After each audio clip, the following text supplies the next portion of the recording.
Case number 2020-CF-260, the state of Florida versus Sarah Boone. Announce your names for the record, beginning with the state. Dave Ketchner on behalf of the state. William J. for the state. Defense. James Owens for Sarah Boone. Tony Henderson for Sarah Boone. Ms. Boone, raise your right hand to be sworn, please. Do you swear or affirm that the testimony you give shall be the truth, the whole truth, and nothing but the truth, so help you God? I do. Thank you. Ma'am, good morning. Can you state your full name and date of birth for the record for us? Sarah Boone, 10-10-7-7. All right, Ms. Boone is seated at counsel's table wearing a black blazer and a dark blue blouse.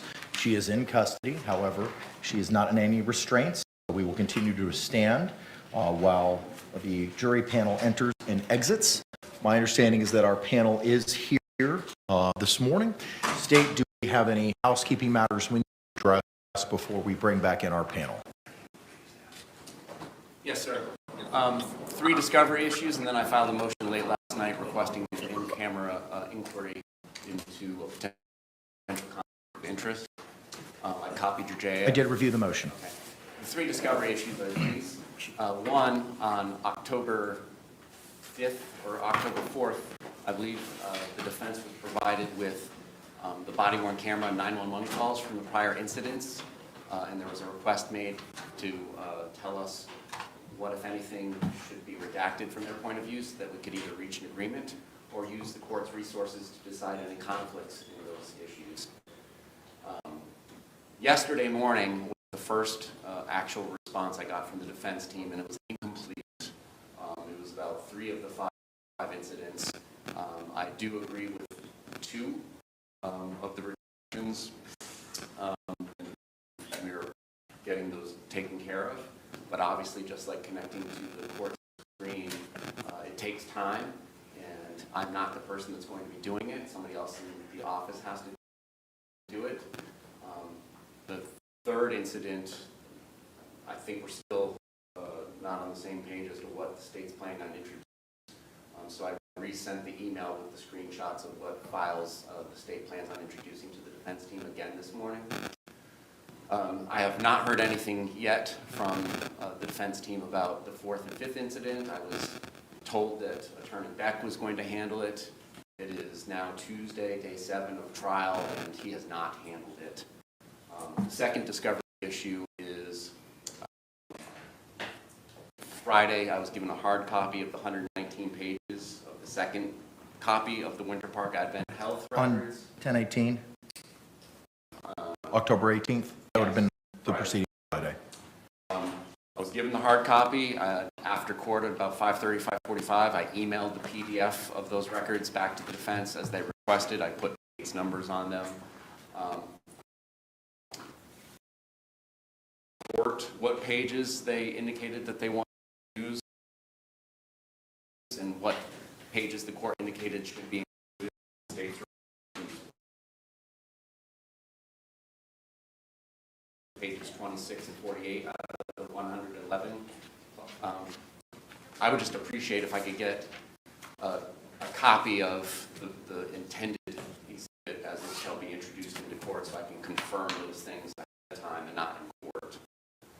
And then the third thing is, I believe we had about the plethora of pages regarding the victims' hospital records, and that there was some sort of discussion we had that they were to narrow it down, and I have not had any narrowed down version of that so that we can confirm we're on the same page or use the court's time if there's a conflict. Thank you.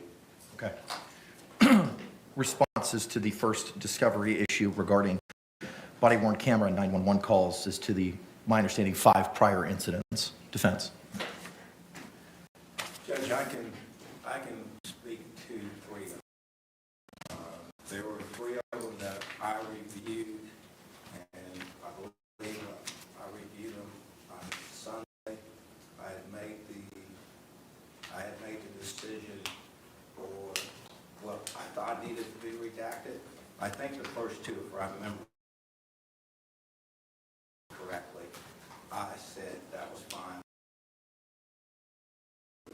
I think it's one that I said redactions to. I think the state agrees with that. The specific one that I didn't quite know, and I think that has to do with a body cam where it comes to and I believe it's Mr. Torres's mother. I can't quite be for sure, but she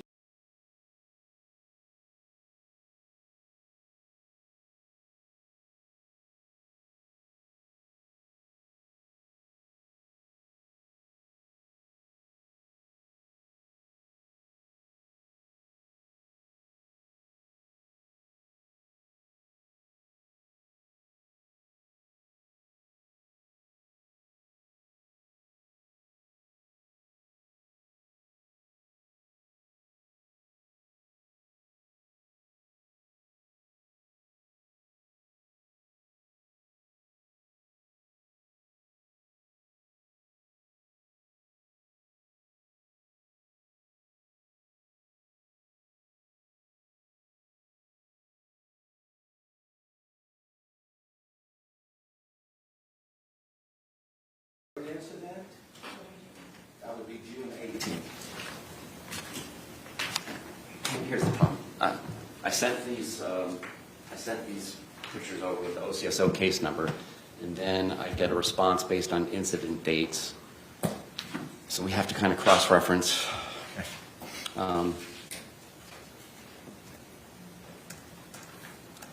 So you can just make the record entirely clear. OCSO incident 18-067501. There was no 911 calls and apparently no objection.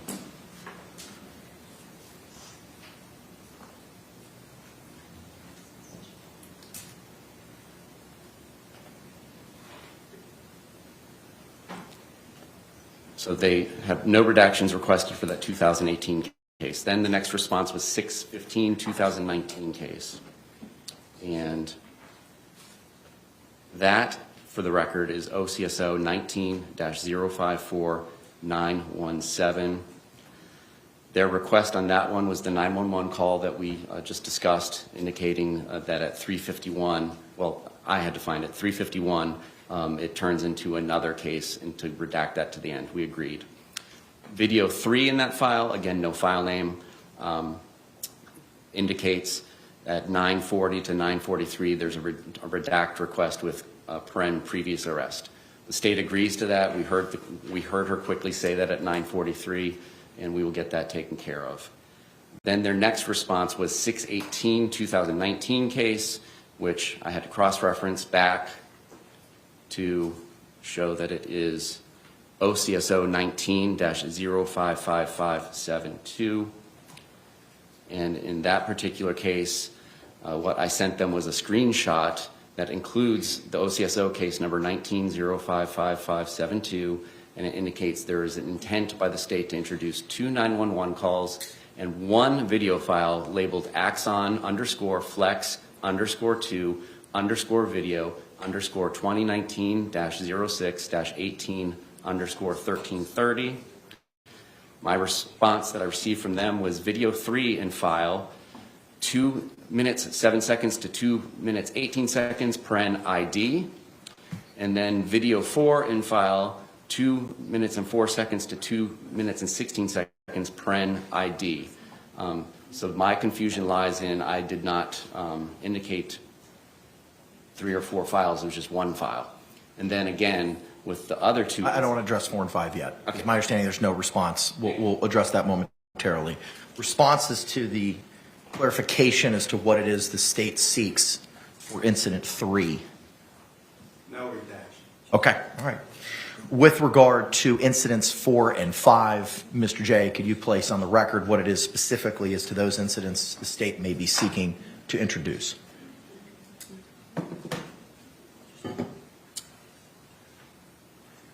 Yes, sir. So what we're calling incident number 4 should be OCSO 19-078009, August 28th, 2019.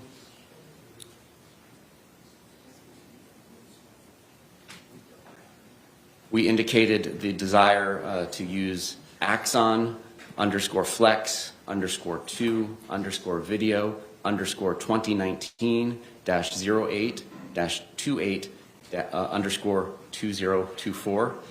And then at their request, they had desired to get photos of Ms. Boone's injuries from that case. There is a 19-page PDF file which has pictures taken by law enforcement of her injuries. I don't see anything else in there.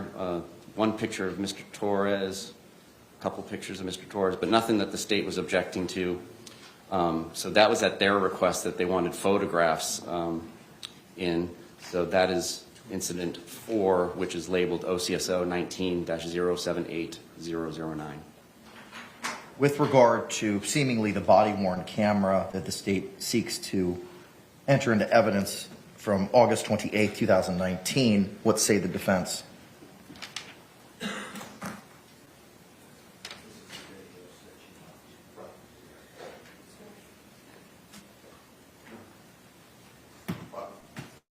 I don't know about the state's position on this. There's a portion of this video at the very end that's very personal to the investigating officer that they may want to redact.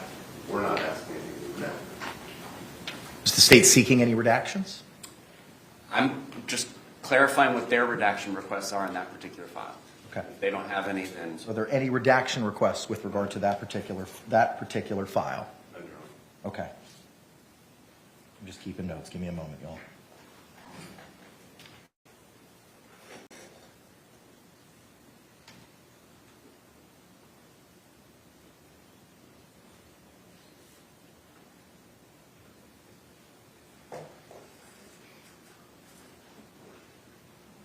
As to the 5th incident, Mr. J.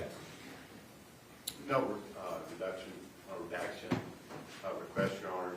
I do want to point out that we were apparently advised yesterday that the state was only going to use the 3rd video possibly.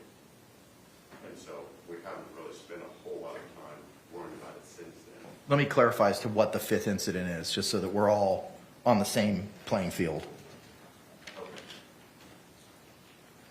Judge, the 5th incident is OCSO 19-079759, and that was on September 4th of 2019. Within that screenshot that I sent to them,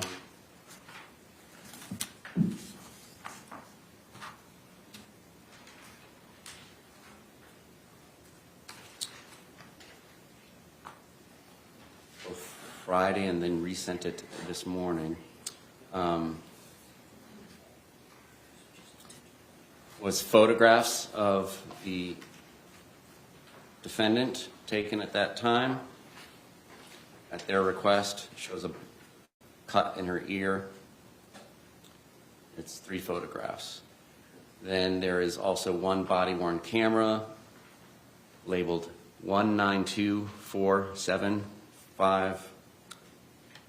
Strike that. 192473549_GEN_INV, and then the 911 call from that incident.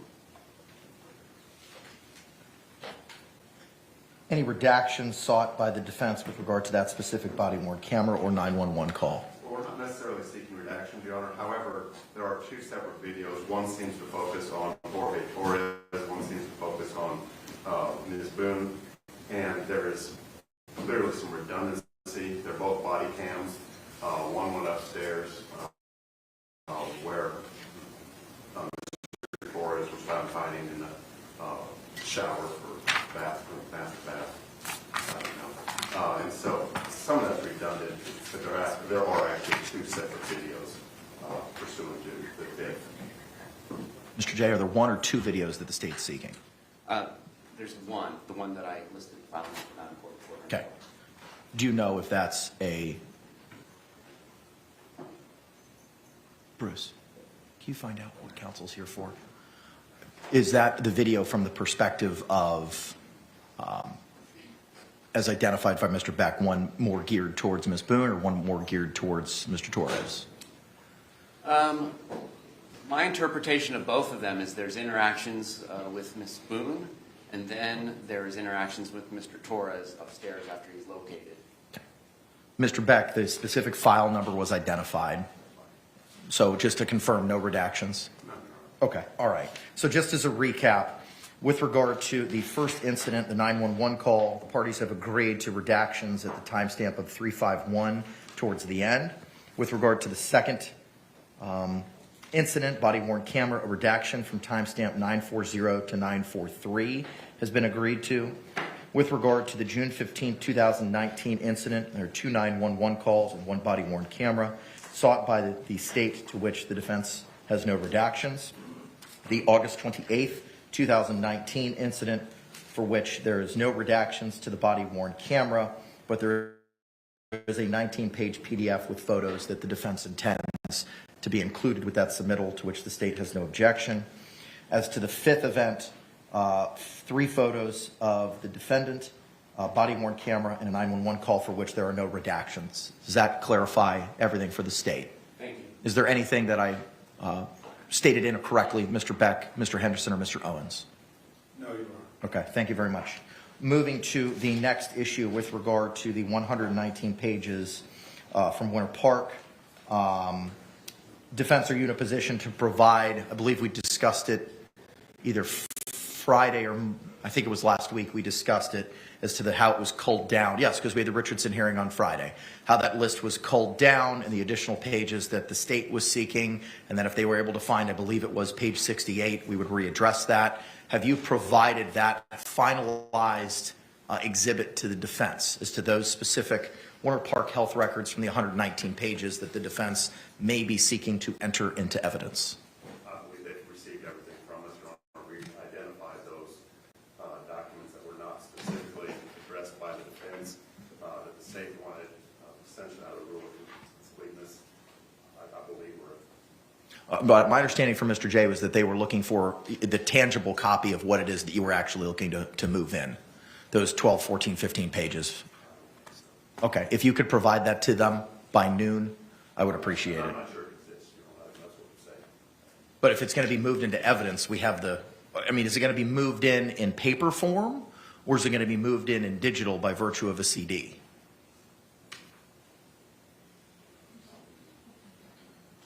We can get it, Judge. We'll work on it. Okay, perfect. Just get it to the state. It doesn't have to be intangible. Just get them what it is that if it's an electronic format, that's fine. Just the state should be entitled to know what it is that y'all are intending to move out of those pages just to confirm it. Lastly, with regard to hospital records of the victim, I know there were conversations and discussions about that list being narrowed down. The state has advised that details as to those narrowed down records has not yet been provided. What say the defense? The hospital records for the victim, George Torres. That's my understanding.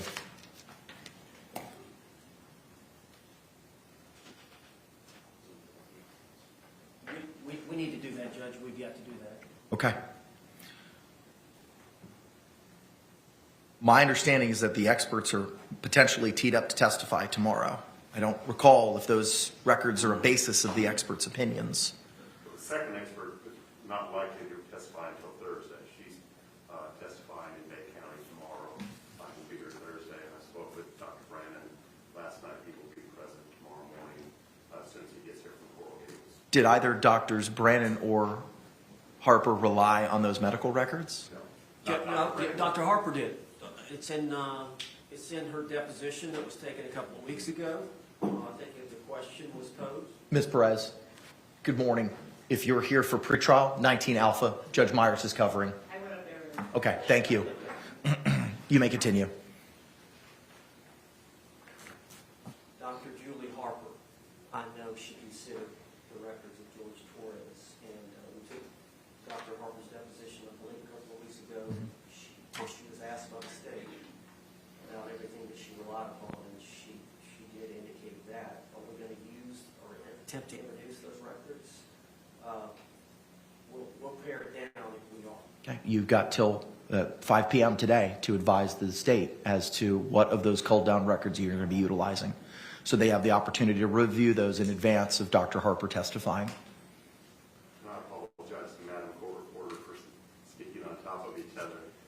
Dr. Brandon is testifying as a subject matter expert. We don't have specific familiarity with this case, and so there are no medical records or any other records that he has relied upon other than his knowledge and expertise. Okay, all right. State, any other issues we need to address with regard to the discovery issues that you brought to the court's attention this morning? No, sir. Okay. All right. Moving now to the motion. I have reviewed that motion. Judge, we were not aware of the motion until he made mention of it, so we need some time for the lawyers to review it, for us to discuss it, and to see whether or not it has merit or not. Okay. It was e-filed last night, looks like 9:37, and then sent courtesy copy to myself through Ms. Barrios and you, Mr. Owens, at 9:38 last night. I'll give the opportunity to review that, and we can address it after the lunch hour. And that'll give the court the opportunity to do any research during the lunch hour on it as well. All right. Anything else, Mr. J? I looked at it briefly. I'm not for sure exactly what the allegation is. I don't know if we need to talk about that. So excuse me? I'm not. Can we approach the bench? Sure. Come on up, yo.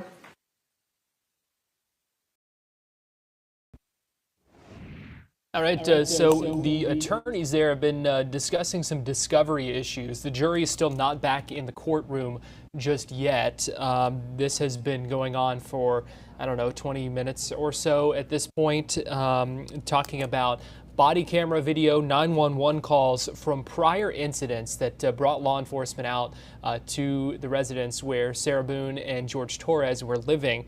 We heard them discussing there are some questions over redactions and that kind of thing, some disagreements over and some confusion over discovery and the sharing of that information between the prosecution and the defense. So based on that, it sounds like the defense is going to put on quite a bit of a case showcasing the prior history between Sarah Boone and George Torres and multiple other incidents that have been referenced in the past involving them and involving law enforcement as well. So it is unclear then how long the defense might be putting on its case. Again, we do expect the prosecution to rest this morning after cross-examination of their final witness, Chelsea Kepsel, the homicide detective who was last on the stand yesterday when we were seeing that interrogation video. So the defense will cross-examine her this morning, and then if there's any redirect, the state can do that, and then we expect the state to rest after that. At that point, we'll probably have a mid-morning break,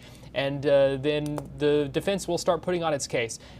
Fox 35 Stephanie Buffamonte in the courtroom said Sarah Boone could testify today. That is the latest indication that we are hearing. No guarantees of that. Things obviously can change, but we do know she is expected to testify, and it sounds like that could be happening today. So a lot to watch here on this day 3 of the trial that we are still waiting to get underway. The jury's still not in the courtroom. Obviously, the attorneys right now conferring with the judge after a bit of a lengthy back and forth over some of those motions and some of those discovery issues that they were talking about just a couple of minutes ago.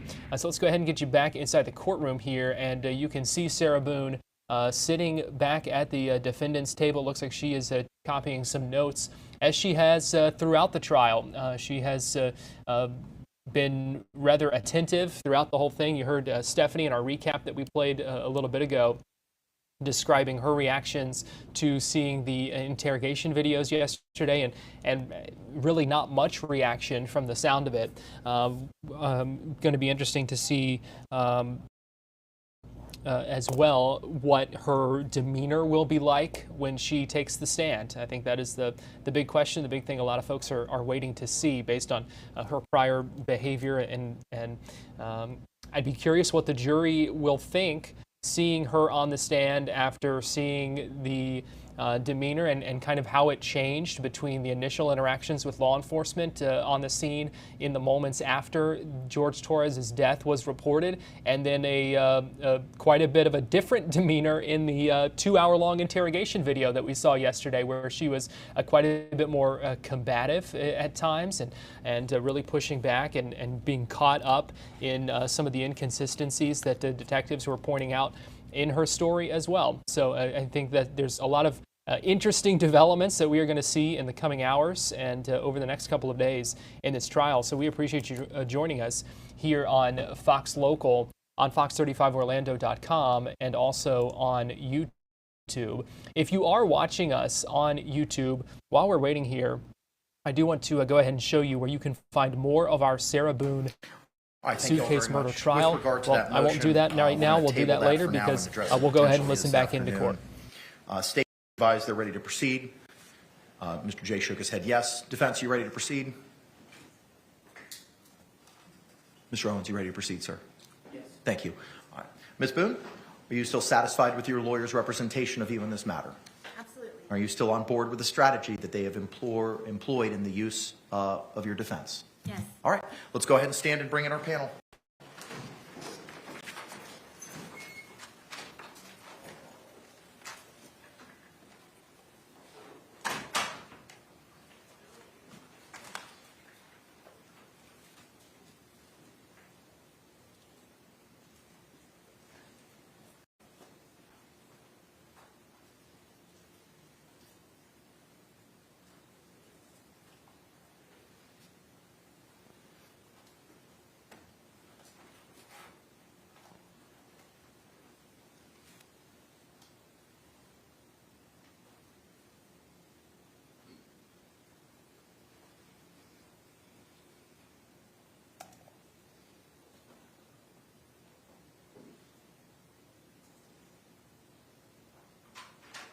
Jury entering.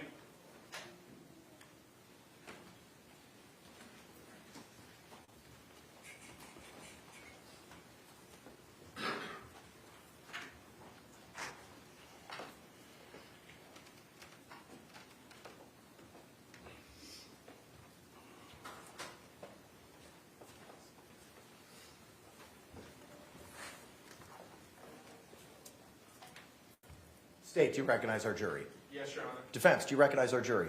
Yes. All right, everyone would be seated. Thank you. Members of our jury, good morning. Welcome back to 12 Alpha of the Orange County Courthouse. Thank you again for your time, your attention, and your sacrifice in this matter. Just by a show of hands, if you could confer that you complied with the court's instructions last night. The record will reflect all juror members have raised their hands. All right, State, if you could please recall Detective Kepsel. State would call Detective Kepsel.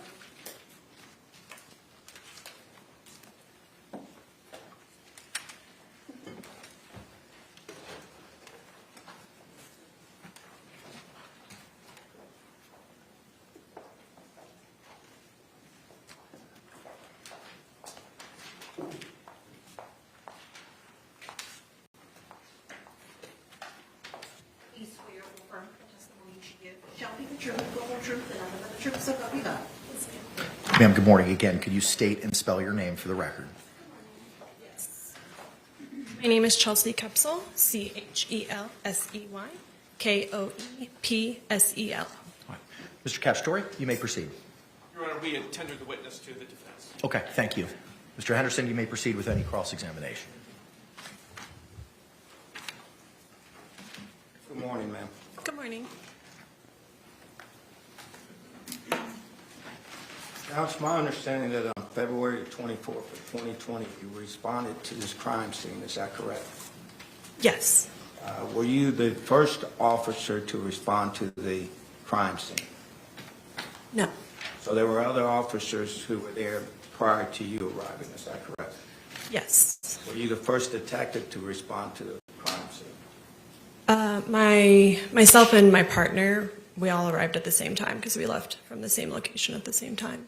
Okay, and who is your partner then? Detective Scott Lowen. And throughout the whole time, you and Detective Lowen worked on this case together, is that correct? Yes, he assisted me with this case. Now, when you arrived on the 24th, approximately how many other officers were there? Including, like, deputy sheriffs, like in uniform? Yes, ma'am. Yes. Approximately 4, maybe, I would assume. Had it been designated a crime scene at that time, and had tape or security measures been taken to protect the scene? Yes, they had. So that had already been done by the time that you arrived, is that correct? Yes, that's correct. Okay. Now,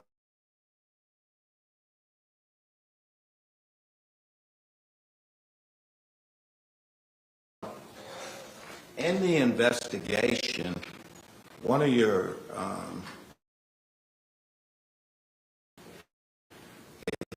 get a bait or a combination of ways. One is to take testimony of potential witnesses. Is that correct? Yes, it is. All right. On this day, did you in fact do that? Yes, I did.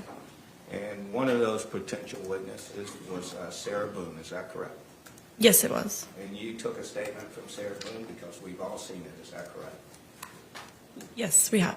And at that point in time, Ms. Boone did not have to talk to you if she didn't want to, did she? No, she did not.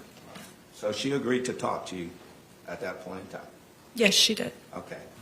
Were there any other witnesses besides Ms. Boone that you talked to on this initial date of the 24th? Just Brian Boone. And Mr. Boone told you what?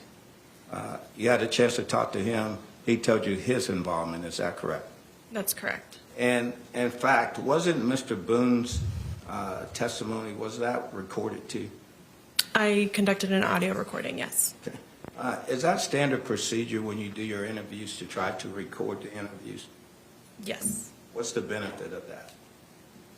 So I know what was said. Okay. So, and if something goes on for a long time, you can refer back to it. Is that correct? Yes. Okay. All right. So, and out there, that's part of talking to witnesses or potential witnesses. Okay. Also, it's your job too to identify potential physical evidence in a case. Yes, it is. All right. And in fact, on the 24th, did you do that? Yes, I did. Okay. Did you have anyone assisting you in doing that aspect of it? Yes, crime scene investigators and digital forensics investigator. All right. And was Miss Melissa Rothengarden, is that how it's pronounced? Pronounce it for me. Rough Garden. Rothengarden. Okay, thank you. Did she help you in that area? She was the lead crime scene investigator, yes. Okay. So were y'all walking around together? Give the jury an idea of how that process takes place, please.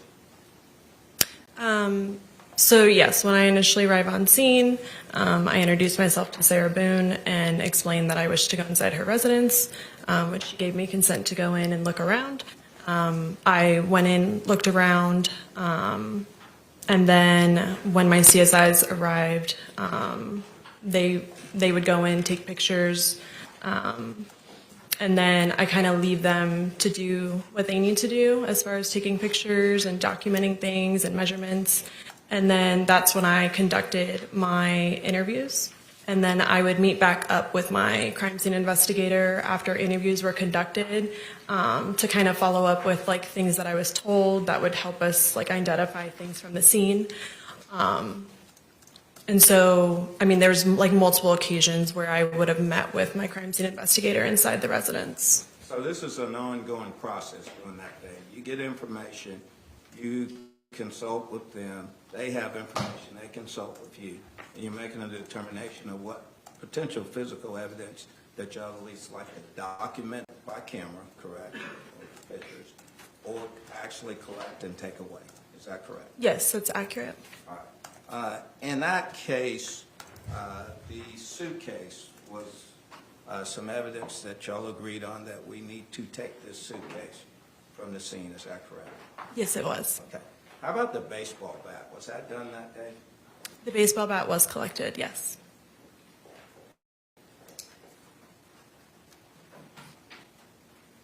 All right. In your viewing of the suitcase, did you view the suitcase while it was unseen? Yes, I did. All right. Did you notice that if there was any items, other independent loose items in the suitcase? There were, yes. Were those items collected? Some of them were, yes. Who made the determination what items of that suitcase would be taken or collected and what would not be collected? I would say that I have the final say on what is to be collected or not collected, but we do discuss it together to make that determination for me to give the final yes or no. Do you recall which items you decided to collect from the suitcase? Do you have the property form that I can refer to? No, I'll try to find it. I know some of them, but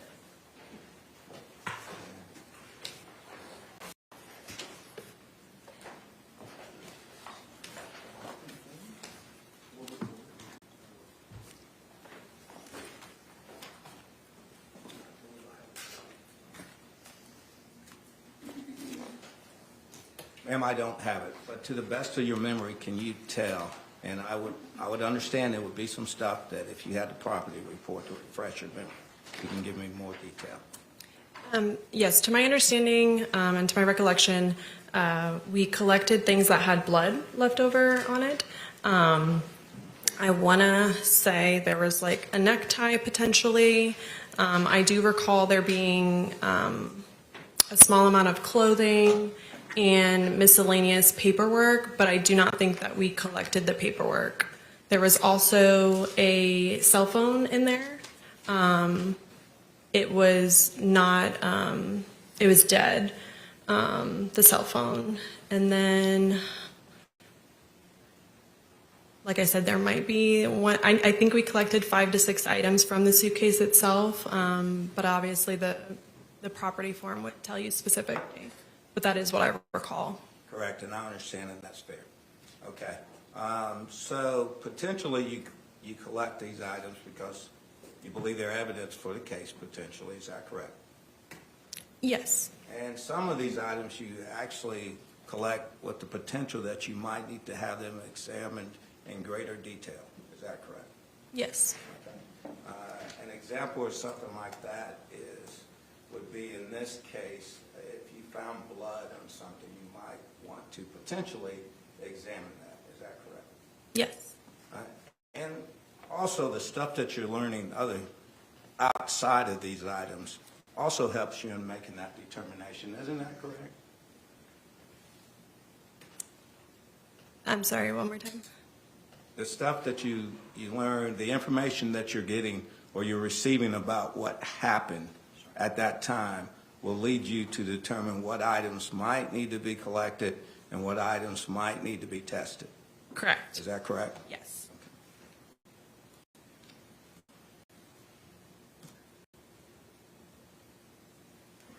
All right. So out of the items that were collected at the house or the apartment, at those items, was anything to your knowledge sent off for further examination? I believe so, but if it was, there would be, they would be sent to the Florida Department of Law Enforcement for further testing. Okay. And do you have an independent memory of what items that were collected from the house that were sent to FDLE for further examination? I don't recall specifically without looking. Okay.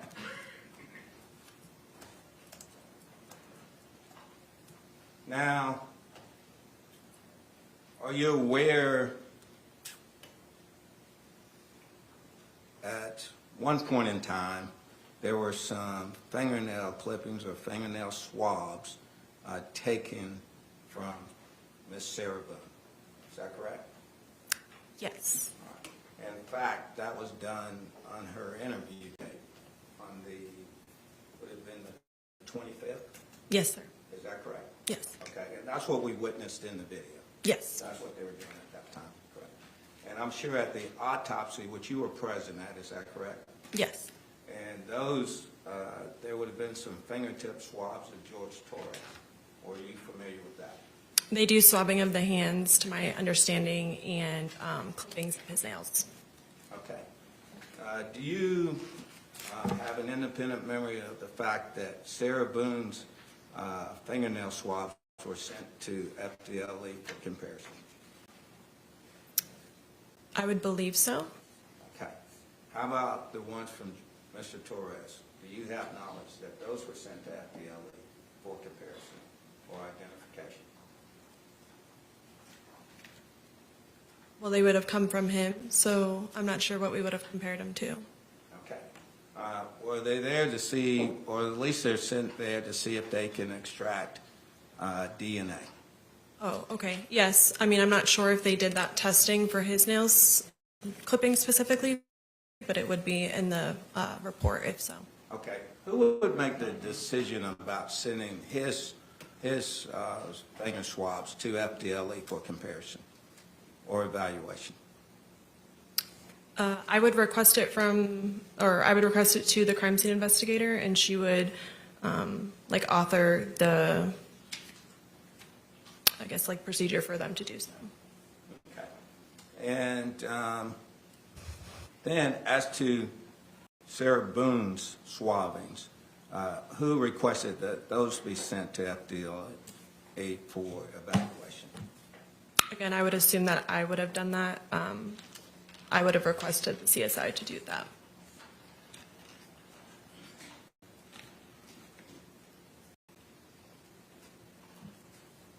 Are you aware of the results from those evaluations? I'm not asking you for the results, just if you're aware of the results. I believe I'm aware, but would love to see a report before I specifically answer. Yes, I'm not going to ask you a specific question Okay. about it, okay? All right. But basically, you're aware that it was done, the procedure was done. Yes. The analysis was done. Okay. Now, ma'am, so you're through the first day. Then we get to the second day, which would have been, I believe, the 25th of February. Is that correct? Yes. And on the 25th of February, was Mr. Torres's autopsy done at that time? Yes, it was. Were you present during the autopsy? Yes, I was. Okay. And did you communicate with the medical examiner at that time? Yes, I did. During the course of things, is that where you found out through the medical examiner at the autopsy that there was blunt force trauma injuries? Yes, that is where I learned more about his injuries. Now, initially, when you were on the scene on the 24th, did you view Mr. Torres's body? Yes, I did. Did you notice in and of yourself on your own something that caused you concern that there might be blunt force trauma injuries? Yes, I noticed injuries to him, yes.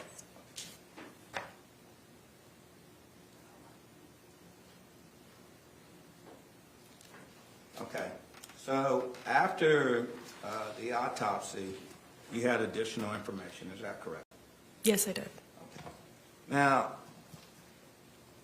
there was an interview. Well, I don't know if it was an interview.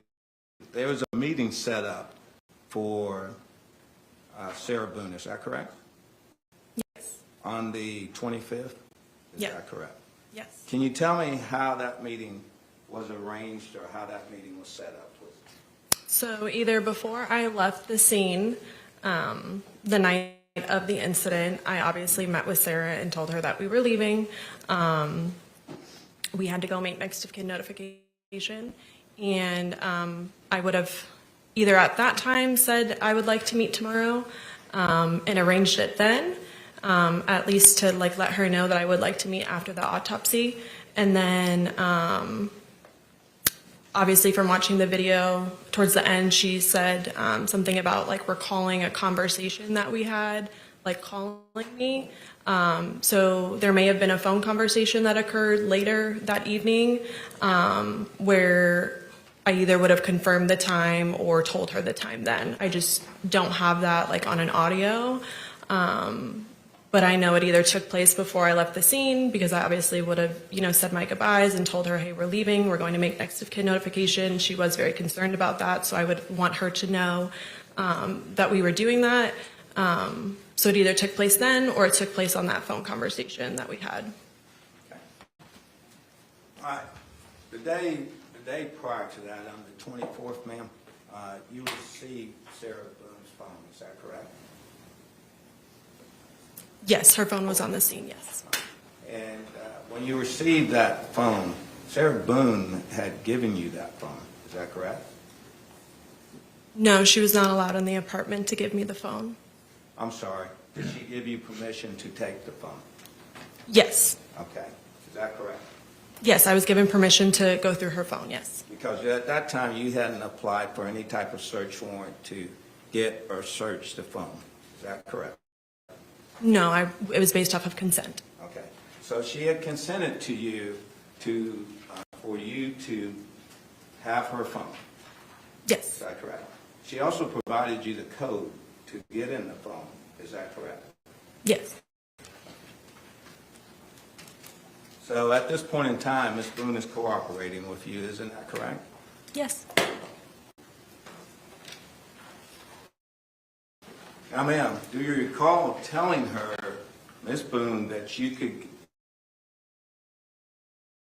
Recall specifically telling her when she would be able to get her phone back, but I did say something along the lines of we were now going to be taking the phone. I obviously had digital come out or consent to go through her phone. There was evidence on her phone that I needed to be downloaded, and at the time I was willing to give back her phone before going through it, and then once we had gone through it, and those videos were found, I felt like this was very different, and it changed my perspective on consent, and I decided at that time that it was best to write a search warrant.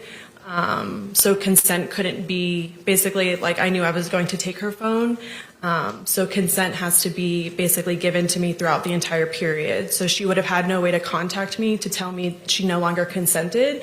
So therefore, because there was evidence on the phone, I took the phone. Basically, I potentially told her, you know, maybe we didn't get a full download. I may have said something along the lines of that.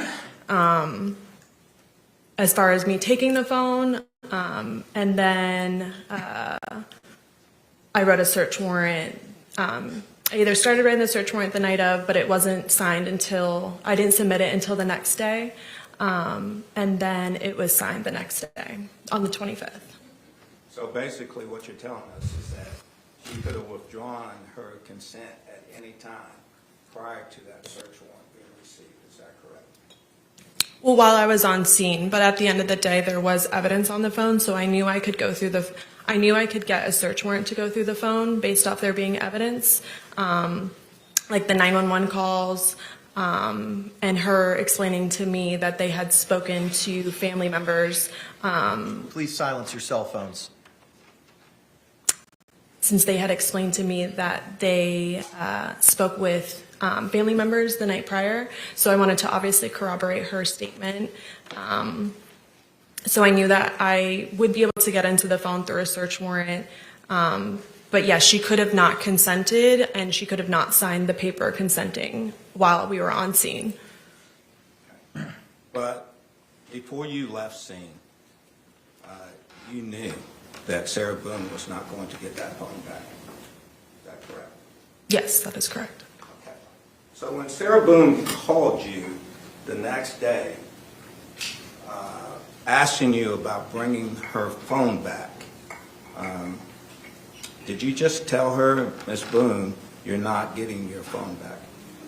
There was not a conversation about her not getting her phone back. She may have inquired about her phone, and I would have explained that we will talk about it when we meet that afternoon. Okay.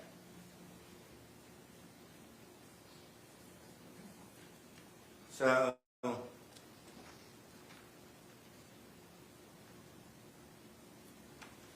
did you reach out to Ms. Boone that next day, or did Ms. Boone reach out to you? I don't recall a specific, if she reached out to me the night of the 24th or before the interview on the 25th. I don't have my call records for that.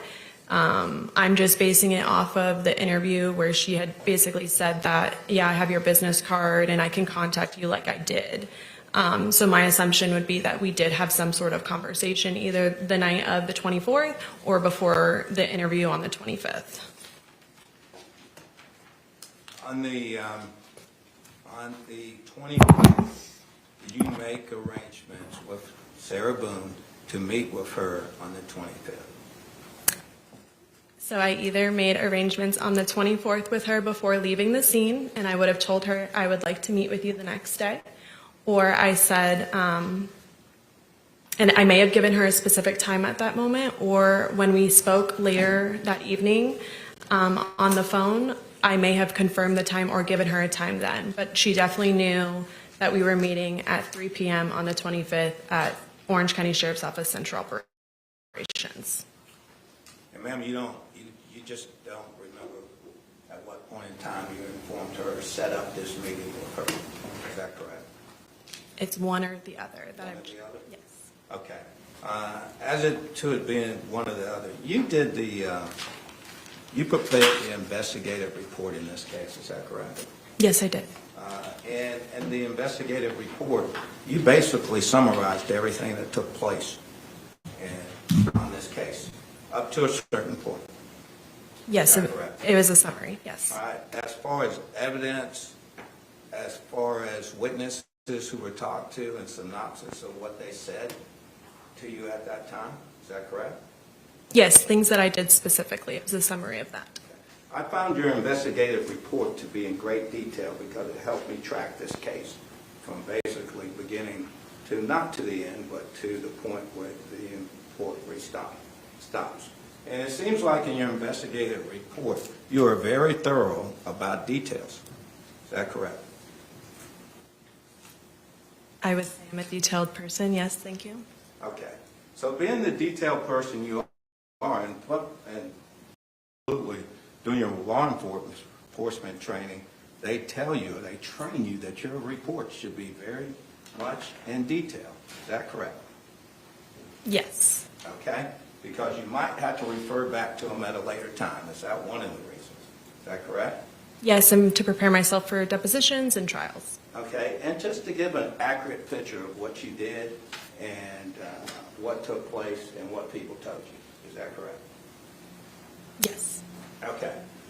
Being as thorough as you are with these contacts with people, I didn't see in the investigative report when the arrangement was made with Sarah Boone to meet you down, and where did y'all meet? The Orange County Sheriff's Office Central Operations. All right. To meet you at the Orange County Sheriff's Office. I did not see that in the report. Do you have an explanation why? It's not typically something I would put in my report. Okay. Do you remember in having the conversation with Ms. Boone about this meeting that was supposed to take place, that you said that you could not return the phone to her that day because you were not feeling very good? You remember telling her that? That never happened. Okay. Ma'am.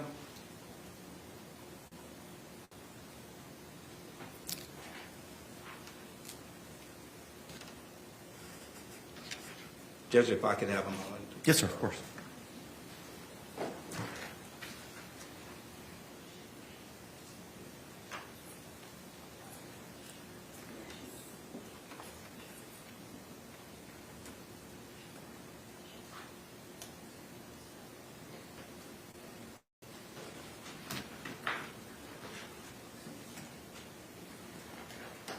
Ma'am, during this time frame, were you pregnant at this time, at that time?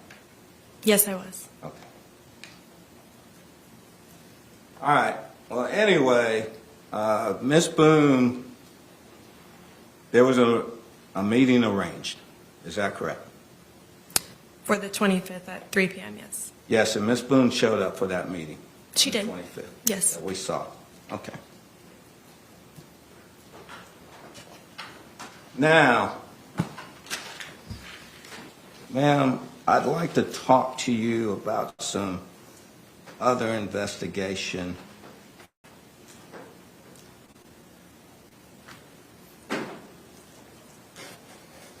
on witness other witnesses that you took their testimony or statements, recorded statements at different times. Okay? Do you remember Abraham Marino? Yes. Okay. Did you take his recorded statement? Yes, I did. All right. At the time that you took Mr. Marino's recorded statement, was there anyone else with you? My partner should have been with me, Detective Scott Lowen. Excuse me? My partner should have been with me, Detective Scott Lowen. Okay.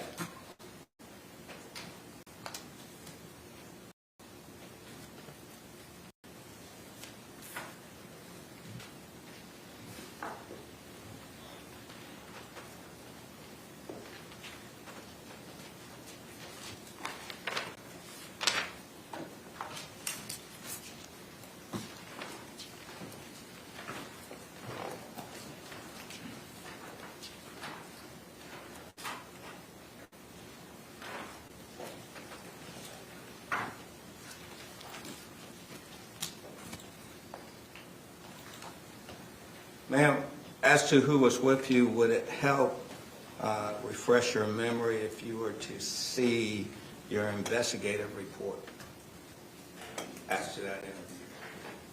Your Honor, I would object. She hasn't said that she needs any aid in refreshing her memory. Objection sustained. Ma'am, was Detective Scott Lowen with you during that interview? Yes, I believe so. May we approach? Yes.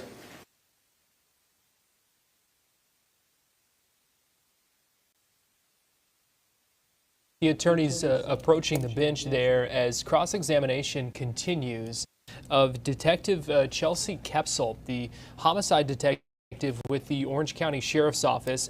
A number of questions there being asked of her about the procedures, the decisions on the crime scene, that kind of thing. And then talking about the consent for the cell phone, also a search warrant being applied for that later on. And let's go ahead and listen in as the cross-examination now continues. Ma'am, do you have an independent memory of Detective Scott Lowen being with you at that interview? I believe my partner was with me on the interview. Yes, I typically wouldn't go and do some follow-up without my partner being with me. Thank you very much.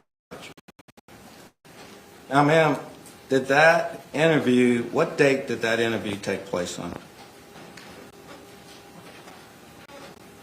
I believe the 26th, February 26th of 2020. Okay, thank you.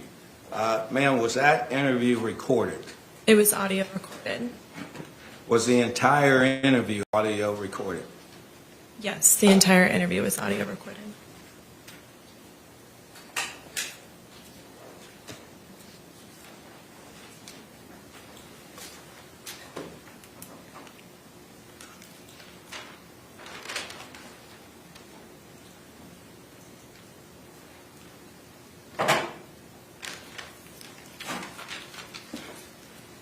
Ma'am, are you familiar with a witness by the name of Brandon Motes? Yes, I am. On February the 27th of 2020, did you interview Brandon Motes? I believe so. It was either the 26th or 27th, yes.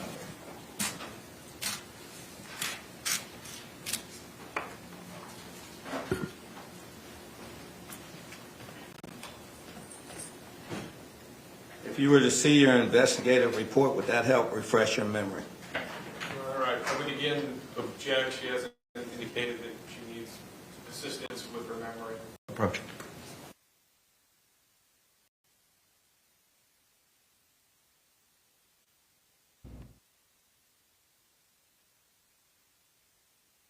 Another objection there from the attorneys as the defense continues to cross-examine homicide detective Chelsea Kepsel. Objection sustained.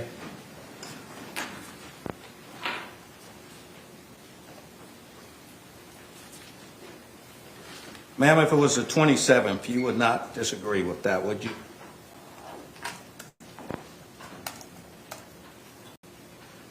Well, I just stated that it was either the 26th or 27th. Okay, thank you.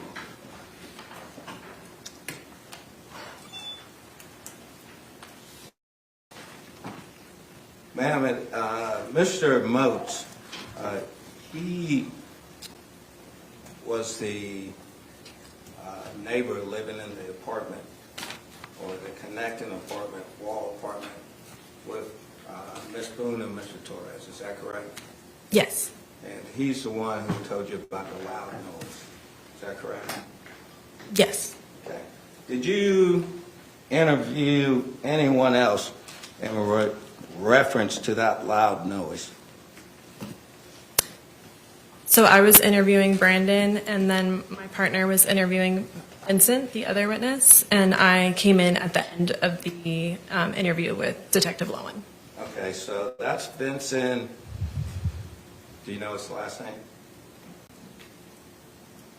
I would butcher it. Me too, but tag Lowen, something like that. We're talking about the same person? Yes, sir. Okay. And did that interview take place on February the 27th of 2020? I believe so. I interviewed witnesses after I interviewed Sarah. The 26th or 27th would be my memory. Okay, thank you. And then,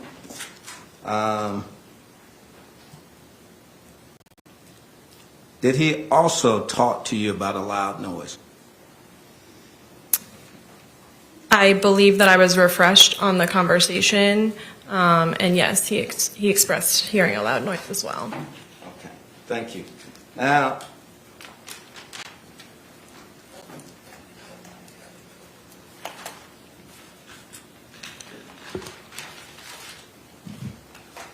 and those interviews were actually audio recorded too, is that correct? Yes, they were. Okay. Now let's go to Ms. Boone's interview.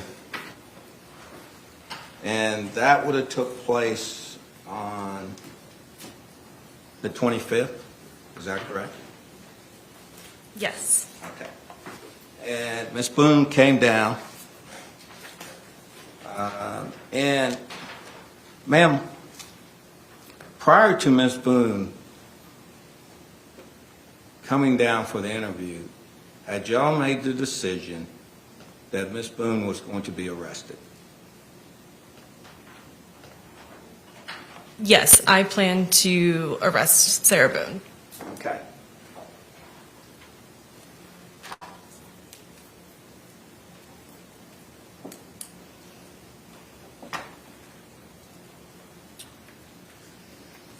Did you tell Ms. Boone in arranging the meeting that when she came down there, she was going to be arrested? Your Honor, I'm going to object this for relevance. Approach.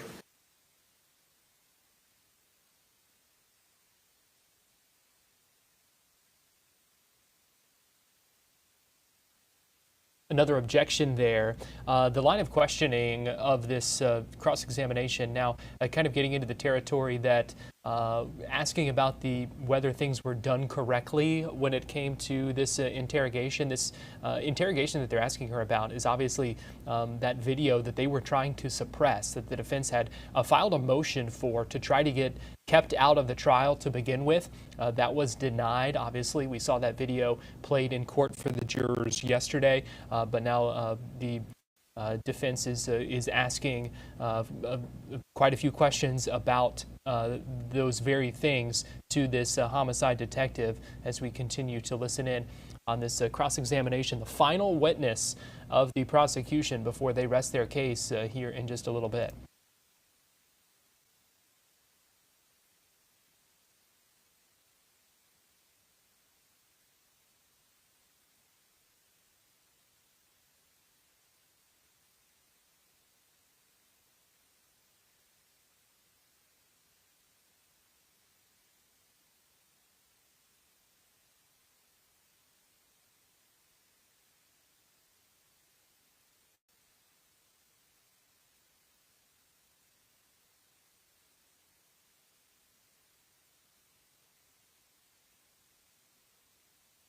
Objection's overruled.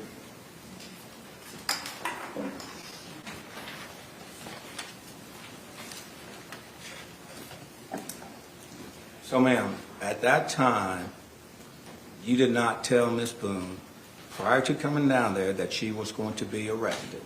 Is that correct? No, I did not. Okay. Why did you not tell Ms. Boone that she was going to be arrested? We planned to meet at 3 p.m. and go over the autopsy and have another interview. So, I mean, I'm not sure why I would tell her that she's going to be arrested. That would potentially cause her to flee, not come, and then we have to go find her and make it more difficult for everyone. Or potentially get an attorney to come with her? She was read her rights that said that she has a right to an attorney, and if one cannot be provided for her, she will be appointed one. I understand that. You read her those rights when she got there. Is that correct? Yes, I did. You didn't read those rights to her before she got there, though, did she? I wasn't in contact with her, physical contact with her. Okay. So, but you said potentially for fleeing. My question was, potentially she could have got an attorney too to come with her. Is that not correct? I misunderstood your question. I didn't hear potentially bring an attorney with her, but yes, I guess she potentially brought an attorney with her.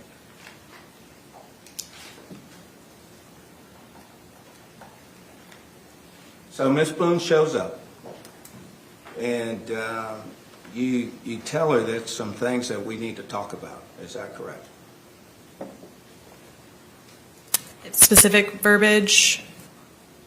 I know I said something along the lines of, obviously the autopsy had been conducted, and there were things that we needed to talk about in regards to that. And prior to discussing it with her and asking her questions, you did read her Miranda warnings. Is that correct? Prior to, I'm sorry, one more time? Before you started asking her questions, though, in this interview, before you started asking Ms. Boone's questions, you read her Miranda warnings. Is that correct? Yes, before I started asking any sort of potentially incriminating questions, she was read her Miranda warnings, yes. Okay.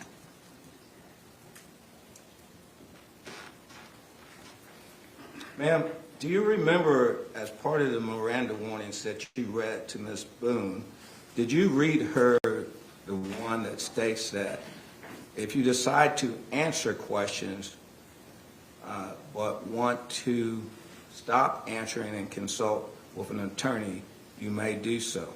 Do you independently remember reading Ms. Boone that instruction? I don't recall that specific, but I do have my Miranda card on me, but I don't recall that that's what that says. But it is on audio and video recording. Okay, thank you. You're welcome.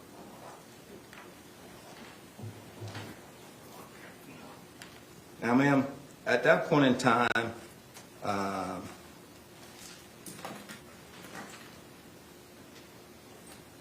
Ms. Boone wasn't under arrest. Is that correct? Ms. Boone was not going to be free to leave once she was in my custody. At that point in time, had you told Ms. Boone that she was not free to leave? No, I did not. At that point in time, had you told Ms. Boone that she was under arrest? I told her at the end of the interview. Okay, before the interview. No, I did not tell her before the interview. Ma'am, why didn't you tell her before the interview? Your Honor, I'm going to object as to asked and answered. Overruled. So I have to read her Miranda warnings, and that's what I did. I do not have to tell her that she is under arrest at that time. Was there a reason, could you have told her that she was under arrest before reading her Miranda warning? Your Honor, I'm going to object as it calls for speculation. Sustained. Ma'am, was it a strategic decision not to tell Ms. Boone that she was under arrest prior to reading her those Miranda warnings? Your Honor, I'm going to object as to relevance. Approach.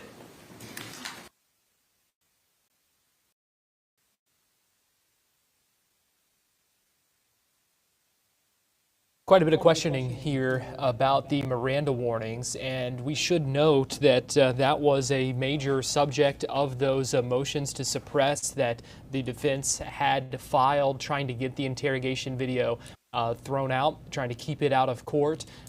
They had said that there was one question not on the Miranda card that Detective Kepsel had and read from, and so that seems to be the questioning here, trying to say that maybe things weren't properly done. Obviously, when it came to the ruling of keeping this evidence out of court, that did not work for them, but they are trying to maybe sow some doubt with the jury that things should not have been, things weren't done properly when it came to reading those rights to Sarah Boone before she was interrogated or answered questions that that could incriminate her. If you're not familiar, Miranda warnings are specific things like you have the right to remain silent. Anything you say may be used as evidence against you. You have the right to an attorney. Obviously, the verbiage can be a little bit different. And as you heard the detective describe there, she does have a card that has those specific warnings listed. And there was a question about one of the questions that she asked or didn't ask, and that kind of thing. So that is why we're hearing all of these questions for those of you who may not have known. But again, that was the subject of the motion to suppress, to try to keep that interrogation out of court as evidence. It was a failing move by the defense when it came to those motions, but continuing to ask those questions about that now as they continue to cross-examine this homicide detective. I'm Garrett Weimer, and thanks for joining us for our Gavel to Gavel coverage here on Fox Local, on fox35orlando.com, and on YouTube. If you have any questions that you would like us to try to answer, we will be speaking with our reporter who's inside the courtroom right now. We'll be speaking with her during the lunch break. So if you just want to drop those questions in the chat, we can try to get those answered for you. We appreciate you watching as our coverage continues. You can also go to Fox Local and find our streaming hub with more on-demand content as well. Let's go ahead and get you back inside the courtroom here as the questioning continues.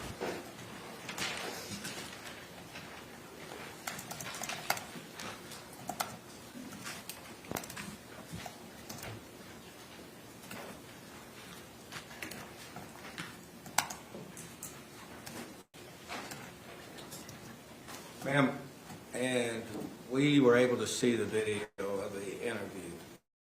As a process of interviewing people such as Ms. Boone, or let me specifically, in the process of interviewing Ms. Boone, is law enforcement free to give information that might not be accurate or true during the interview process? Are you asking if we're allowed to lie to her? Yes. Yes, to an extent.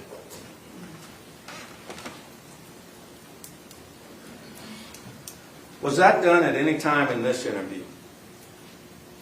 Did I lie to her? I don't recall lying to her, no.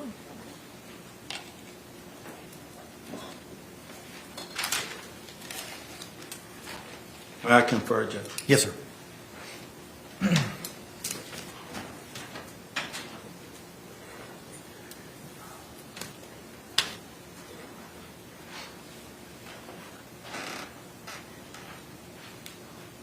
Thank you, ma'am. I have no further questions. Any redirect examination? No, Your Honor. Can this witness be released? State. We have her subject to recall. Okay. Subject to recall. All right, ma'am, you're released subject to recall. Thank you. Great, thank you. State, any other witnesses, evidence, or testimony to be produced? All right, this time the state would rest. Okay. Members of the jury, it is 10:22 a.m. I have some matters with counsel that I need to address. So we're going to excuse you for a short while. It's a great opportunity for us to take our morning break as well. Similar instruction that I've given to you over the last couple of days. Please do not discuss this case amongst yourselves or anyone else. Do not conduct any independent research or investigation as to the person, places, things, or charge involved in this case. And we'll bring you back in as promptly as possible. Thank you. Jury exiting.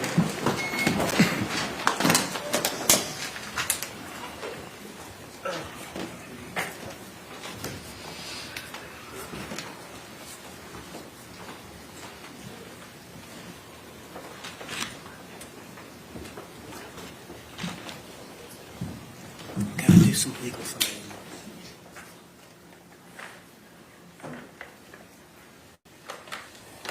Y'all may be seated. Thank you.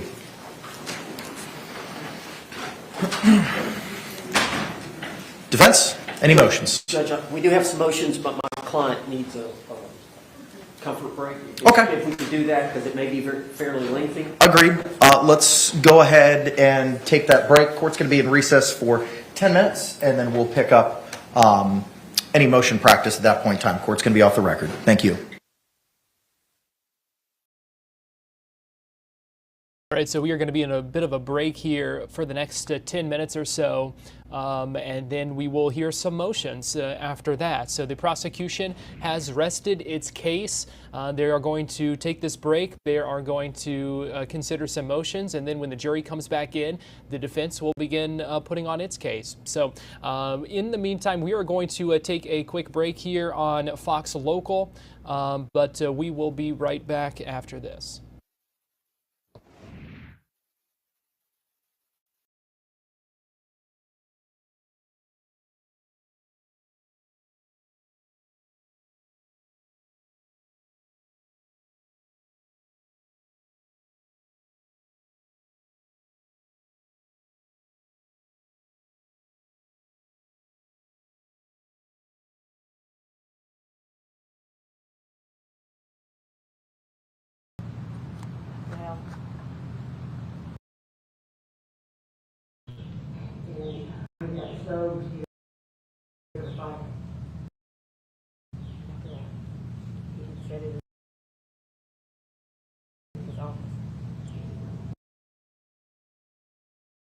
I think what he did was he did an ashtray in there, don't know.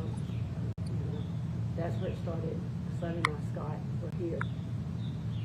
And it did so much damage. And so since then I had been so just scared of fire around here. Just crazy scary that he was all the time just, his thing was starting fires. He's that one at my other house in the woods behind my house. We lived in a subdivision. I got called from the neighbor one morning at 4 o'clock in the morning. The fire department was there.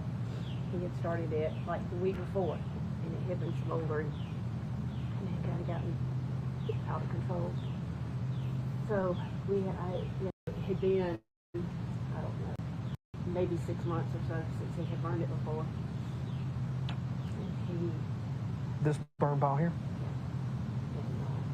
I mean, it had trees, it had fencing, we had pulled up, when we did the fire pit down here, we had an excavator here, and they had pulled up a bunch of tree stumps and that kind of stuff. Put on the burn pile, so it had a lot of fencing and stuff on it. And he said something not long ago about burning it. Please do not burn it. It's too dry, it's too windy, it's too, we always don't burn it. Well, Scott came home. What time it was when he got here, because I called him and I was chasing horses. And I don't know where they got out due to the whole fireworks going on, or if he'd have let him out, because Gary was notorious for going through Gateway. So I said, I'm chasing horses, how much fun. So I went home and I called him back and said, I got all put up, I got, whatever. And Gary stayed in the basement, and that was his domain. The bottom floor. And so I got ready. Scott pulled in, and he said something about his last thing. He's got the burn pile going. But I told him it was about the last night. Because it was still, and then yesterday morning Scott left about 7 o'clock yesterday morning, I guess. He came over to get a debit card. He was going to go play golf. And I said something about the burn pile's still going. It'll probably go for a long time. I mentioned, I said, I hope it doesn't get around like it did last time. So I left here going with my daughter to Lake Lanier, brought Cameron and stuff back here. And he had gathered up. There was a big pile of wood back here that had termites in it. And he said something like, I said, Gary, do not make that burn pile any bigger. I mean, it was massive. I mean, it was beyond massive. And I'm sorry, when was this when you and Gary were having this conversation? Tuesday night. Tuesday night, okay. I said, Gary, it's dry out. It's dry as toast out. And please do not, please don't burn it. There is no reason like it. He's a lawyer. He'll burn it or die trying. And that was, I left. I had the blower and blowing everything off out here. And I walked by that bathroom. I see something there in the bathroom smoke. Which is the one down here. And the fan was on, and I'm like, great. And they're smoking again. And that, I mean, it's the last I thought about it. And then Addison and Cameron were here, and we were busy last night getting settled and me in bed and that kind of stuff. And it's not unusual not to see him because he's very much an introvert. Even if all the kids are here, he'll just get on, just be out in the pasture. He doesn't like having a conversation. He doesn't. If he talks to the kids, he pretty much does it through text messaging and email. That's just the way he is. Always been. Nothing unusual. It's nothing. But now, in April, we worked on the paperwork. I couldn't remember the exact date. He was in the hospital 3 days. Scott and I took him one night, and he got really bad. He's had these spells for years, and he talks. He gets very slurred speech. Motor coordination gets very off. He stumbles. His dad had Parkinson's, and he kind of wondered if maybe he had Parkinson's. But they did. I never did personally talk to the cardiologist, but I did talk to his physician's assistant. And as Amanda and I went with Amanda to go look at a wedding venue. So we left before the actual cardiologist came in, but they found that he had a leaking aortic valve and a leaking tricuspid valve. And they wanted him to go back to the cardiologist on Friday. He got out late Wednesday. They wanted him to go back to the cardiologist on Friday to be hooked up to a heart monitor for a length of time to see, what all was going wrong with his heart. And he refused to go, which was not unusual. And this just happened in the last few weeks, you said? He was in the hospital in April, but he's been having these spells, and they get more and more and more frequent. And he had one, it was after he was in the hospital. I don't remember. Emily, the daughter that lives in Franklin, was here, her birthday, which was April the 14th. And he had one right after that lasted about 4 days, and he stayed in the bed pretty much that entire time. And he would sleep for just hours and hours and hours. And then he wouldn't sleep for hours and hours and hours. So they had asked him to also see a neurologist to see if he was anything going on neurology, and he refused. He said, no, I'm not going to go and tell them that I'm not my family. Because he's got a sister that is, well, I know bipolar and schizophrenia, and she's had electroshock treatments. And his mother has Alzheimer's really bad. His dad died of Parkinson's in 2011. And he said, I think I'm getting like my parents. And he said, I don't want to know if I am. And he would have these spells, and there was no reasoning with him. I mean, he would see things on the walls, and he would, think there was people in the house. And he would swear that we were having parties out here in the hot tub. Where were all those people last night? There's nobody here, Gary. There's been nobody. And there would not, and then he would just all of a sudden just drop it, like,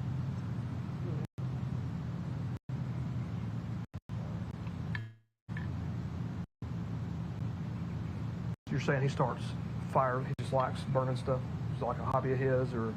Oh, I told him always he was a, pyromaniac. Yeah. He loved. How long have you and him been married? 38 years. He'll be 39 next year. I mean, in September. 39 Now, he did, before we got married, his sister and I were talking about it the other night, because I was telling her I had actually gone to North Alabama. My mother is in North Alabama. I was talking to her about it, and how Gary, and he said, I said, it worries me. I said, it's getting worse and worse. He won't go back to the doctor. And we were discussing how he tried to kill himself twice before we got married. before you guys got married? What did he do? Steps. He took a bunch of pills. The second time he cut his wrist. And that was during the time his sister was hospitalized in a mental institution in North Alabama. I get electroshocked sometimes. His dad had mental illness. Then his mother. I know the year that my dad died, which was in '97. I know she was over with him at the time.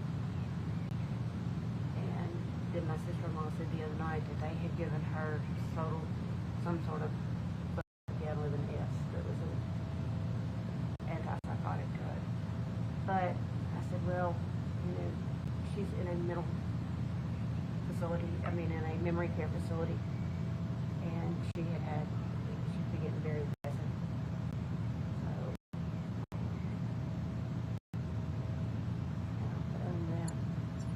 He had a thing of it was bad. And that's why I told him, I said, Gary, you set my house on fire. This house we're sitting at, he set on fire? And you said that was from the inside. He, in his office, and you think he was smoking and dropped it or something? Yeah. I was here, it was on a Sunday afternoon. And I was here, and there was a friend of mine that lives here in the neighborhood. She said, let's swing back up. We're going to just go. So let me get a few things done. And just, and had all left it. At that time, which is still set up to some degree, it got in the closet that's in here in his office. This house is one of those smart houses that everything's hooked up together. And at that time, lights were flashing inside. Everything was going off. Stuff, and I was trying to find it. And I called Scott where he saw the smoke coming out of his office. And I got the dogs out. Fire department came. It got in the wall and up, and then it broke a hole in the master bedroom. I mean, the whole basement had to be gutted. Home theater had to be everything, and it did so much damage. You keep referring to Scott. Is that one of your children? And he's your son? Scott lives in the barn. Scott lives in the barn. Okay. I'm assuming his last name's Farris?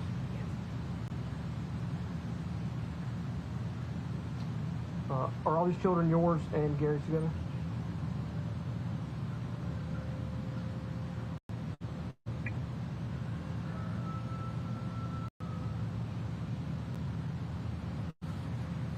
What other children? There's Chris. He's here. Chris Farris? Yeah. Is he local?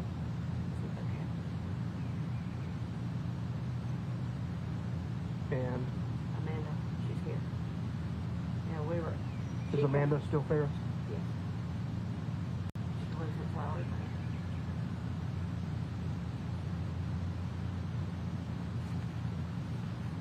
And then Emily.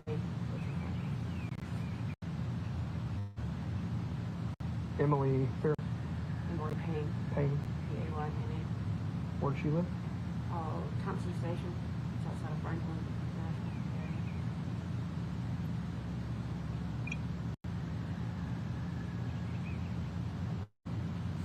Okay. So, just kind of recap so I make sure I understand. Emily came in. I'm in. Emily lives in Franklin. Emily lives in Franklin. She's not here. Okay. So Amanda came in. Amanda got here this morning. This morning. So who came in? Last night.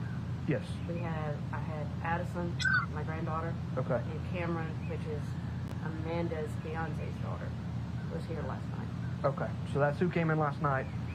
And you guys were just used to Gary not coming up and socializing. Yeah. So where did you assume he was this entire time? In his office. Does he have a kitchen down here and a bathroom and everything he needs? There's a bathroom down here. There is we keep Mountain Dew in the refrigerator. And he keeps them in the trunk of his car because he drinks 12 a day. And they told him at the hospital he had to stop drinking Mountain Dew, so I refused to buy them. So he keeps them in the trunk of his car. He keeps one in the refrigerator all the time. He switched them out. He got one. So he'd come out and go, because he didn't want anybody to see that he was drinking Mountain Dew. So yes, there is a bathroom down here. There's everything down here. Yeah, he does have a closet in our bedroom, but it's not unusual for him to, get up and down without being seen. I mean, I was out on the property feeding animals. We've got a baby goat that's got to be fed, and Addison and Cameron, had gone over to the barn. I mean, we were in and out and doing it, and I was trying, getting them fed and stuff. And we've been out all day in the sun. And I actually went to bed about 8:30 last night. I was done. And they went to bed. I said, okay, do not go outside this door. Do not go anywhere. Do you stay where I can hear you. And the last I heard of them last night was about 10 o'clock, I guess, when I heard them in the kitchen. Okay. Then this morning, Cameron and Addison said, where's Big Daddy? And I said, well, he's down in the basement, I guess. And I said, why? And they said, well, they want to ride the RTV. And I said, well, wait till Amanda gets here. She's on her way, and we can do it. Well, then when Amanda got here, Scott came over, and I said, have you seen his daddy over at the barn? And he said, no. And I said, well, I haven't seen him. I hadn't, which, like I said, it's not unusual. I mean, most of the days, if he's off, he'll sleep till noon, 1 o'clock, and then he'll stay up till. So does he still actively practice law? He's still, okay, still has a firm. He's a barn foreman, B-U-R-R. B-U-R-R. B-U-R-R-N. Foreman, F-O-R-M-A-N. Where's that? Atlantic Station. What kind of law did he practice?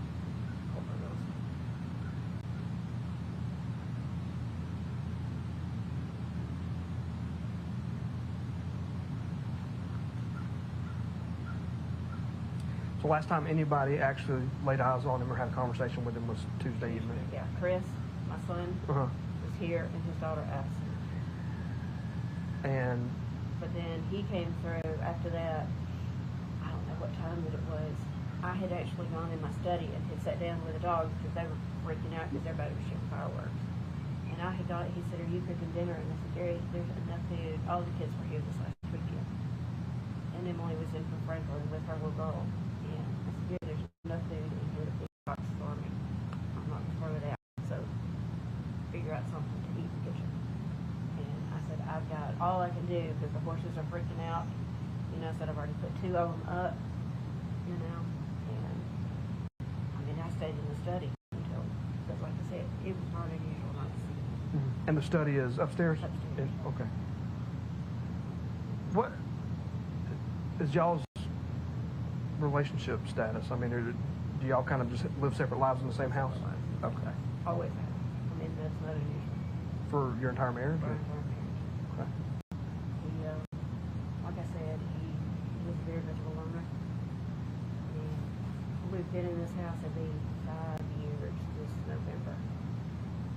And even in my other house, we lived in 2 separate quarters. But his brother and his wife basically did the same thing, and his sister has never married. Because she don't want to be around anybody. So we just talked to them. I mean, everybody was like, gosh, just had a year.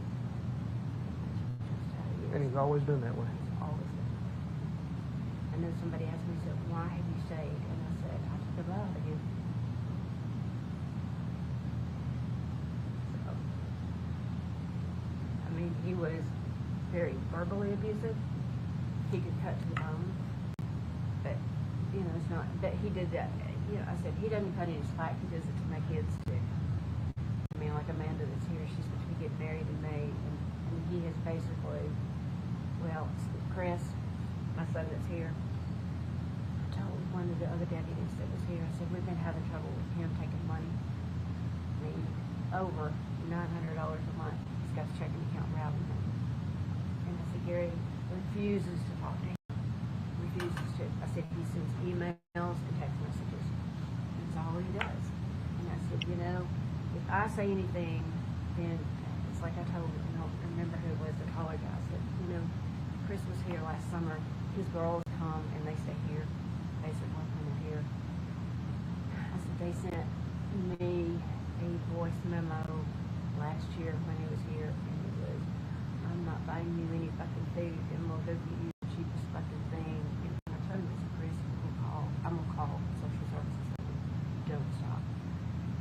And basically, me and his neighbor, they stay here. The parents are divorced. He's been divorced they've been divorced for years. Well, I won't say divorced, they have lived separately for years. And they finally got a divorce right before he and Jenna got married.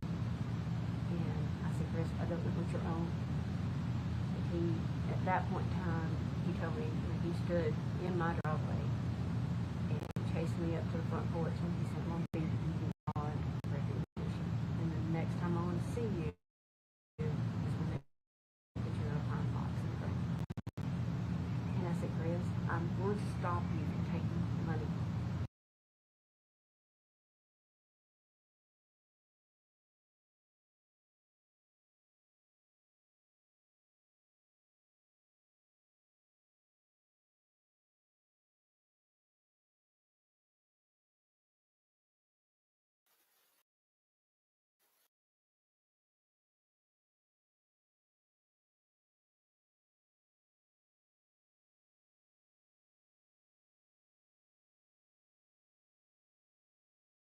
We're back on the record, 2020 CF 2603, State of Florida versus Sarah Boone. Appearances for the state. Sure, on behalf of the state. William J. for the state. Defense. James Owens for Miss Boone. Tony Henderson. Tony Henderson for Sarah Boone. Kevin back on behalf of Sarah Boone. Do we have any motions? We do, Your Honor. You may proceed. If I may first podium, Your Honor. Yes, sir. Your Honor, this time the defense would move for a judgment acquittal. I'm going to start with just a real quick couple of comments, Your Honor. We know that JOA motions have become essentially pro forma, which may be why I've been assigned this responsibility today. But in this instance, I want to make an argument that I think has some merit. I've been paying close attention to the testimony in this case. And I want to point a couple things out. First of all, we know that the court has essentially has assumed the role and is assigned the role of becoming a gatekeeper in this matter. We know from the testimony that's been presented in this matter that not only did law enforcement, but also the Office of the State Attorney had knowledge of these parties prior to the event having occurred. And despite that, the state has proceeded with this prosecution based upon criminal information as opposed to having taken it to the grand jury. That kind of places the court in a special position to evaluate the nature of the evidence that's been presented.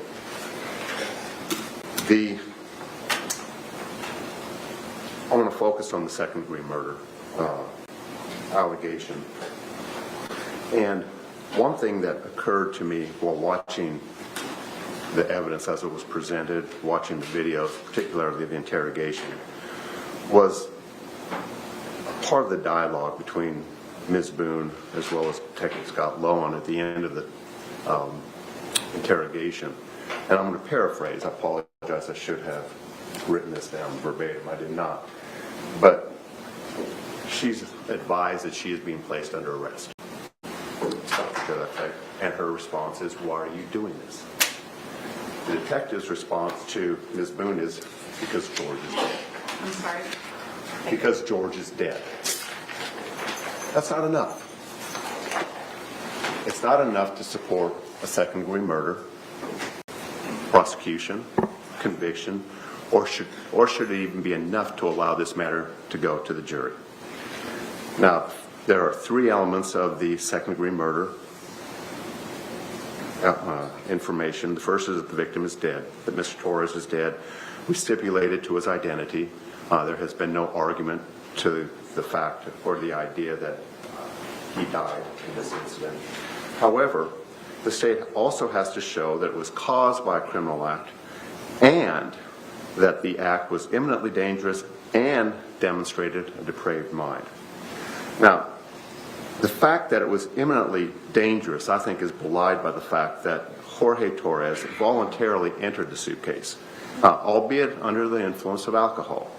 But the perception of dangerousness that's attributable to the victim, apparently he did not perceive it to be a dangerous or an imminently dangerous situation in having entered the suitcase, possibly because of the influence of alcohol on his capacity to make decisions should necessarily be attributed to the defendant as well.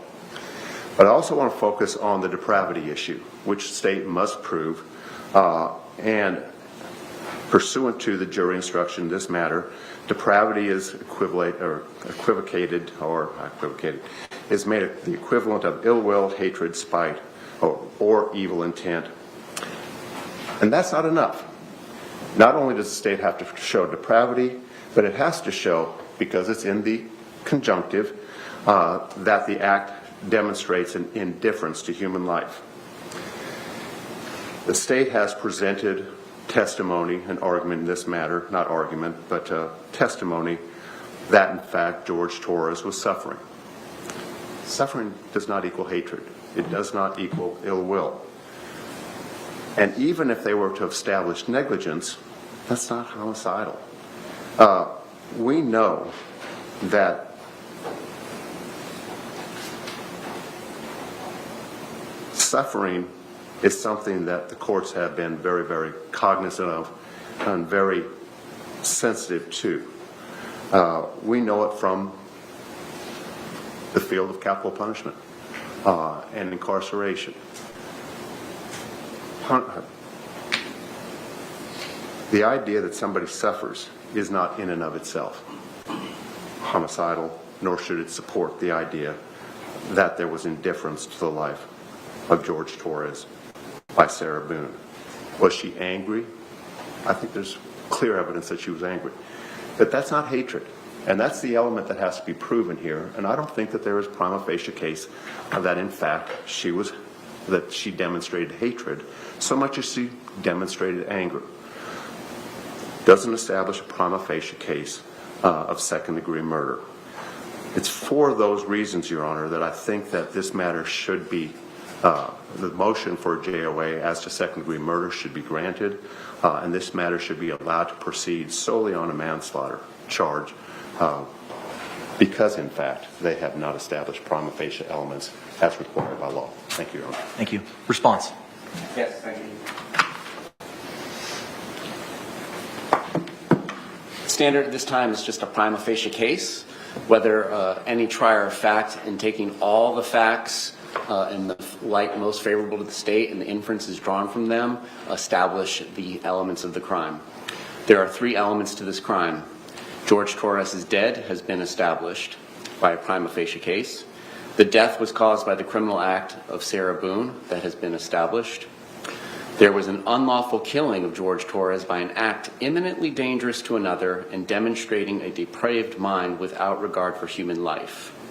An act is imminently dangerous to another and demonstrating a depraved mind if it is an act or series of acts that a person of ordinary judgment would know is reasonably certain to kill or do serious bodily injury to another. It's not Miss Boone's subjective statements on February 25th. I had no idea you could die from being zipped into a suitcase for 13, 15 minutes before she goes to bed. 2, is done from ill will, hatred, spite, or an evil intent. We heard what she said. The 2-minute video starting at 11:12 p.m. 45 seconds would be linked in Merriam-Webster's digital dictionary for the definition of depraved mind. Fuck you, I don't care, laughing is of such a nature that the act itself indicates an indifference to human life. Sarah, that's my name, don't wear it out. Judge, there's no question that a prima facie case has been laid. In addition to the 2-minute video and then the 22-second video 11 minutes later, we also have the defendant's inconsistent statements that she has made in regards to these events, and therefore we have that factual issue for the jury to decide. She made statements on the 911 call and to law enforcement both on the 24th and 25th that I have no idea what happened. I just went to sleep, everything was good, and then when confronted with her video on the 25th, we see that there are 2 distinctly different sets of statements that were made. So this is sufficient at this stage in time for a jury question. Thank you. Thank you. Any other additional argument, Mr. Beck? No, Your Honor. Oh, thank you. Thank you both for your arguments. The court, in viewing the light most favorable to the state, the court finds that the state has presented competent but rebuttal evidence to establish each of the elements of the charge contained in the information to the required level of a prima facie showing. As such, the defense's motion for a judgment of acquittal is denied. Defense, do you intend on putting on a case? Yes. Ms. Boone, I have a couple of questions to go over with you. Judge, if I may. Yes, sir. In a normal criminal trial, my position has always been to put on the defendant last, call whatever witnesses, put on exhibits, photographs, and then the client would be the last person to testify. Because of the nature of this charge and our defense, self-defense, and battered spouse, we understand that we have to put on her first, Sarah first, and for the court to then consider whether or not we've established enough evidence for self-defense instruction. So she's going to have to be going first as the witness. I'm going to need a few moments with her based on everything that's going on and based on that denial of that motion for judgment of acquittal, to just go through it again, because I know you're going to ask a colloquy about all that. So I'm going to need a few moments with, I don't know, 10 minutes maybe for the 4 lawyers to meet with her. I don't know if we can do it here or maybe back there, but just a short meeting. Sure, I'll give you that opportunity, but before you do that, ma'am, I don't want to go into any specifics of any conversations that you've had with any of your attorneys in this case. Mr. Owens has identified for the court his normal practice of calling a defendant last in a criminal case. In this case, he has advised that he wants to call you first. Without going into any discussions of any strategy that you've had with your attorneys, do you understand the strategy that Mr. Owens and your team will be utilizing in your defense? Yes. And are you in agreement with that strategy? Yes. All right. Counselor, you can have that opportunity to speak to her. The court will remain here. I don't know if they can, Officer Jones, can we let them back to have that conversation? Okay. All right. You can go back and have that conversation. The court will remain here. We'll be in a short recess for approximately 10 minutes. Thank you.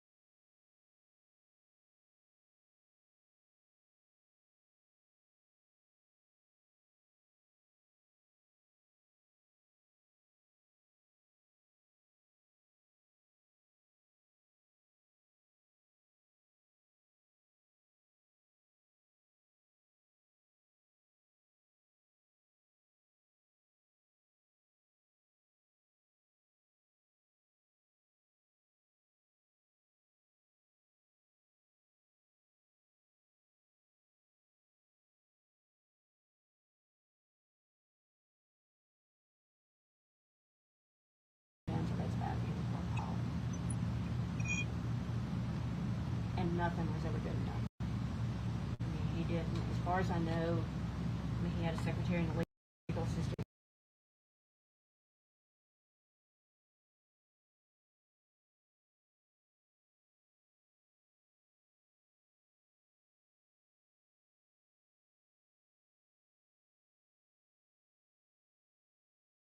Couldn't keep a legal assistant, didn't seem like. And because it was, everything was very, not good. Nothing was ever perfect, so. Right.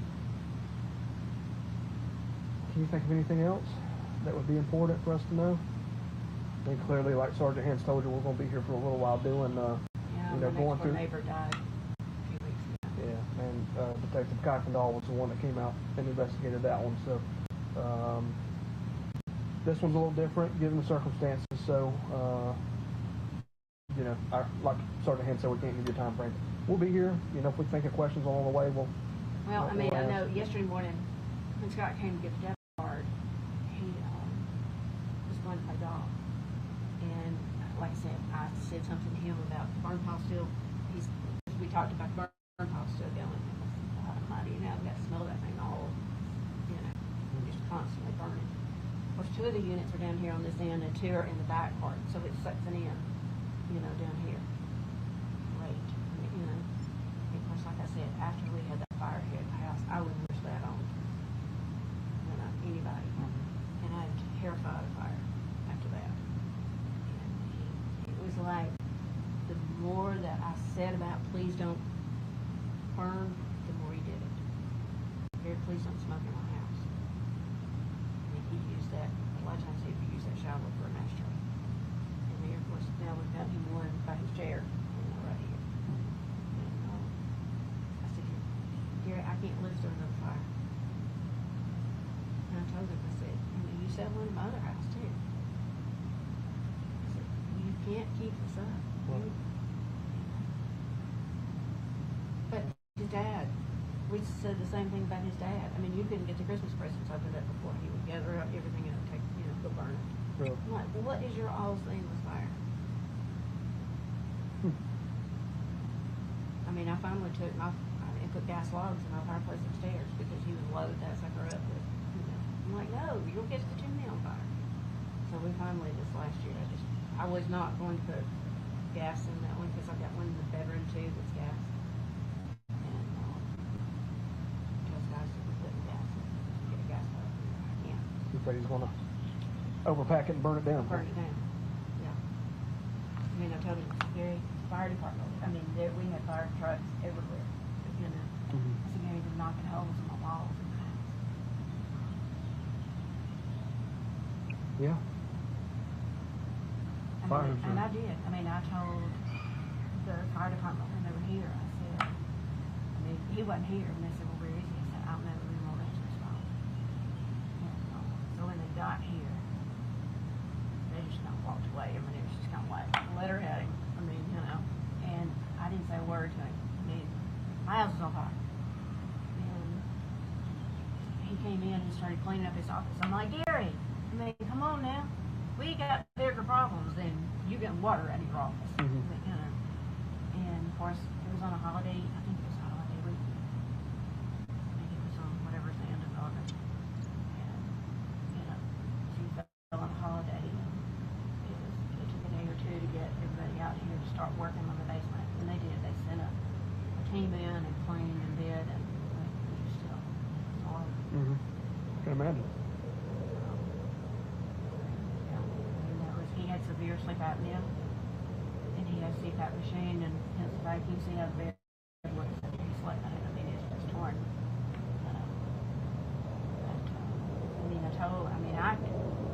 With all the doctors he saw this last time he was in the hospital, it was a neurologist and a cardiologist and every doctor.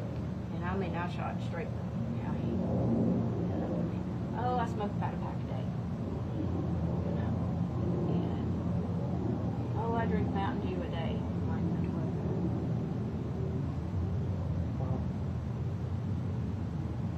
I gave somebody all the medications that he's on.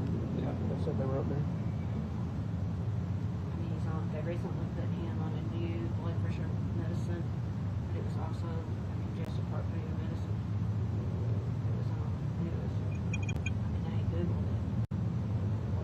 It was pretty when he wouldn't take it all. Never took any of his medicines regularly. He would, my blood pressure got really high, so I'll take a handful of versus. I'm like, here's the thought, why don't you take it regularly? Opposed to. But then the more that anybody would say to him, and I told him, well, Emily, the one that lives in Thompson Station, I don't know what year that was, we had moved into this house. She came to me and she said, some of the partners have gone to Daddy and talked to him and he's got to get some help. And she said, but please don't tell him that I told you. And I said, I won't say it. I don't know why that he confided, but he confides in her more. And she begged him to go and seek medical. Because I've got my mother's been in nursing home for years now. Bad heart. I've got a cousin that I don't have any brothers and sisters. I said, Gary, I believed in the cardiologist's office.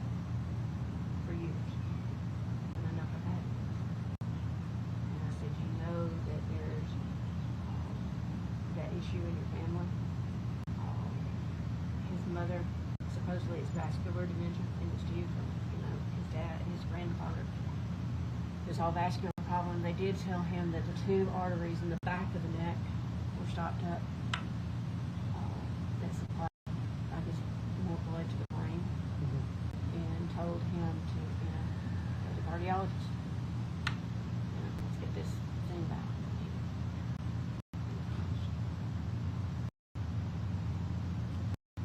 Some people are just stubborn. I think that he, it was, I'm gonna push it as long as I can, and I said, "Well, you've got to quit smoking." I know, but I enjoy smoking. Okay. And especially after Olivia was born, because he's always thought, I guess, Emily was kind of favorite, and whatever Emily wanted, Emily hits back. She's living in a 400,000 house in Thompson Station. Bought her a condo in Tuscaloosa, and that's fine. It made sense, to buy a condo. I told him, I said, okay, we've got Olivia now, and you've got to stay here for 7 months. So you're right. So I don't. Like I said, it was always the glass is half empty, kind of thing. Do I think he would do something to himself? But there was so much about him. He didn't want me being at the hospital when he was there the last time. You need to go ahead and go. And I said, no, because I'm going to talk to these doctors. I will. It's time to put the cards out on the table. It's time for us to all know. Well, the day that the cardiologist was supposed to have come, they did a stress test and all that kind of stuff on him on Tuesday. And his nurse came in and said he did miserably on it.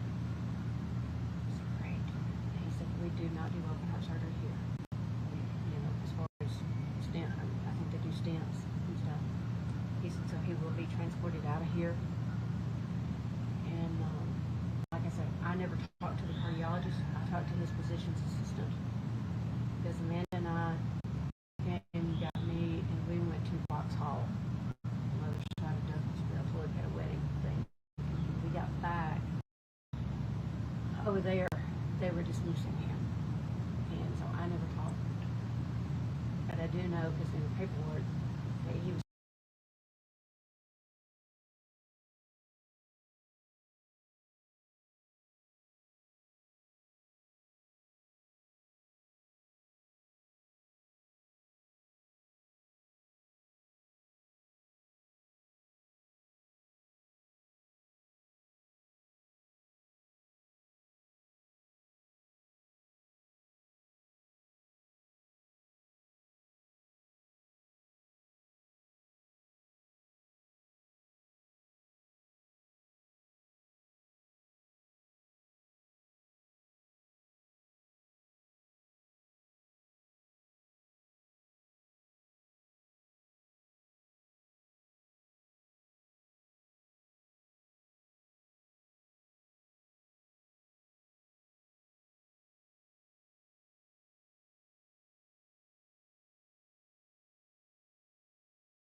We're back on the record. Case number 2020 CF 2603, State of Florida versus Sarah Boone. State appearances for the record. Dave Kester on behalf of the state. William J. for the state. Defense? James Owens from Miss Boone. Tony Henderson for Sarah Boone. Kevin Zach on behalf of Sarah Boone. Ms. Boone is seated at counsel's table wearing the same black blazer and dark blue blouse from this morning. She is in custody, however, not wearing any restraints, so she'll be able to stand when our jury enters, and if she is called to testify in this matter, she will be able to walk to the witness stand. Ms. Boone, I have a couple of questions to go over with you. Similarly to our conversations earlier today, I don't want to know about any of the substance of any conversations you've had with your attorneys, just whether or not you've had certain conversations. So far, you've been present throughout the entire trial process. You've been seated at counsel's table. You've had the opportunity to observe the evidence presented by the state, as well as the direct and cross-examination of the state's witnesses. Are you satisfied with your attorney up and until this point? Yes. Now, I'm going to ask you some questions again about specific conferences and conversations you have with your attorneys. I don't want to know those specifics, just whether or not those things have been had. Have you had the opportunity to discuss with your attorneys whether or not you would like to testify as a witness in this case? Yes. Do you need any additional time to discuss that matter with your attorneys? No. Have your attorneys discussed with you the potential benefits and potential harms of testifying as a witness in this case? Yes. Are you satisfied with the advice from your counsels? Yes. Do you understand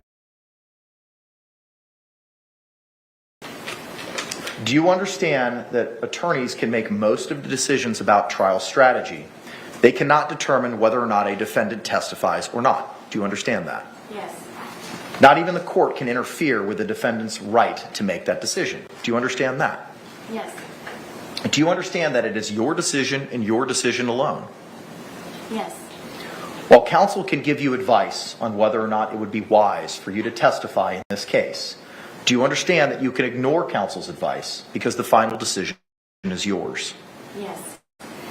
Do you understand that you have the right to remain silent? Yes. Did you hear me explain to the jury at the beginning of the trial how the right to remain silent is absolute, and the fact that a defendant did not testify cannot be considered as evidence of guilt or influence their verdict in any way? Yes. Before a jury begins its deliberations, the court will read another jury instruction if you decide not to testify. This instruction orders the jury not to consider your silence as evidence of guilt or to consider your decision at all. Would you like me to read that instruction for you at this time? Yes. It is instruction 3.9a, entitled Defendant Not Testifying. The Constitution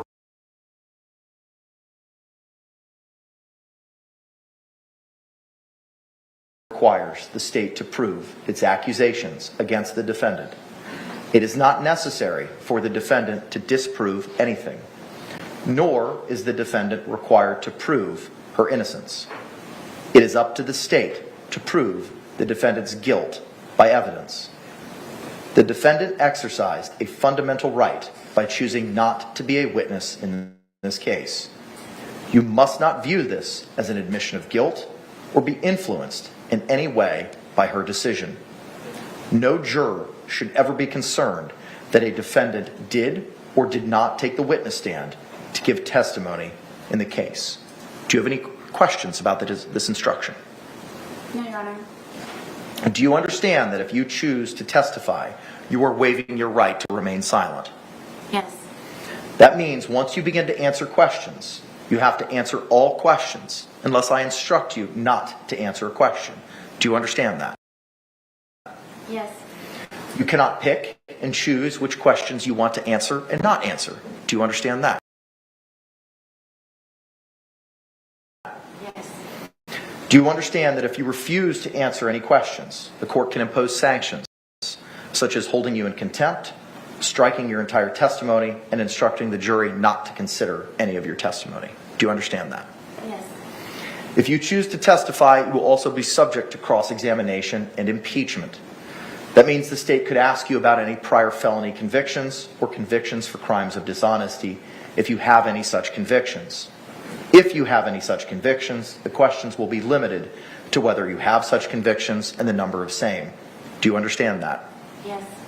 Are you aware if you have any such convictions? Yes. State? Are you aware of any felony convictions or convictions for crimes of dishonesty?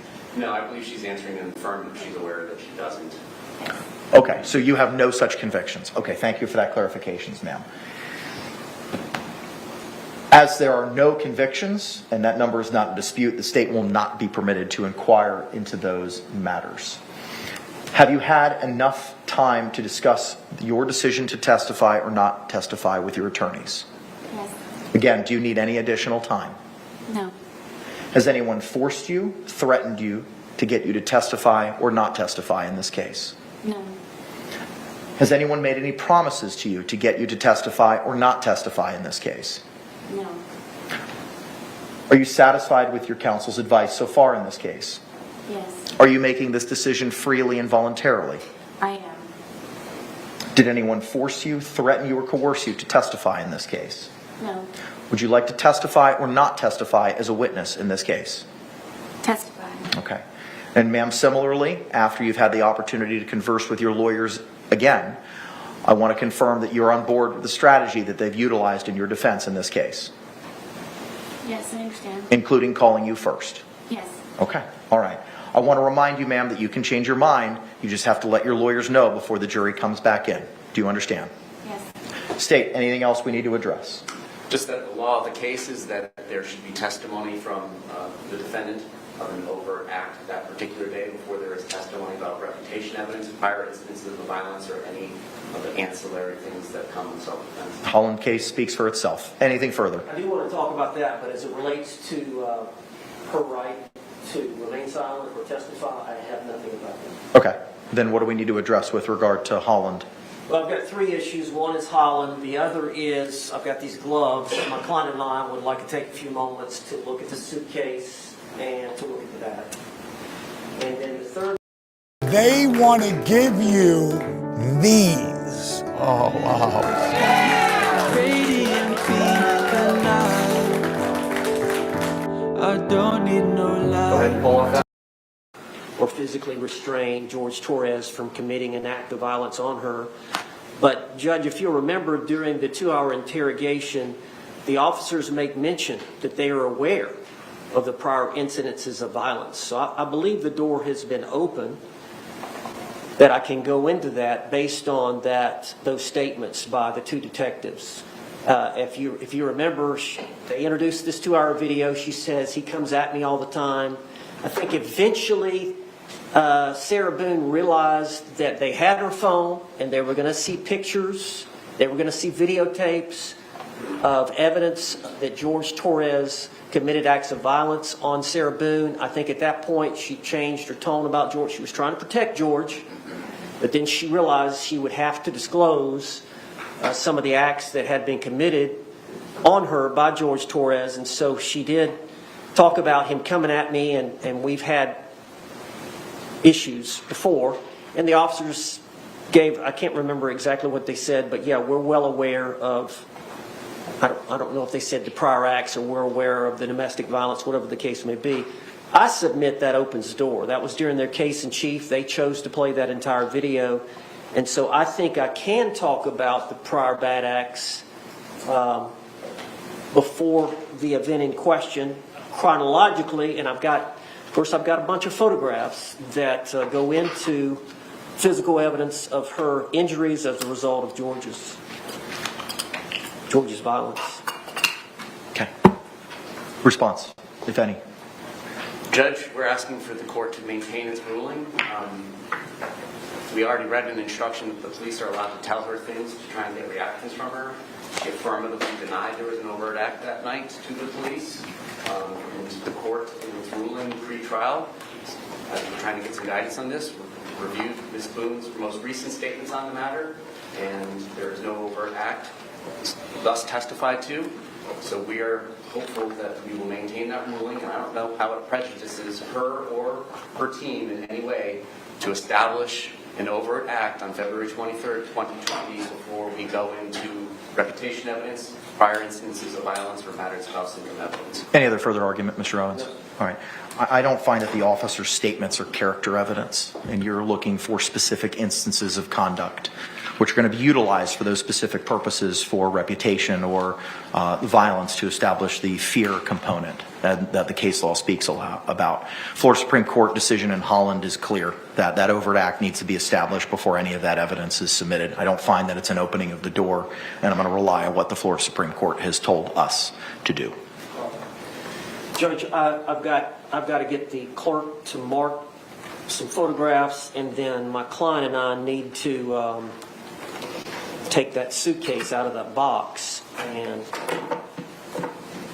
inspect it, play with the zipper a little bit, and then also take that bat out of that paper bag and inspect it before she testifies. Any response?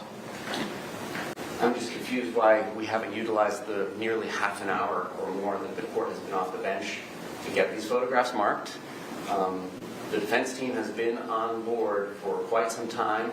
They did not request a second evidence view of the physical evidence that Ms. Boone already had an opportunity to do while she was pro se. It's 11:25. We need to try the case. Judge, I think that she had that evidence view, I think, with Billy Lane. I believe that was the day after I filed my notice of appearance, or maybe it was the day I filed my notice of appearance. I don't remember exactly, but it had already been previously scheduled. I was in Milton, so they went ahead and did it that morning, I believe at the jail. I believe the evidence... Any particular reason why it hasn't been done in the last 45 minutes? Because when I sent my jury out? I've been meeting with my client about her rights to testify or not, and other related matters. So in terms of not giving her this evidence? In terms of anything that the state just discussed? I've just been busy with my client. Okay. How much time do you need in order to pre-mark these exhibits and look at the baseball bat and the suitcase which have been entered into evidence? I would think 15 minutes. I'm very concerned because it is 11:25.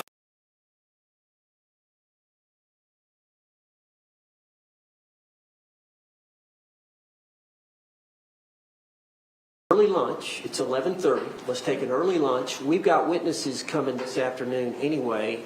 If her testimony ends before 5, we've got 1 or 2 witnesses that are here, and then I believe tomorrow is Wednesday. We've got Dr. Brannon that's going to be here first thing Wednesday morning, and then I believe Dr. Harper's not going to be here till Thursday morning. So we're going to have a little gap in time unless we've got to put on several officers about prior acts and all that. But I think for purposes of this, Judge, in the abundance of caution, I feel like I need to go over this evidence with my client before she testifies, and I have not had a chance to view that evidence other than seeing it here today, but I think I need to do that with her before she testifies. Okay, can the parties approach for a moment?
Why doesn't everyone between 45 and 65 claim the $250,000?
It is 11:35. Councils have matters that they need to address with Madam Clerk for the pre-marking of exhibits, along with the review of the suitcase and bat, which were previously entered into evidence.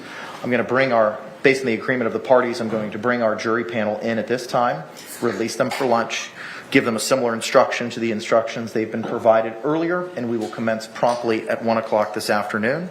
State, any disagreement with the battle plan so far? Yes, sir. Same question, Mr. Owens. No, sir. All right, let's go ahead and stand by, bring it back in our panel.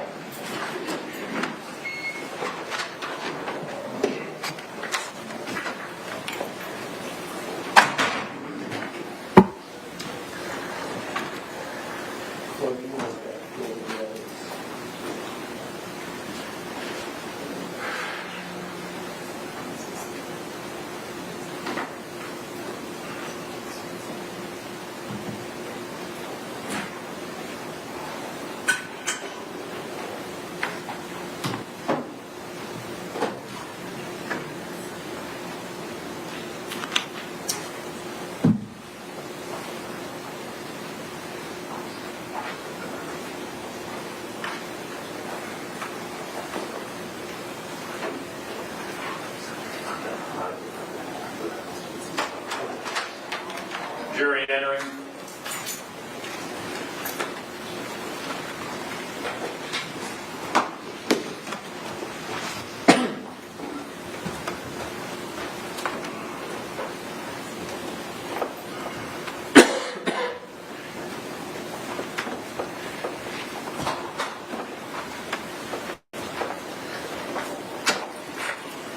State, do you recognize our jury?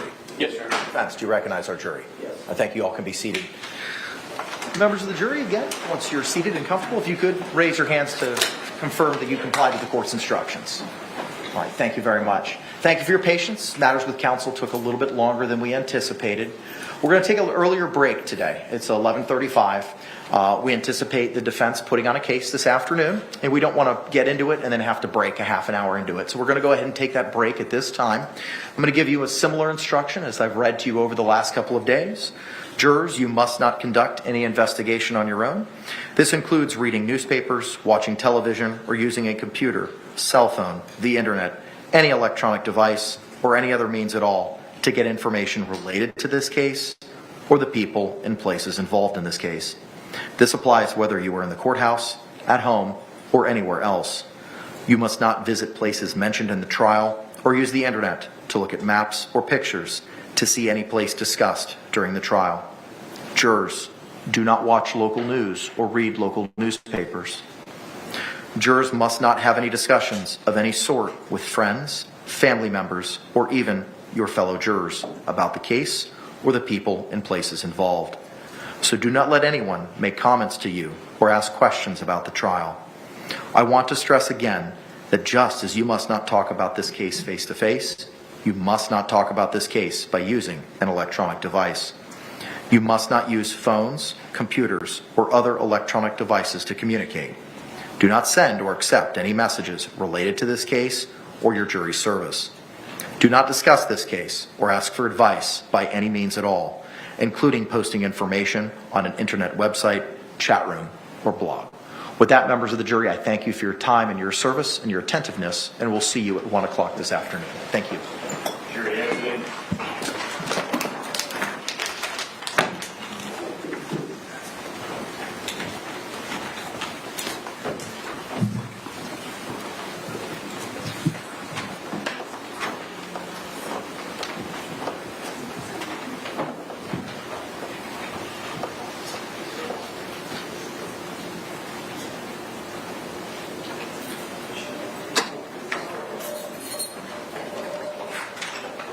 Y'all may be seated. Thank you.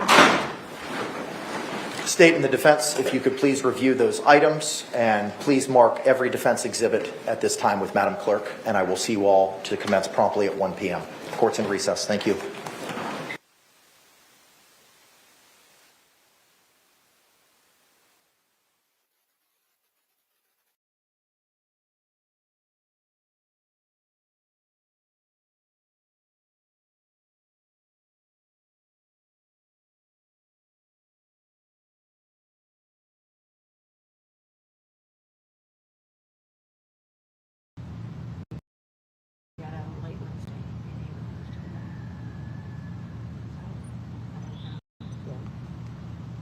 He doesn't do heart attacks that y'all know of yet. No, he had all the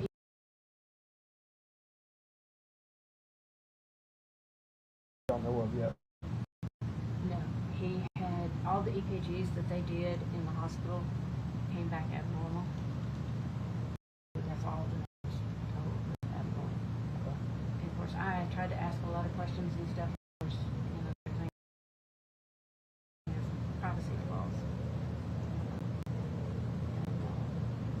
I know Dr. Kaufman, his doctor, I had been to him. I had to have eye surgery done a few years ago, and I had gone to him for a physical at that time.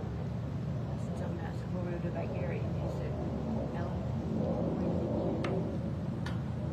so I had been able to. He said, I said, well, we'll take it. I said, he takes his blood pressure medicine with a Mountain Dew, and he said, and takes his open cigarettes. And he just kind of laughed and he said, what do you? I said, I don't know. But now my mother, 2007, I think she had that open heart surgery. I haven't done that for a while. So she took her to him to get on home health and all that kind of stuff. And Gary said, oh, I finally brought you somebody that's in worse shape than I am. No, Gary, she told me. Well, I mean, I knew he was taking time off. I mean, you know, there's a lot of it that I would think you need to go check on him, but the more you checked on him, the more belligerent, I guess, that he got. More, you know, so I just go and just look, push the select for the CPAP machine, so it breathes for him, basically, and he slept with the door locked. So he's paranoid about everything. You said this is a smart house, and you just told me his parents. Are there any video surveillance on the property? No, none of any of that has worked since the fire. Okay. So we might see cameras around, but no, they've all been taken down. Yeah, I mean, there's cameras still there, but the whole system is, it doesn't work. So I mean, if one of my supervisors, oh, there's a camera, I can tell them there was a fire. How did you say 4 years ago was the fire? 2 years ago now? Okay. Yeah, 2 years since August. So a fire 2 years ago, and that destroyed the system, and y'all have never repaired it. We got Elon, and we got them back out here, and they've worked on it, and they couldn't seem to get it working. I mean, there's an iPad up in my kitchen that you can control, everything with, and it hadn't been able to get it back working right. It got into all the wiring and everything. So it's the whole house, not just the video surveillance. It's all the smart features. It's all smart features. Yeah, it used to. There was an electrical engineer who built this house. She was an architect. You walk in rooms, the lights would come on, and if nobody moved around, and everything, the lights would go off. Wow. It got into all of that. And I said, I didn't know that it'd take having a fire here to get it to where, because I couldn't keep a light on in the house. You'd be sitting there at the kitchen table, and all of a sudden everything just goes dark. Really? You have to move around to get it coming. Move around, and you get up because there's like little things in each room, like a little thing up in the corner. It would be a sensor. So you should get up and march around. And I said, he worked from here, and it was fine for people like that, but it didn't work here. Not when you got dogs and 4 kids. Did around, and finally, I guess it was about my oldest son, Addison is his, Cameron is Chad, the one that's out here. Oh, okay.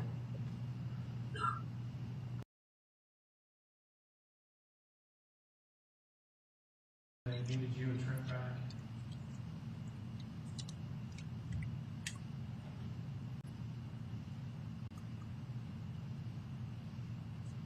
I don't have any that say they need me back. I don't have any that say they He need sent me. me a text that said that they needed you back. Trent back and you back. I'll call them and verify it real quick and let them know what you're doing and see if you still want you back right now. Yeah, is that Lee?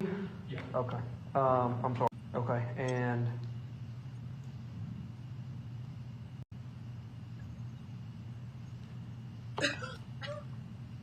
so you had a phone conversation with Scott, Yeah.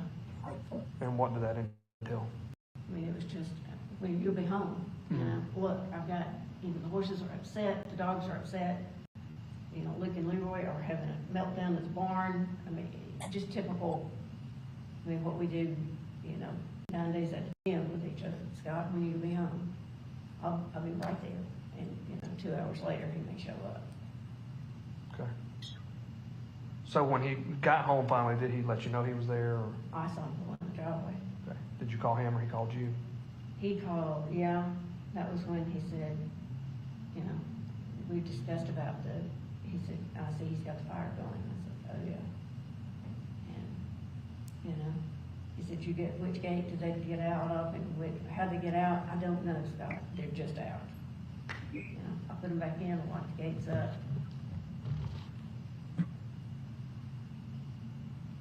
Okay. So, and by this point it's pretty late. Do you have a guesstimate of what the time was? I mean, I would probably say 10:30. But I don't know that for sure. All right. And did you go to bed soon after that, or what did you? Oh, yeah. Like, immediately. Because, like I said, the two dogs were having just, meltdowns. I just pulled him in bed with me. And What time did you wake up the next morning? Scott came to the house at about 6:30. He called me, he said, I'm coming over to the house to get the debit card. So I got up, gave him the debit card. And he went and got cash. Or I said he went and got cash. And then he came back And then what did you do? And then I actually went and crawled back up in bed, fixed something to eat, crawled back up in bed and lay there for, a while. And went to the barn to go feed the baby goat and feed Leroy and, that kind of stuff. And, Do you have any idea what time you went out to feed the goats? no idea. So you got up at 6:30, you think it was an hour, 2 hours, 3 hours after you? Maybe 2 hours. I don't know that for sure. I mean, I got up and got started, and I talked to Amanda at some point in time. And, because I was just supposed to stay home. And she said, well, let's go to Lake Lanier, And she said, Cameron, and she said, I said, well, I don't think Addie's gonna come because I don't think Chris is gonna let her. And she said, yeah, Chris has been pulling the phone up, and, Cameron's been texting, Addie and, that kind of stuff. So, I left. And like I said, we didn't get back until, What time did you leave to go to the lake, you remember? no idea. Afternoon, before noon? It was probably before when I left.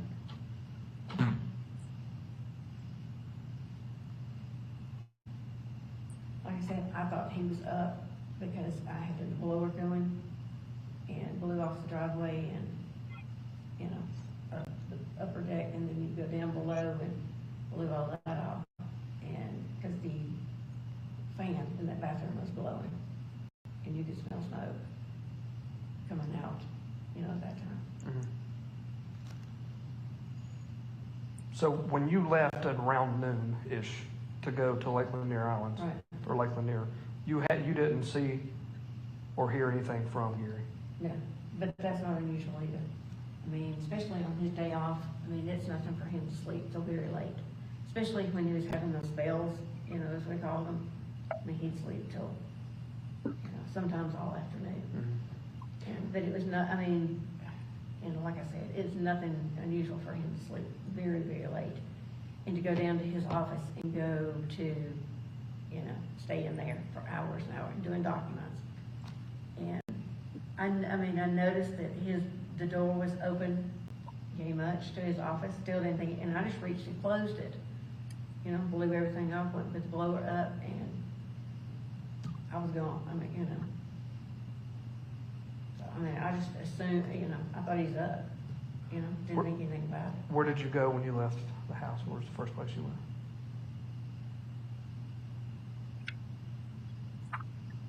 Target. Which Target did you go to, you remember?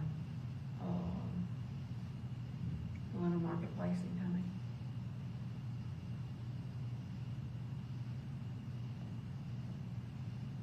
Then you went from there to the lake. Mm-hmm.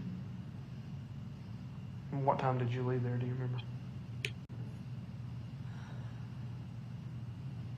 It was by the time we got out of there. It was probably, because I had Cameron, it was probably 6-ish when we left there. And Amanda,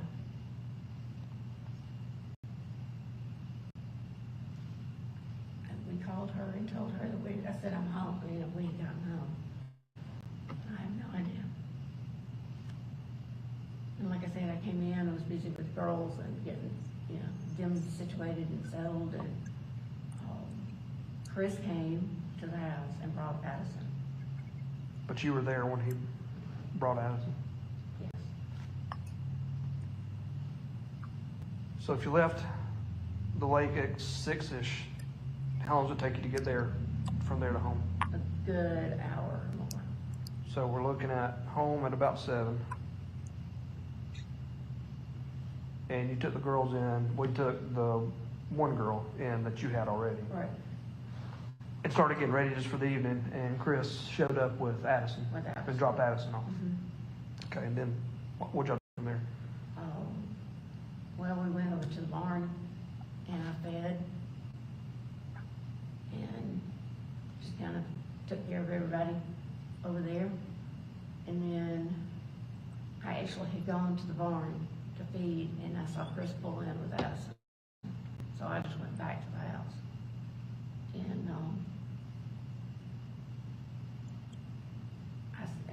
we discussed about, Addie had actually a salad from Wendy's. And I said something to Chris, and he just blew me off. And I said, look, I need to know what the plan is. What are you going to do tomorrow? What are you going to do? And he said, oh, well, what does it matter? Well, I need to know. I've got, the girls here.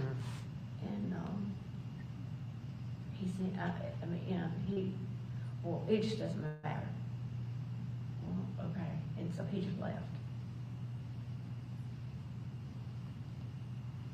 So then with them, it was, okay, we've got to get you all, what bed are y'all going to sleep in tonight? What are you going to do? What are you going to, And I told him, I said, please do not leave this house. Do not leave. And they wanted to go back over to the barn and stuff, and I said, well, it's fine, Remember, stay out of the pasture, stay out of everywhere. And so anyway, we went back to the barn, did around, and finally, I guess it was about 8:30, 8 o'clock or so. I told him, I said, look, y'all got to get a shower and get settled in for the night. I said, I have been too hot today at late, up there. And I was in bed probably about 8:30. And I told him, I said, look, remember, I know, so I typically sleep with my bedroom door shut just to keep the dogs in. And I had left it open, put the dog gate up. I said, remember, I can hear you if you leave. And they promised to settle in, wouldn't be on their phones, wouldn't be, You said Addison is how old?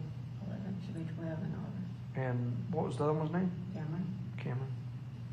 And she's how old? I think 11, 10. And both of these girls are whose daughters? Chris, my oldest son, Addison is his, Cameron is Chad, the one that's out here. Oh, okay. So she is your soon-to-be step-granddaughter. Okay. So you're in bed by 8:30, and you sleep all night, or? Yeah, I'd wake up every once in a while, just, okay, have I heard them? Have I, and I remember hearing them in the kitchen at some point in time, but it was like, okay, they're in the kitchen, they're, But at no time, you didn't get up and go down, or? No. All right, so about what time did you get out of bed the next morning? Which would be this morning, right? Yeah. I got up and checked on them probably about 8:30. And they were both upstairs asleep, and I went upstairs and turned out all the lights they have all the lights on upstairs, and I went up and turned. You're good, Danny. You're good to stay. All right. I went upstairs and turned out all the lights and lowered the air conditioner because it was hot up there. And I, lowered it down. And I don't know what time that they got up. I basically got up, fixed me something to eat, and I thought, I'm just going to curl back up in the bed for a while and just, chill. And I talked to Amanda, and she was on her way over. And she said actually at that time she said, I'm going to get up and I'm going to get ready and then, come over. And Addie and Cameron were wanting to, they said, well, where's Big Daddy? I said, well, he should be down there in the basement. Did you not see him? And they said, no. And I said, well, did you look at the barn? I said, well, go look at the barn and see if he's over. Well, then Amanda got there, and then Scott came over not long after she'd been there. We were just sitting out on the front porch talking. And we discussed, I said, is your daddy over at the barn? And he said, no. And I said, are you sure? Because he's not here. Well, then that's kind of when we started looking. And Amanda called his cell phone, went immediately to voicemail. And I went out and looked in his car, found his wallet in the console of his car. So it was stashed in there with all his cigarettes.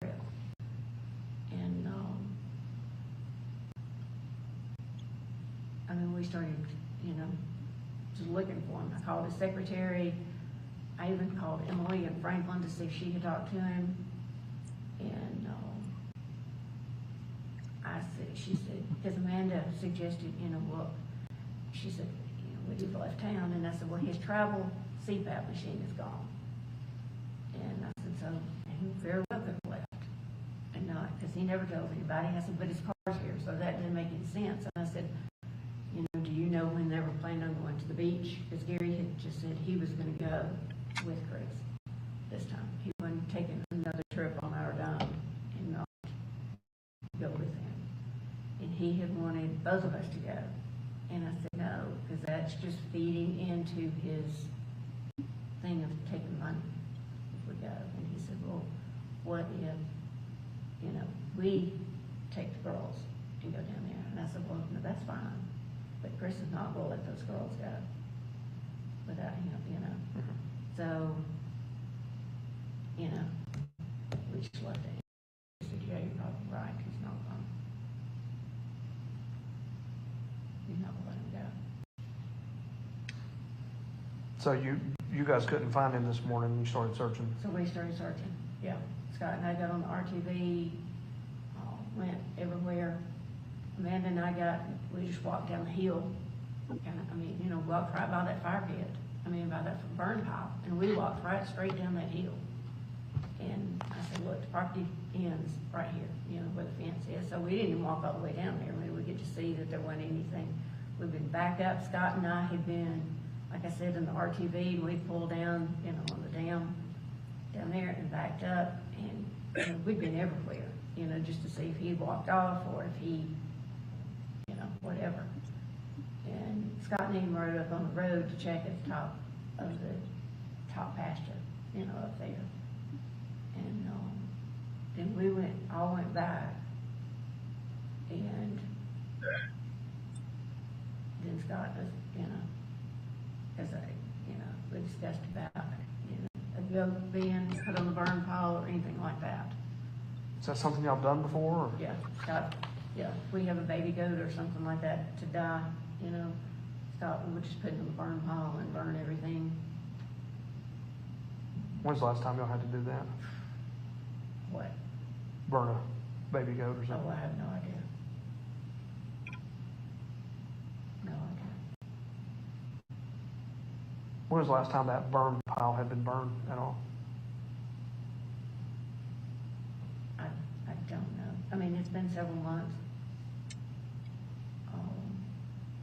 Because I just wouldn't let him burn it. As I said, everything, you and Scott both take everything and put it on that burn pile. Everything.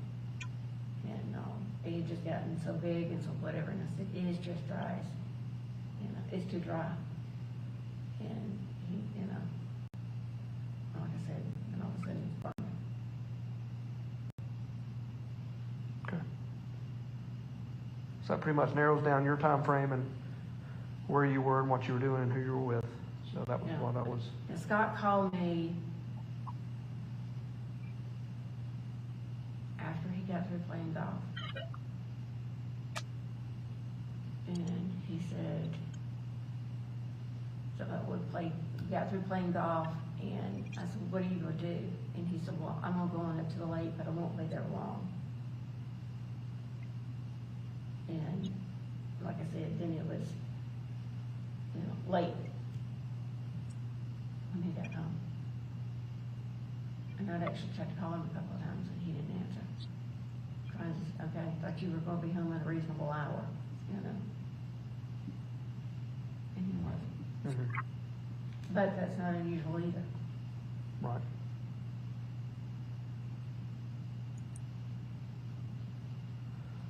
All right. Do you have any more? How do you want to tell them about the projectile, the bullet? You want me to tell them? You want to tell them? Does Scott know? No. You're the first one.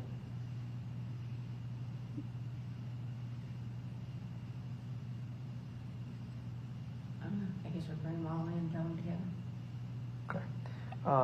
One other piece of business. I am going to, your cell phone is in the search warrant, so I'm going to need to take your phone and we'll forensically analyze it just to look for evidence. inside of it. Do you have it? Is it in your pocket? Yeah. I'll go ahead and, if you want to cut that off, or is it password protected? Will you give me the password, or do you want to turn the password protection off? No, just give me the password. Okay.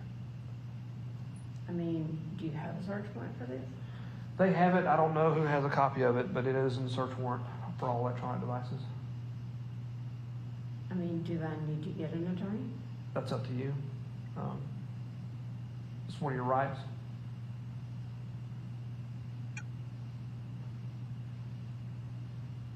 Well, I know Eric Durlacher, he called this afternoon, and he's like, well, you know, y'all be careful.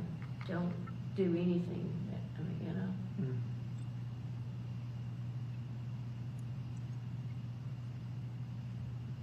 I mean, has Scott implied that I would have done something? No. I mean, I would have never, ever hurt you. Never. The unfortunate thing is somebody did, and we don't know who did, and it's our job to determine that. So we have to go through our common standard procedures. I mean, you're the spouse.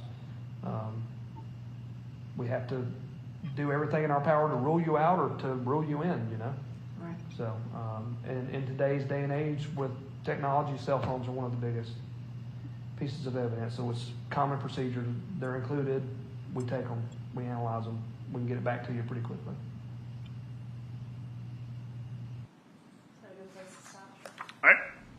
I stopped it at 37:38.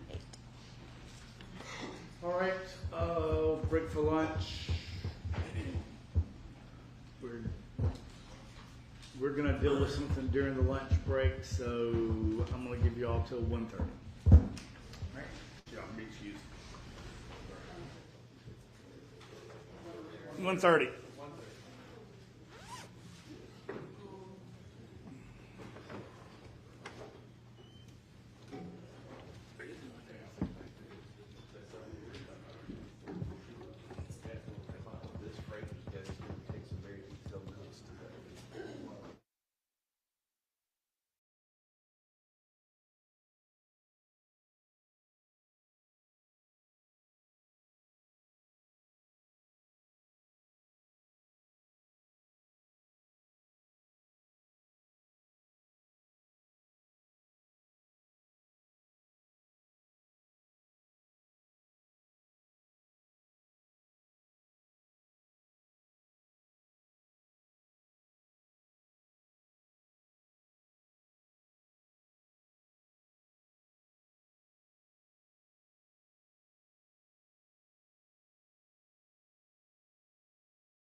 absolutely bloody revolutionary to tell you about, and you'd be a complete mug to ignore it. There's this new gadget, right? It's called Cast View.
Okay, so we're back on the record in SBCR 22-03364J6. Council are both present at their respective tables. Ms. Simon is present with her counsel. Ms. Parker, I've had an opportunity to review the motion for immunity, and I am signing the order granting use and derivative immunity. I'm going to hand it down to the clerk, both documents down to the clerk, so they may be filed in. And of course, that is regarding the witness, Weston, Craig Weston. Can I get a copy of that from Mr. Bryan once it's signed and filed? Yes. All right. So before we bring the jury out, let's talk about how we're going to proceed at this point. The state has made a motion to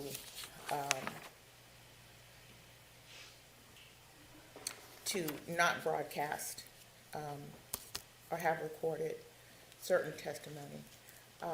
Mr. Dean, if you'll state the state's position on that. So we're objecting to any recording, audio or video, and broadcasting of the testimony of Craig Weston and of Tim Weston, should he testify. We're objecting under OCGA 15-1 10.1, which sets forth the multifactorial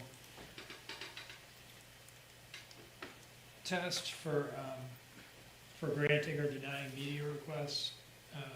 In particular, we are relying on the first two factors, the nature of the particular proceeding at issue, that proceeding being just his or their testimony, and the second factor, the consent or objection of the parties or witnesses.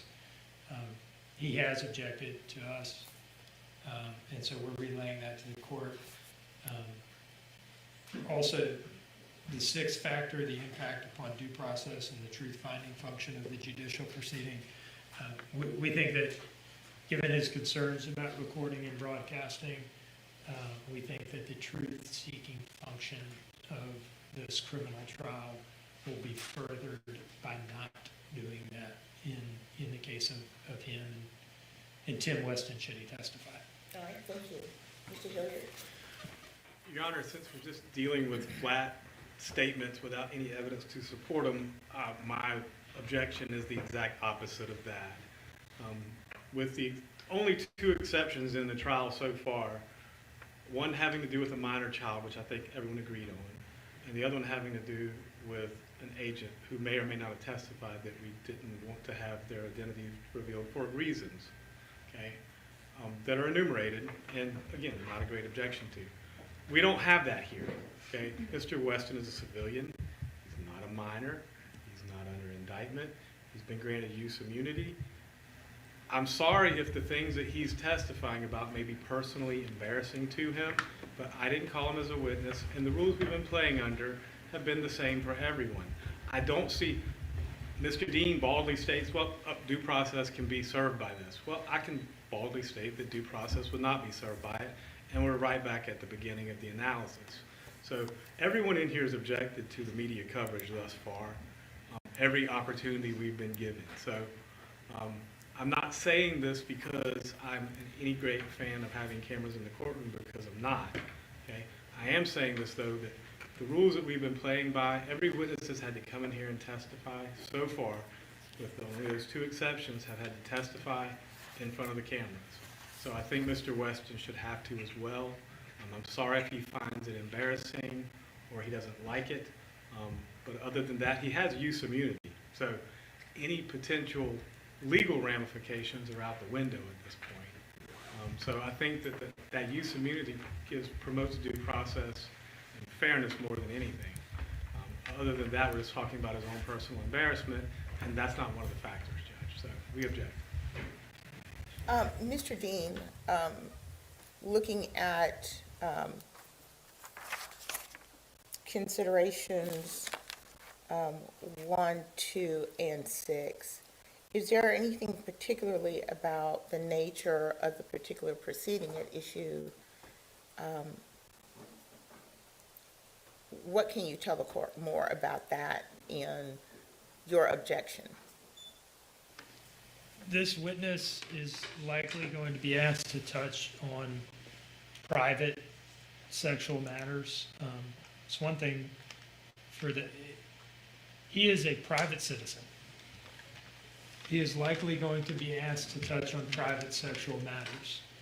He's testifying under compulsion and under a grant of immunity, and might also be asked about, perhaps about criminal activity for which he will never be tried, and will therefore never be vetted in a court. And this is the same reason that the federal government doesn't name unindicted co-conspirators in indictments, because unindicted co-conspirators are never going to get a trial and an opportunity to flesh out the truth or falsity of the allegations against him. There's sort of a parallel thing going on here with him. And as to, so I think that's enough factually to state that, and that goes to the nature of the proceedings. As to the objection issue, I mean, I'm just proffering and stating in my place as an officer of the court that he objects, and he objects strongly. And you've cleared up a question I had in my mind. So May I say one more thing? I'm sorry. You sure you want If not, that's fine. You're not going to hurt my feelings. I'll sit down. What do you want to say, Mr. Dean?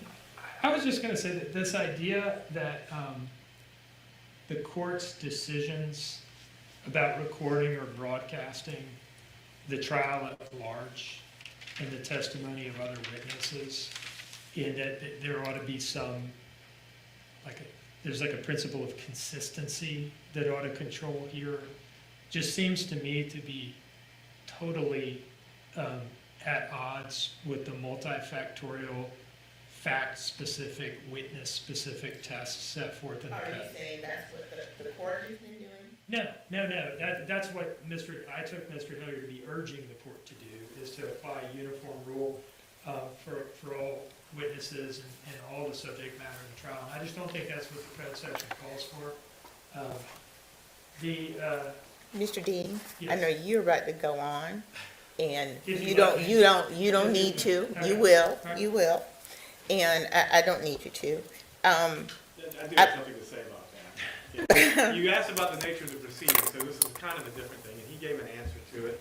I'm going to see if I can summarize Mr. Dean's argument. We've hauled in a witness by compulsory process. We are offering this witness. We have given this witness immunity, and we've subpoenaed them into this murder trial. And now, because he feels some kind of way about being embarrassed, that we're going to change the rules for this witness, which is all what they've done. So I don't understand how you can create the problem, cement the problem, alleviate the problem with this particular witness, and then think that, I'm the one who's objecting to it, and I'm the bad guy, because I think this guy should play by the same rules that every other person they've done the exact same thing to has had to play by the entire trial. I don't see there's anything unique about the nature of this particular proceeding. I don't see there's anything about this particular witness that makes it relevant or necessary to turn the cameras off. And I don't say that because I want them on. I don't. I say that because I don't see a reason to carve out an exception for Mr. Weston. He's not that special. And that's the reason why I'm objecting to it. Rules are here to guide us, and 15.110 is here to guide us with regards to videotaping and televising and recording.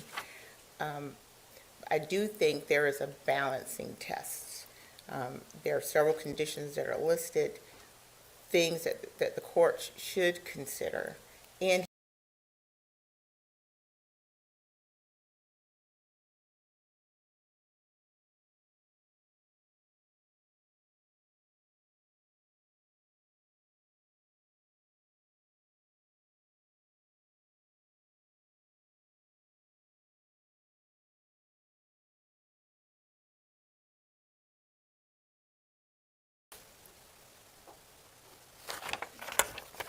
I'm not going to require Mr. Weston to testify with the cameras on. I think that Mr. Dean gave an argument for, one, the nature and particular proceeding at issue that helps satisfy the court.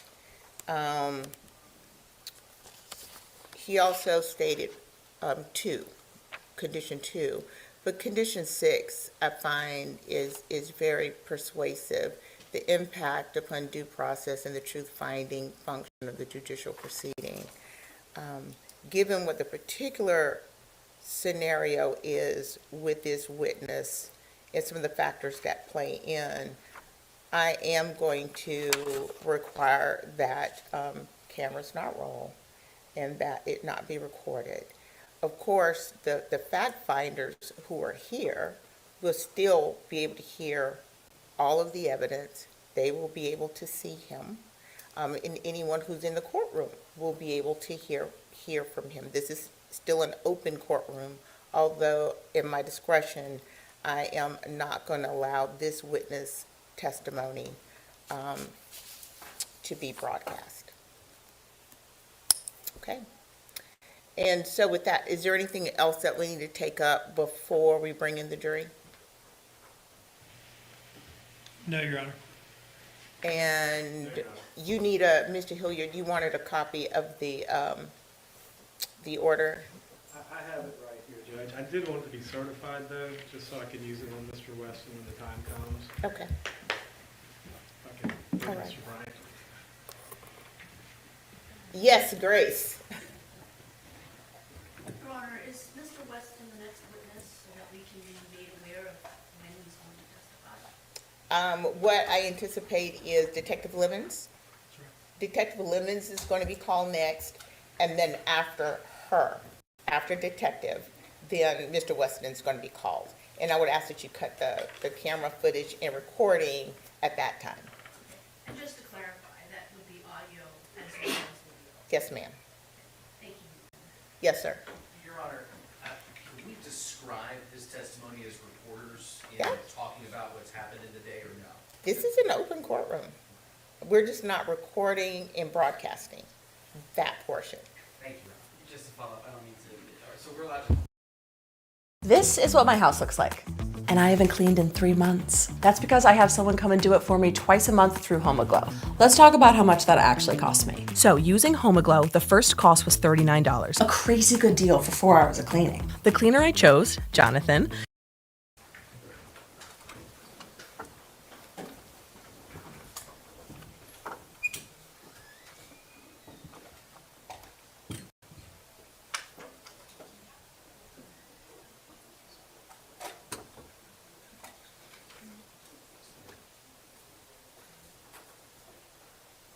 Jurors in summer?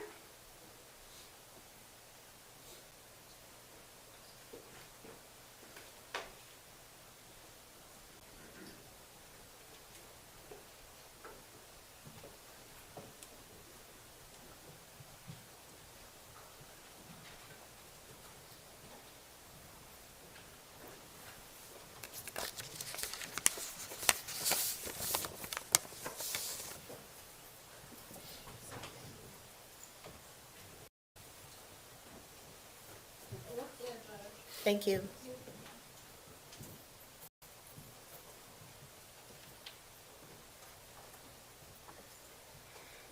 All right, please have a seat, ladies and gentlemen. I think I said 15, but I think it grew into an hour.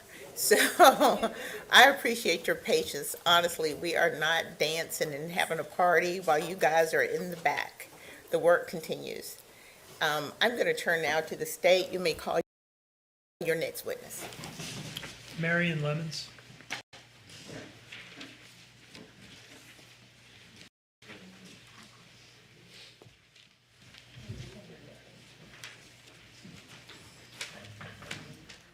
The evidence you shall give the court and jury in the trial of this issue should be the truth, the whole truth, and nothing but the truth, so help you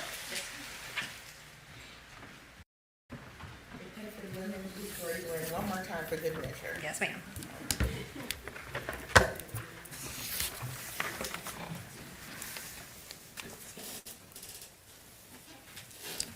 All right, you testified, feels like a long time ago now, about the defendant's October 5th interviews at Chatham County Police Headquarters, right? Yes. And over the course of that day, she disclosed 2 trips away from the residence on the night of October 4th, morning of October 5th. Yes. And on that day, what was the story as to the first trip, the earlier of the 2? She described going to the Flacco's Tacos to meet up with a gentleman she knew as Red. To do what? To pay back a drug front. Over time, I guess by October 12th, in the interview with Special Agent Snyder and Special Agent Solomon that we watched more recently in time, did that story change? Yes, it did. How did it change? It moved from meeting Red for a drug front at the Flacco's Tacos into meeting Red/Craig on Arkwright to buy cocaine and Percocets. What do you mean by Red/Craig? She told the interviewers that Red is Craig in that interview. Okay, same person. Yes. Okay.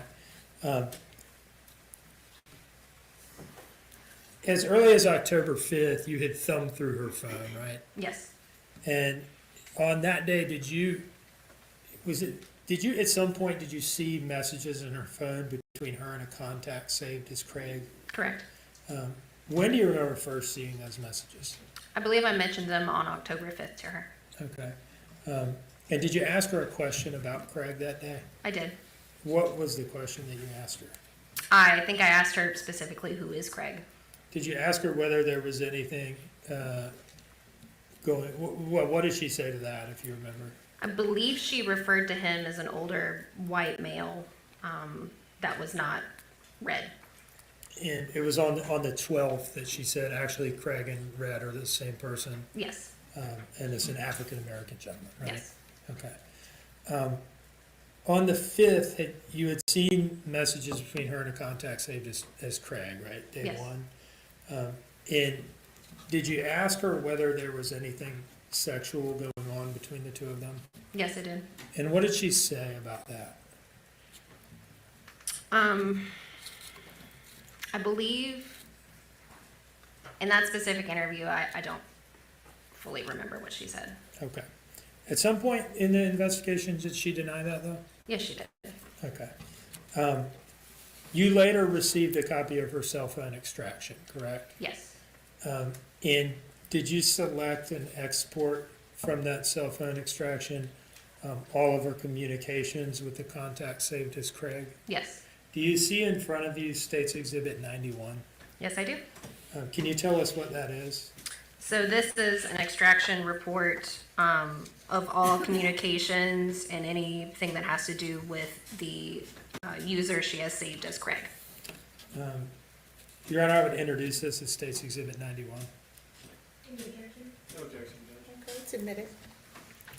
Now, does this exhibit show when she first saved Craig as a contact? Yes, it does. And what was that date? On September 16th in 2022. Okay, so that would have been how long before Quentin's disappearance? Like a little less than 3 weeks, maybe? Correct. Okay. In moving forward from that, is there a series of text message exchanges between the two of them leading up to October 4th? Yes, text messages and phone calls. Okay. And does this document include all of them? Yes, it does. Before we get into, reading individual ones and describing when they were sent and received and so forth, let me just ask you, can you kind of summarize what these communications show as far as what was going on with the two of them, between the two of them during, say, late September, early October? So pretty much from when Leilani saved Craig into her phone, it appears that they began a sexual relationship and were scheduling meetups to meet and have sexual intercourse. And where was it that they appeared to be meeting? At his place of residence. And where is that? Off of Arkwright. Okay. On Arkwright Road? Yes. Off of Highway 204? Yes. Okay. And I think you testified earlier that you identified Craig as Craig Weston of Arkwright Road? Yes. Okay. Let me draw your attention to a few of these and have you talk us through them, okay? Okay. Can you go to line 7? Yes. So this thing is like, we've had some of these bubble style exports. This is a table style, right? Correct, yes. Okay. It's just a different way of pushing text messages out of the Cellbrite extraction? Yes. Okay. Line 7. Can you walk us through this message, including like the date and time and who sent it to whom and what it says? Okay. So again, these are only from Craig and Leilani. So this one's from Craig saying WRY, which is commonly known as Where Are You, on September 25th at 2:24 a.m. All right, so middle of the night. Yeah. All right. Line 8, can you just kind of walk through these from that one through line 16? Okay. So the previous message was at 2:24 a.m. The next one is from Leilani at 2:25 that says, I'm home on Buckhalter. At 2:25 from Craig, hello. 2:26 a.m. from Leilani, I can come back out there. At 2:38 a.m. from Leilani, on the way.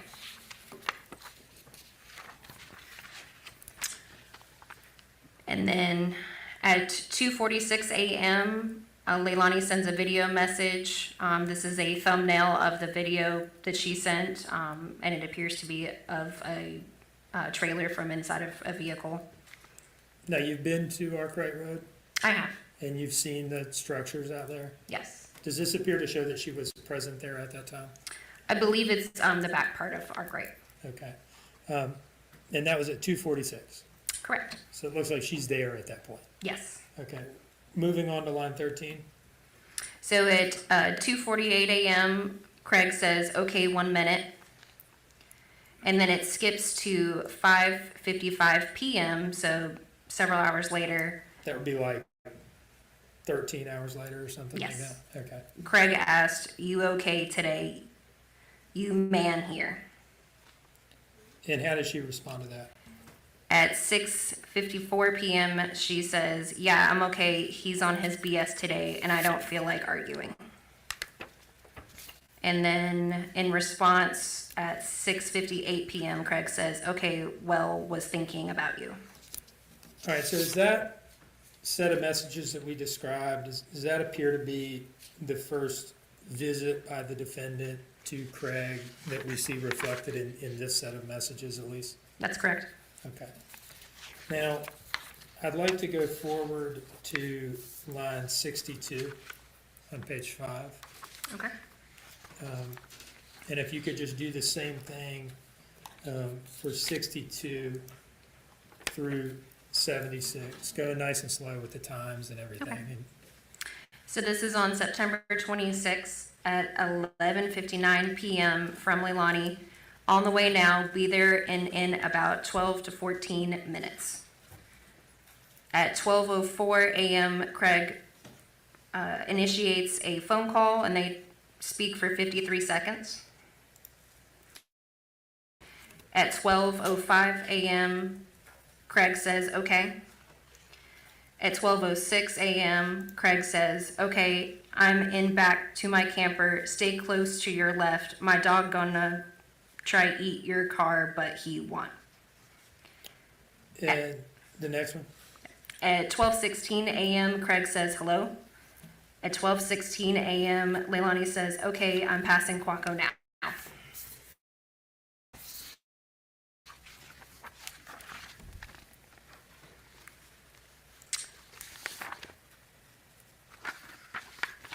At 12:17 a.m., Leilani initiates a phone call for 19 seconds with Craig.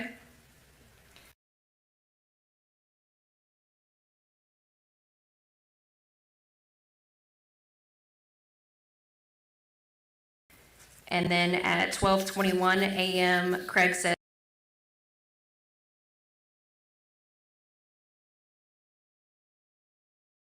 door open. Then skipping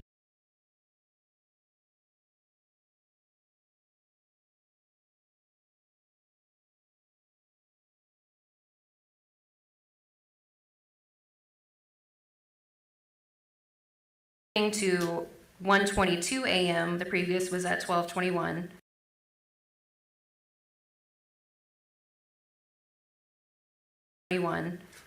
Leilani says, I'm home, I loved those hugs. I'm home, I love those hugs. Yep. All right, so based on when she said she was passing Quaco Road on the way there, and when she says, I'm home, I love those hugs, roughly how long does it appear that she spent at Craig's place that night?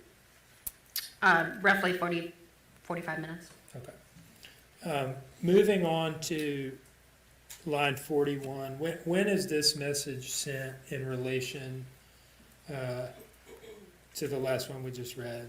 Yep, so the last one was at 1:22, where she's saying, I'm home, I loved those hugs.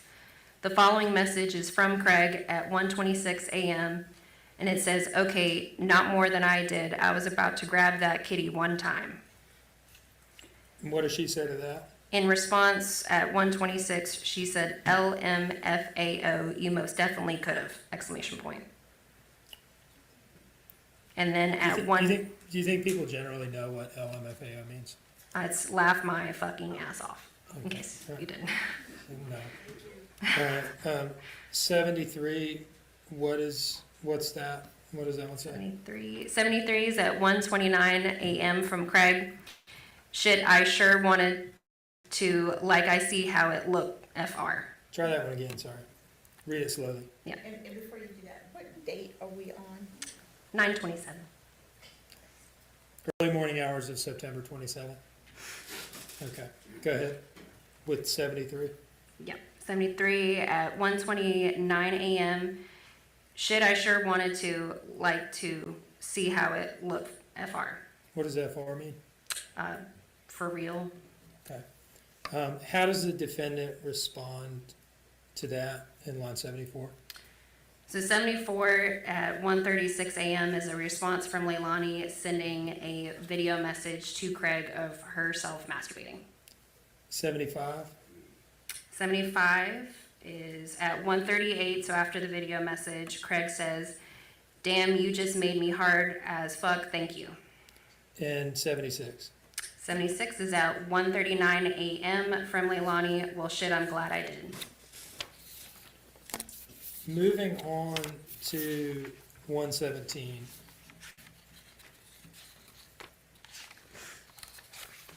And this will be the last set that I'll ask you to read, okay?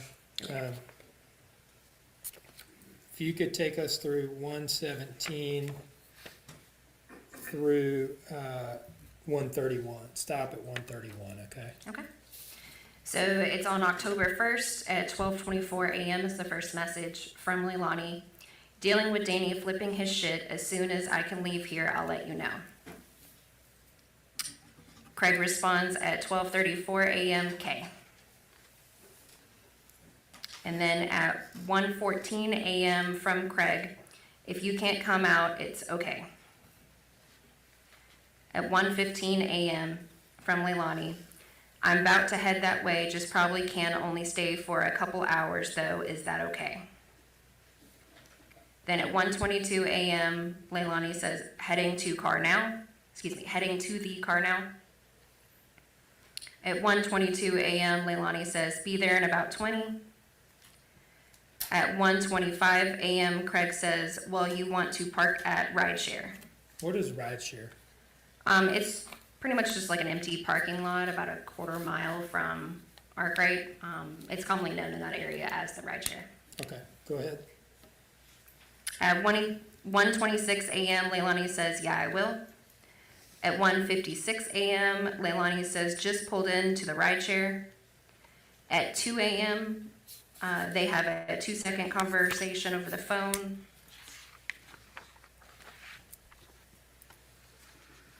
At 2 a.m., Craig says 2 min, which is 2 minutes. And then at 2:01, Leilani says, okay. All right, so per those messages, it looks like by shortly after 2 a.m. they would have been together then? Yes. Okay. And the next message, 129? So that one is at 3:23 a.m. The previous was at 2:01. Craig's Almost like an hour and a half has passed or so? Yes, Okay. more than an hour. That was good as fuck. I'll take that anytime. FRI, no, I made you come for a long time. That was from Craig to the defendant? Yes. All right, the next message? That one's at 3:56 a.m. from Leilani. I would be down to do that again anytime. 131? At 3:56 a.m., Leilani says, and yes, you did for a good ass min. And then the following message is at 11:59 p.m. So how much time has passed at this point? Well over 12 hours. Okay, so this is like the next night? Yes. Okay. What is the date now? It is 10:01. So at 11:59, Craig says, you okay? On 10:02 at 9:02 a.m., Leilani says, yes, I'm okay. She then responds, about to drive over there actually. At 9:46 a.m., Craig responds, damn, you was tired, or I got rid of a lot of your stress. At 9:46, Craig says, LOL. At 9:47, Leilani says, a lot of stress was released. I need that sleep. At 9:54 a.m., Craig says, that's good, shit. I was ready for round 2 last night, but it's okay. You needed that rest. You look well rested. And then 140.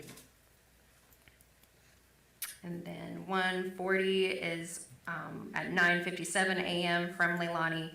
I'm still wiping the crust from my eyes. All right. So these seem to show that over the week leading up to Quentin's disappearance that the defendant was getting male attention from Craig like 3-4 times, something like that. It would appear so, yes. One moment, please, Your Honor. No further questions. Mr. Hilliard? I do have a few about State's Exhibit 91, Judge. Detective Lemons, let's talk about the text messages you didn't mention. Okay. I'll start on page 1. So the contact for Craig was added on September 16th, correct? Yes. That's the first time that this appears anywhere in here to the best of your knowledge or in mine, correct? Yes. Right. Did you see anything to this number prior to that? No. Okay. So, on the first page, instant message 6, if you would, did Mr. Dean ask you to read that one? No, he didn't. Okay. What does that one say? And who's it from and who's it to? On 9:25 at 2:23 a.m., Leilani says, I needed a 50, but no one was there. What is a 50 commonly referred to as? Is that a drug slang? I believe it's just a number. I needed a 50, but no one was there? I don't know what she was intending there. I mean, I can assume it's drug lingo, but what exactly it is, I don't know. Okay, well, you seem to know what WRY meant, correct? Yes. And you're currently stationed at C&T, correct? I am. Okay, so using your experience and your knowledge as an agent over at the counter narcotics team, when someone says they need a 50, what are they commonly referring to? Objection, asked and answered. I'm going to allow Mr. Hilliard his line of questioning. Overruled. Yep. So my understanding is almost everyone has their own drug knowledge. Usually when I don't know something, I'll ask one of the other agents there. So right now I don't know what she's referring to. All right.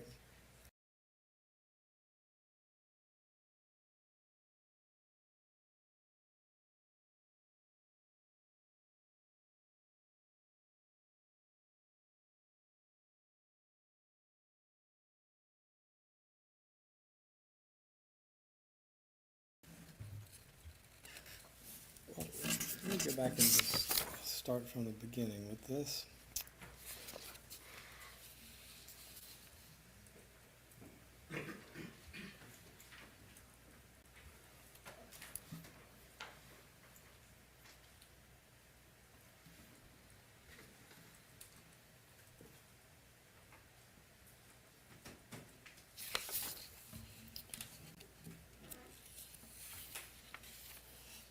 On page 3, line 26, who is that from and who is that to? And what does it say? It is from Craig to Leilani, and it says, I'm going to be your first black guy, not that it matters. And that was on September 26th? Yes. And at that point in time, that seems to imply at least that they had not done anything, correct? Yes. Okay. So,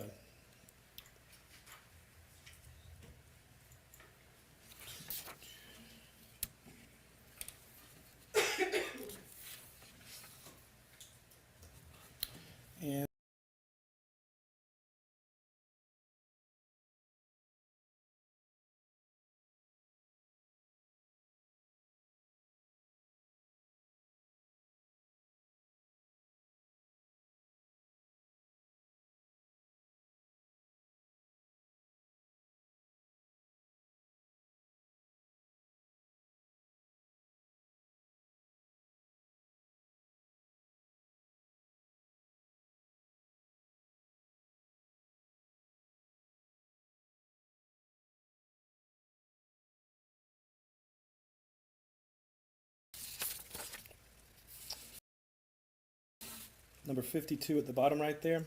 Who's that from and who's that to? That one is from Leilani to Craig. And what's that asking for? You got a half of tree. And what is that referring to? I believe that's marijuana. Okay. And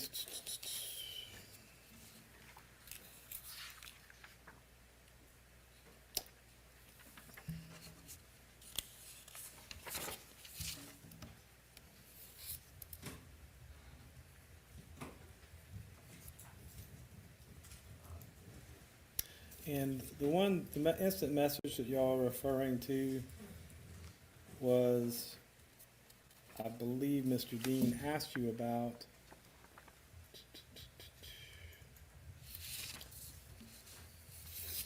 Where it looks like, I guess they met at the ride share.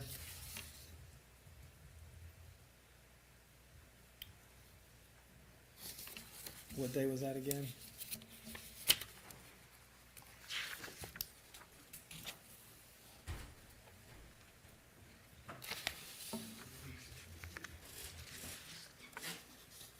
I think it was October 1st, if I'm not mistaken.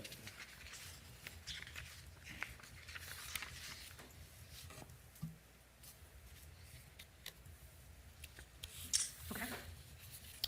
And does that seem to be when there was some sort of activity between the two of them? Yes.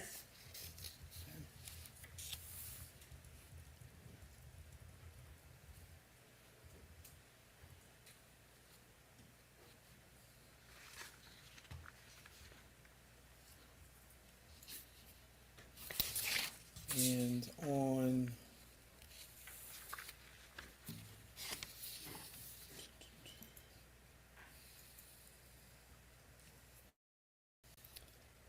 I think it's the last page, but I'm not mistaken.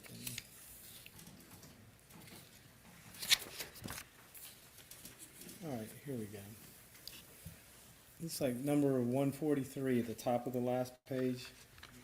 Who is that from and who is that to?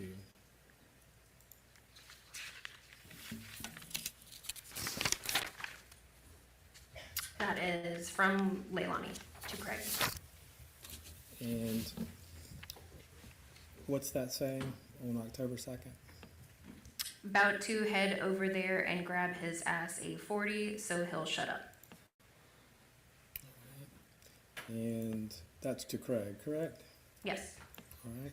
And on October 3rd at 3:30, who is that from and who is that to? Which line? Number 147. That one is from Leilani to Craig. And what does that one say? Just sent 30 Danny coming in for it. That's all the questions I have with regard to this exhibit, Judge. Thank you. All right, Mr. Hilliard. Any redirect? So,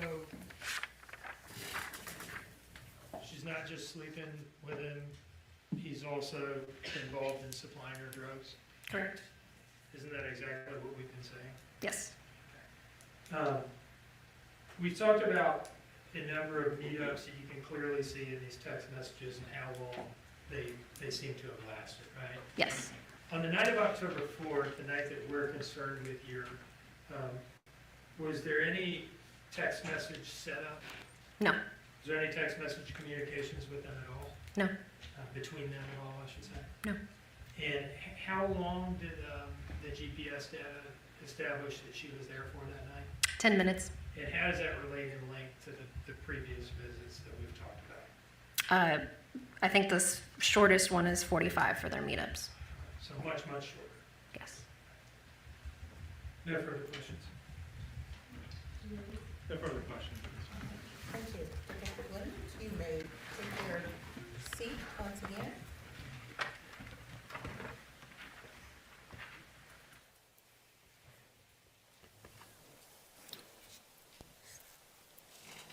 The state may call its next witness. Your Honor, the state calls Craig Weston. Okay, and at this point, this is where video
jury entering.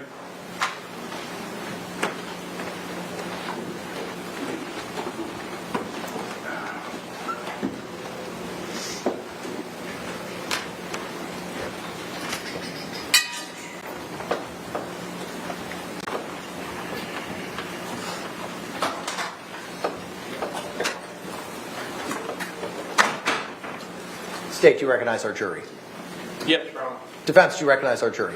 All right, thank you. Y'all can be seated. Members of the jury, after seated and comfortable, if you could raise your hands to confirm that you complied with the court's instructions during the break. Record reflect all hands have been raised. With that, the state has rested. The defense is going to put on a case. Defense, Mr. Owens, you can call your first witness. The defense would call Sarah Boone.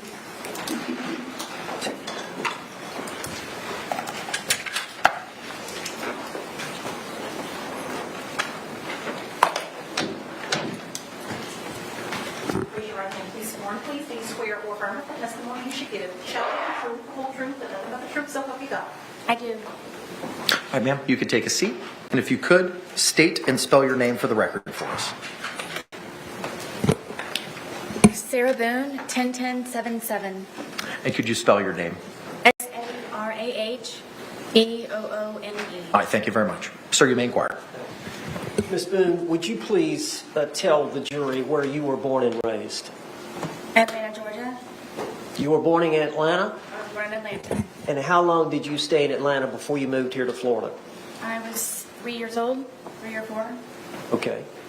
And from that time, y'all moved, you and your family, your mother and father, moved to Orlando? And my grandparents. Okay. Y'all all moved down from Atlanta down to Orlando? Yes, and my 2 brothers. Okay. And were you raised here essentially from that time on? Yes. And you resided here in Orange County, Florida that entire time? Yes. Okay. And where did you go to high school here locally? I did. Where did you go to high school? Edgewater. Okay. And tell the jury, how old were you when you graduated? I was 18 years old. Now, I know you lost your mother and father. Overruled.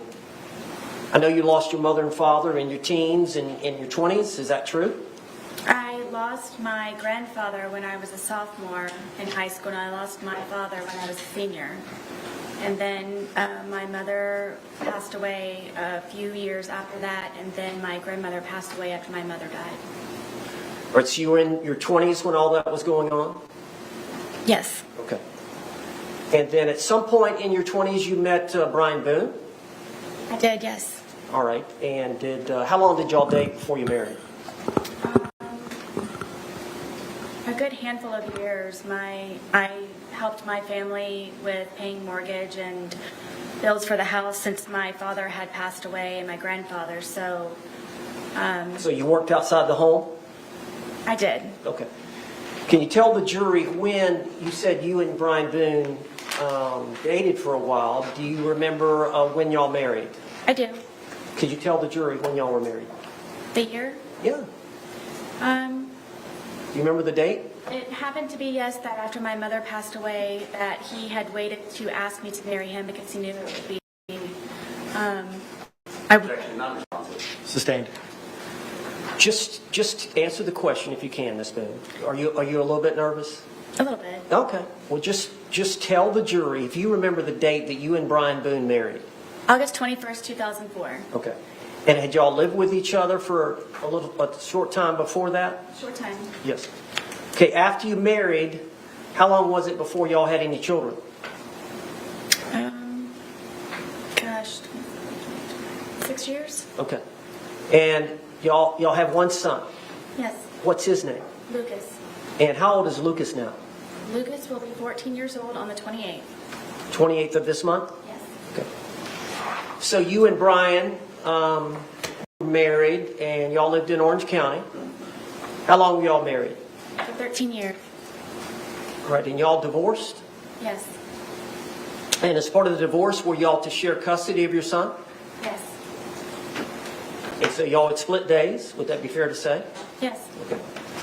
At some time after you and Brian split up, did you meet George Torres? Yes. All right, could you tell the jury how you met George Torres? I met George when I decided to buck up, I guess, and was tired of trying to patch things up with my ex-husband.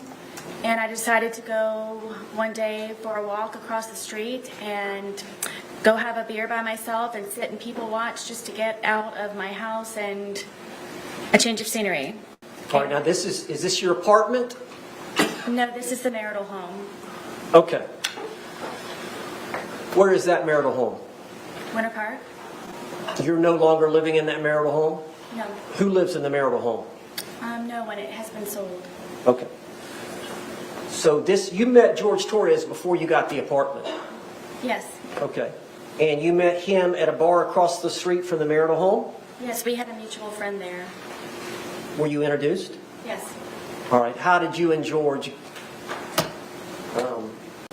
get along when you all first met? Very well. It was strange how quickly we hit things off and had so much in common, and I never thought that he would be interested in someone like me, and I just couldn't believe that he was actually interested in me and said a lot of nice things, and 1 hour ended up being 4 hours from when we had first met, and then we would always have something to talk about. Why couldn't you believe that he would be interested in you? He was very handsome. He was very funny. He was smart, and I would show up in workout clothes and disheveled hair, and I guess I kind of felt broken from being in the process of the divorce that he knew about. But then one of the things that we could relate also was the fact that he was here in Florida because he had just been divorced from his second wife. So that was another topic that he and I could compare notes on. Okay. So eventually the divorce was settled. Did you get your own place? Yes. Is it fair to say that after at first you lived in your parents' home, correct? Yes, until I was married. And then you moved directly in with Brian? Yes. And then y'all lived in the marital home, correct? Yes. And then you got this apartment? Yes. So that was the first time in your life that you actually had your own place? Yes. And what was the address? 4748 France Court, apartment number 3. And what city is that in? It's in Winter Park. How far is that from here? 20 minutes. Okay. So you got that apartment, and initially were you by yourself? No. All right, tell the jury. In the almost year, about 10 months of separation from Brian, my ex-husband, that is the time when I met George. And my ex-husband was trying to buy me out or force me out of our marital home, and I needed to find somewhere to live. And so did you and George agree to rent the apartment? yes, I needed extra income. We could not afford it just on my own. You were receiving some income from the marriage settlement, were you not? Yes. So you did have consistent monthly income coming in from the marriage settlement? For the most part, yes. But you needed more to live. Yes, to pay the bills and for rent. So did you and George have some agreement? We did. All right, what was the agreement? The agreement was that if I decided for he and I to live with one another, because it would be under my name, that he would help with the monthly bills and on a regular basis where it wouldn't be something that I would have to argue with him about. It would just be an automatic. Make sure that everything's paid first, and then from there, hopefully have some fun with it. Okay. And so I understand from that point on, would it be fair to say that y'all saw each other on and off for about the next 3.5 years? No. I would consider us a couple. Okay. At some point, he asked me to marry him. Okay. But y'all did have times where he left and went to live with his parents? Yes. Is that fair? Yes. And there were times where there was an understanding that y'all were going to break up? Multiple times. Okay. All right, so, again, on again, off again. Yes. This was actually before we had our apartment. That was, I guess, our dating phase. Okay. So y'all were together for 3.5 years, is that fair? Yes. And y'all had actually agreed to marry? He had asked me yes a couple of times to marry him, and one time I agreed to yes. Okay. Now, I want to get directly to the date of this event so that the jury can hear your testimony. All right, so tell us, I believe the date is February the 23rd of 2020. Explain to the jury that whole day, from the time y'all got up, the whole thing. Approach.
Objection's overruled for now. Now, Ms. Boone, let's just, instead of one long speech, let me break you up over the course of the day. So, do you remember the date of February 23rd, 2020? Yes. Do you remember getting up? Yes. All right, just tell the jury about that morning. What y'all did that morning. What you and George spent the night together at the apartment. Yes, at that point he was living there. Yes. So y'all slept in the bed together upstairs. February. So y'all would have gotten up that morning, February 23rd of 2020. Yes. All right. Tell the jury what happened when y'all got up. He was already downstairs, and I went downstairs, and he wanted to start the day off by drinking because it was a day off from his job. And I talked him into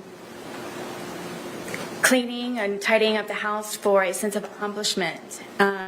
So that is what we did for however long that it took. So we did tidy up the house and got everything in order, and it was kind of a reward, I guess, to be able to sit and enjoy ourselves and sit on the back porch. All right. What do you mean by cleaning up the house? What did y'all do? We swept and mopped. We folded some of the laundry. I know that we did the dishes, emptied the dishwasher, just general run-of-the-mill tidying up. And did you have your son coming the next day? Yes, that was one of the reasons why we were able to do that. What was the arrangement you had in terms of the next day would have been your day to pick up your son from school? Yes. What time would you pick Lucas up from school the next day? I believe his school ended at 3 o'clock. Okay. So you would have been responsible to pick him up, and he would be spending the night with you that night? Yes. So you wanted to have the house nice and clean? Yes. How many bedrooms are in the home? 2. And you and George had one bedroom? Yes. And who had the other? Lucas. All right. Is that exclusively his bedroom? Yes. All right. So how long would it have taken y'all that morning to clean? I don't really remember what time we woke up, but maybe a good 2, maybe 3 hours. Okay. And would it be fair to say that you and George both smoked cigarettes? Yes. And would it be fair to say that you and George both drink alcohol?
a few hours. All right. Could you tell the jury what y'all did during that time? We have a dartboard that's out there, and we just had drinks, and we're just really enjoying each other's company and talking about, things upcoming. We both were looking for a job and just kind of, I guess, encouraging and supporting and planning. And Well, now you said he had a job. Was he looking for a job, a second job? no, the job that he had was very unstable, and at that, So he was looking for something new. yes, at that time, yes. Okay. And so during that 2 or 3 hours, would it be fair to say that y'all drank the bottle? Yes, Okay. So would it be fair to say that y'all were feeling the effects of the alcohol? yes, Okay. At some point, who made the decision to come in? I did. Okay. Why did you want to come in? I felt that George needed a change of scenery. Okay. So y'all came in, and then did y'all do anything else before he left again? Were y'all doing anything? I know y'all did some arts and crafts. What did y'all do? At some point, he went to get another bottle at Publix. Yes, I believe it was after it was right before, I believe, that we had gone inside. Because he called his daughters. I was trying to encourage him to call his family. Okay, now where are his daughters? His 2 daughters are located in Pennsylvania, And what are their names? Anna and Destiny. And how old are they? I believe that Anna is in her 30s, and Destiny may be in her early 20s. All right. Does he have any more children? Yes, he has a son. And what is his son? He is in Pennsylvania also. Okay. So part of that afternoon is y'all came in to call relatives, call family. No, I had him call outside, just trying to, I guess, boost the mood. The first daughter didn't answer, and I don't remember the reason I didn't speak to the second one. I believe he did. It was just for a moment. All right. Now whose phone were y'all using? My phone. All right. And is that common for y'all to use that, for y'all to share that phone? It was, because George said that he didn't have a phone, so it would either be lost or given to him by his mother. So I didn't know he had a cell phone, so we would use my phone. So it was primarily your phone? Yes. Okay. And you took a lot of photographs that were on that phone? Yes. Videotapes? Yes. Text messages? Yes. Phone calls? Yes, he and I both on the phone calls. So he would use it as well? Yes. And that phone, is that the one that was seized in this case? Yes.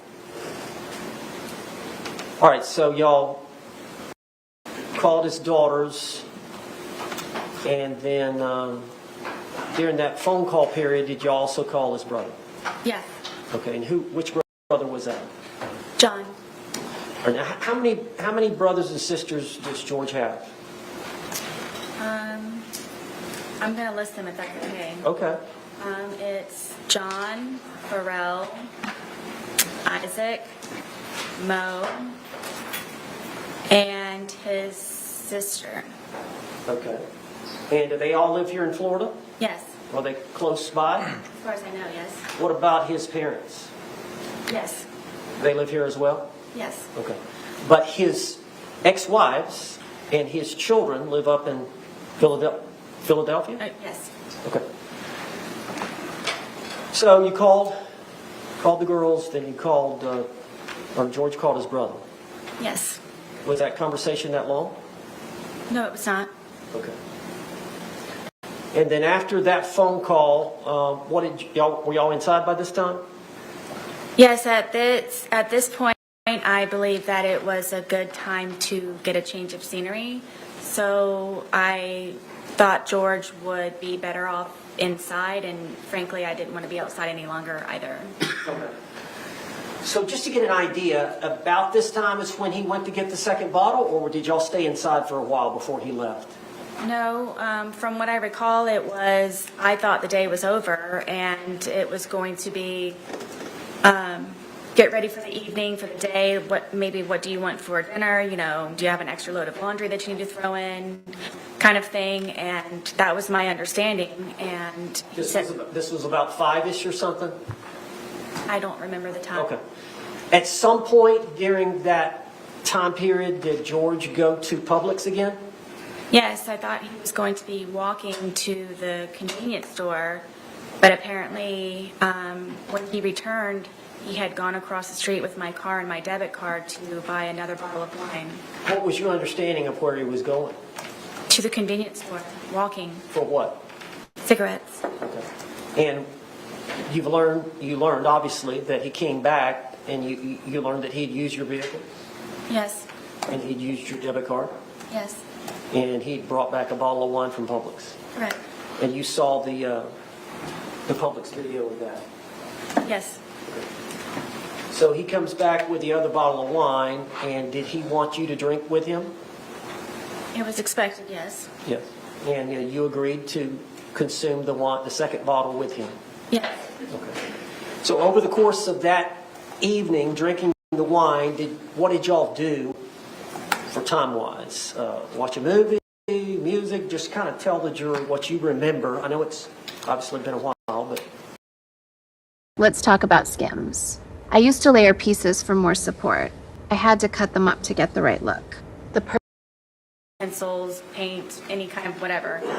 And he and I were very much into art, and with this resource, it got him very interested in being more creative. How long have you been into art? Ever since I can remember. As a child, You like to draw?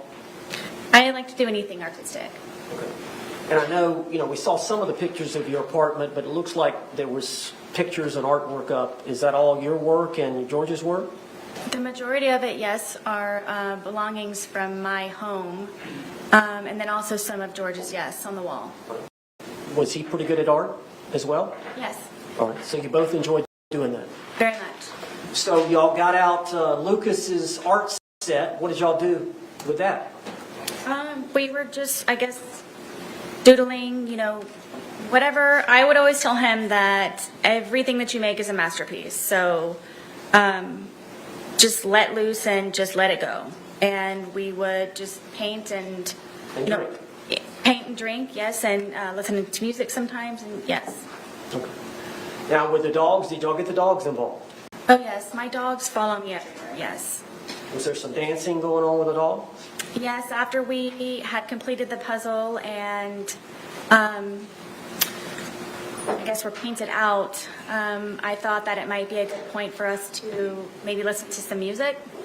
And the music that George listens to is it's very fractious to me, and it was definitely not going to lighten the mood, so we ended up finding some channel on the radio, and he was feeling it, and then we ended up, my one dog gets very active and was dancing with us, and we were just having a good time listening to music. Okay. And I guess it's getting pretty late in the evening. Yes. Anything else I've missed? I don't believe so. All right. So tell us where y'all ended up before you started the game of hide and seek. We were there. I couldn't think of anything else possibly that I had to continue entertainment, but I remember sitting at the end of the couch and him sitting in one of my son's chairs that was in the living room, and just kind of doing this. Like, what are we going to do now? Like, I very much would like to go to sleep. Had y'all finished off the that bottle that he had bought? I don't remember, to be honest with you. Bless you. Would it be fair to say that as the day wore on, the more y'all consumed? Yes. And would it be fair to say that as the day wore on, the more you consumed, the more effects you felt from the alcohol? Of course, yes. Oh, both of you? Yes. Okay. So you would agree would you not, that at the time y'all were trying to figure out something to do and you put your head down on the couch, that y'all, would it be fair to say that y'all were intoxicated? Yes. Tell the jury what happened. At one point, I guess he knew that I couldn't come up with anything else, tapped me on my knee and said, "You're it." So from there, I ran up the stairs and hid into our shower, just waiting for him to find me so we could hopefully go to sleep soon at some point. And Your shower, is it a tub or just a walk-in? it's a tub, but it's in the master bedroom, and you have to go all the way upstairs, you have to go in the bedroom, and then you have to go into the bathroom part, and then there's the shower part. So did you lay down in the tub? At one point, yes, I was. Okay. So you were hiding? I was trying. Okay. And did you believe that he was going to come try to find you? Yes. Did you wait? Yes, for quite some time. All right. Then what did you decide to do? That I decided that I need to go to sleep. I'm picking my son up the next day, and we need to start wrapping up the evening. And I went downstairs to find where he was. And what? I think the jury has seen pictures of your. Would you call it an apartment or It's considered a townhome. a townhome? So you walk down the stairs, right? And at the bottom of the stairs is a bookshelf here? Yes, at the very end of it, yes. Okay. So you walk down the stairs and you turn and look in the living room. What did you see? I don't even think I made it all the way down the stairwell because I was just looking for him as soon as I could to hopefully go upstairs as soon as we could. And I looked over and I saw him settling himself in the suitcase. All right, tell us about the suitcase. How long? Is it an older suitcase? Yes. Whose suitcase was it? This is George's suitcase. All right, and did he use it for traveling back and forth to Philly? Yes. I had recently taken him on a trip to go see his children in Pennsylvania, who he hasn't seen in years, and we took that with us. And because of how dilapidated it was, how broken it was, in the end, after that trip, we decided that we would donate it. All right, and I understand y'all kept the suitcase upstairs. Yes. How long did y'all keep it upstairs? Since we had moved in. Oh. Is there a closet up there you kept it in? Yes, it was in the master closet, the master bedroom closet, all the way in the back because of the size of it, and there was nowhere to put it, so it's all the way in the back. So when did y'all decide to move it down from upstairs to downstairs? Was it that day or sometime earlier? No, it was maybe a week or so prior. Okay. And so what, y'all were going to donate that to Goodwill or? Yes, we were going to do, I guess, a spring cleaning. Anyone who has children understands that they grow quickly, and there was a lot of clothes that I needed to go through of my sons, and then also from George and I moving in and just kind of putting everything in there, at one point where we just needed to actually go through it and organize it and get things more in order. So is that the reason it was downstairs? You were going to donate it and a bunch of things that you were going to put inside of it? Correct, yes. Okay. So it had been down there a week, so it was already down there? Yes, George brought it down. Okay. So you said that you got down there, you're looking for him, you see him settling into the suitcase. Yes. What did you do? In my head, I said, oh man, we're obviously not going to be going to sleep anytime soon. And I walked over and he was trying to get himself flat, so I couldn't tell that he was in there. And then... Now let me stop you there. The suitcase, is it the suitcase over here in the... Yes. In the box? You've seen it? You saw it? Yes. It's a pretty big suitcase. Yes. How big is George? George was my height. And How tall are you? I'm 5'3". Okay. And how much did George weigh? I thought it was 100 pounds. Okay. And how much did you weigh? I was 98 pounds. All right. Do you agree you put on some weight? Since I've been incarcerated, yes. Well, at the time, though, y'all were pretty skinny. Yes. So from the pictures, it looks like y'all were both pretty thin. Yes.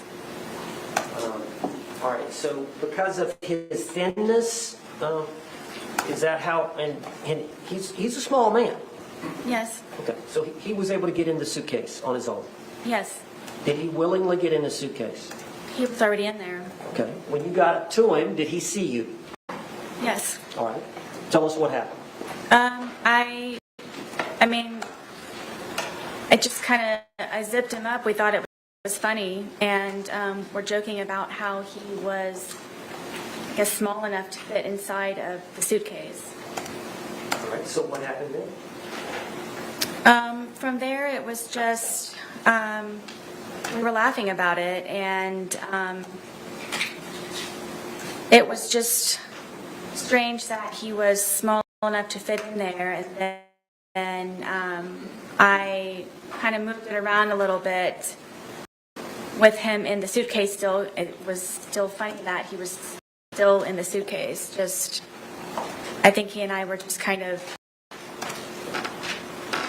couldn't believe that he could fit in the suitcase. Did you eventually close the top? Yes, in order for, well, the top was already closed. As he was settling himself in there, that's how I knew he was in there, was because the top was kind of flopping a little bit. Okay. So he had got in there to hide, and he pulled the top. Yes. On top of it. But you could tell he was in there. Yes. You saw him right away. Yes. All right. So at some point, did you zip him up? Yes. Did you? And what was he saying or doing when you were zipping him up? We just thought it was funny. Were you both laughing? Mm-hmm. Yes. And so you zipped him up. Were y'all still laughing once you zipped him up? Yes. Okay. Tell the jury what happened then. From there, I moved the suitcase around a couple of times, just kind of on the wheels, and moved it around. And at that point, it was funny. We were joking and laughing about it. All right, now eventually, did you go sit down on the couch and get your phone? Yes. Did I miss something? Well, the suitcase had, for me moving it around, was flopped over.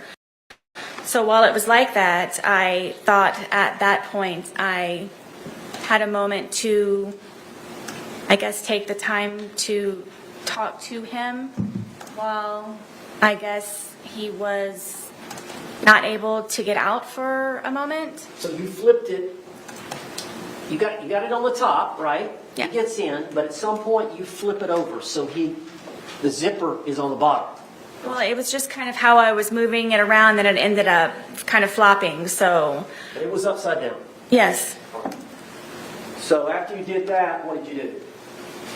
That's when I went over and decided to videotape to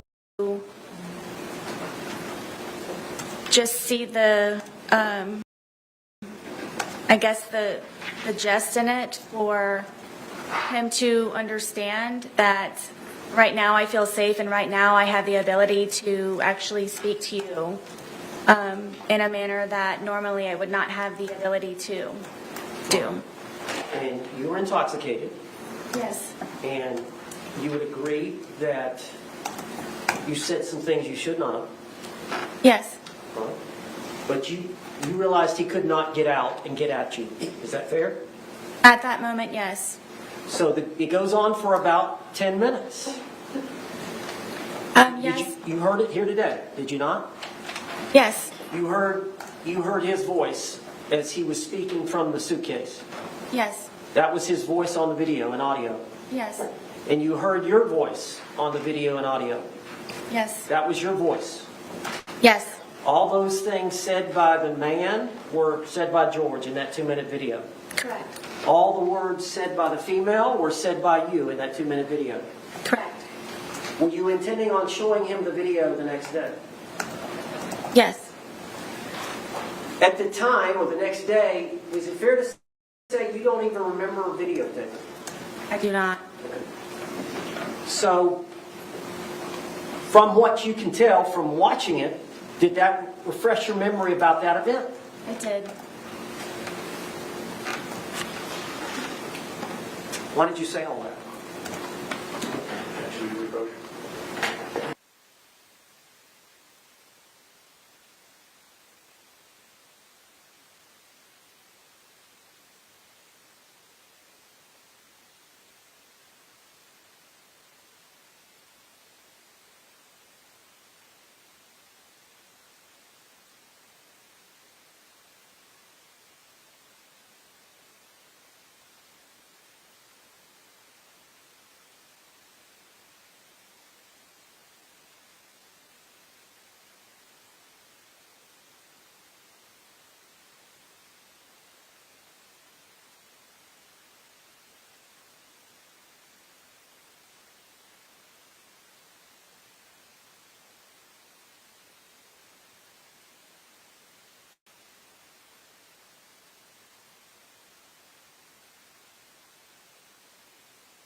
Mr. Owens, you may proceed.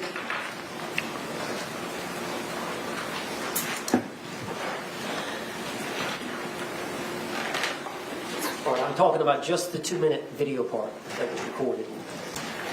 Could you just tell the jury what you were feeling, what your feelings were at the time, and then explain that to the jury? You mentioned, you talked about it before. You said he was in that confined space and it was my chance, but do you want to elaborate on that, or? Sure. I want you all to know that the majority of the time, am always afraid and always scared. All right, well, I understand that. Okay, I understand that. But would it be fair to say that you had some anger at that point? I did. Would it be fair to say that you wanted to tell him off to some degree? I just wanted, yes, for him to have a better understanding, which was the whole point of the videos and documentation prior. And you could tell that he was uncomfortable. I'm guessing.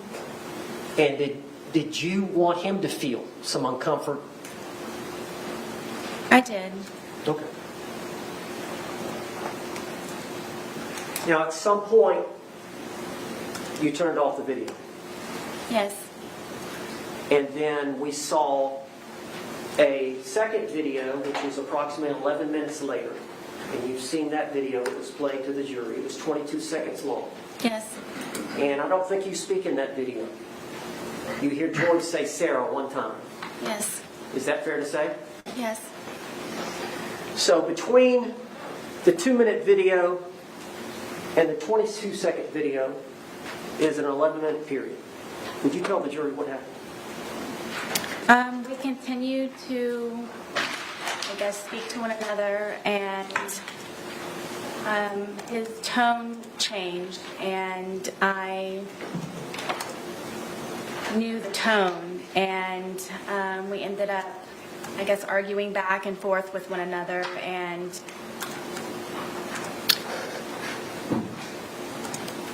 it was, the things that he was saying very much frightened me, and cursing at me and threatening me And Did he want you to let him out of the suitcase? I'm sure so. Okay, go ahead, tell me your... And it got very heated very quickly, and he continued to push on the suitcase. And my fear was that he was going to break out of the suitcase, knowing that it was a broken suitcase. And his hand started to come through. His hand started to come through this way. And so I shook the suitcase. Trying to get his hand to go back in, shaking it, and telling him that, please stop doing this. Please stop doing this to me. Please stop doing this to me. So his hand actually got out of the suitcase? Yes. And you went to the suitcase? Yes. And shook it? Yes. Did that force his hand to go back in? No. So you're shaking it. Were you shaking it to try to get the suitcase, his hand back in? Yes. How long did you shake it? I don't know. But his hand was still out? Yes. Was he trying to get out? Forcefully, yes. Was he angry at you? Yes.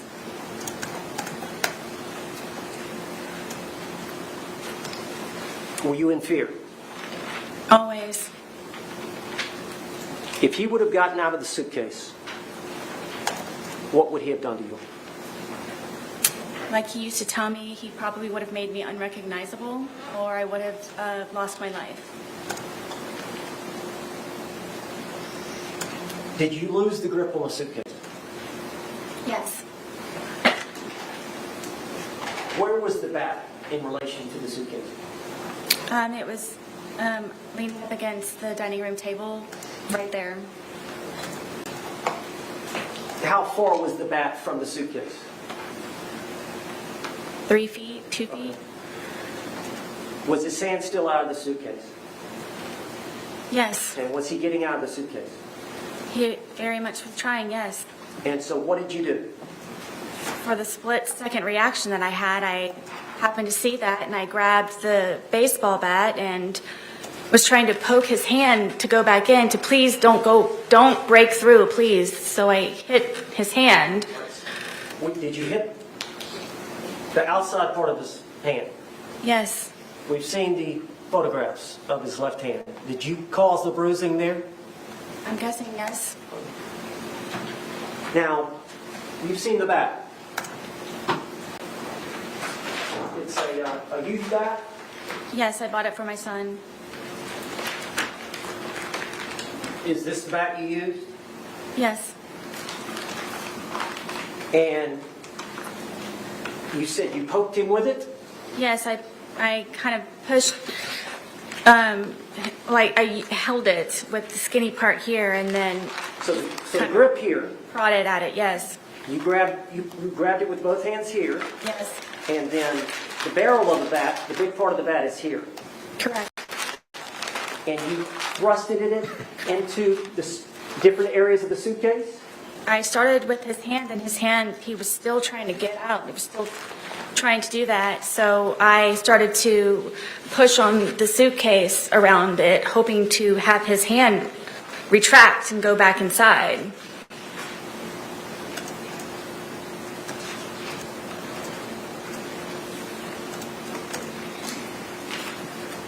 You made those injuries. I did, We've seen the photographs. yes, We see the bruising. Is that from that bat? yes.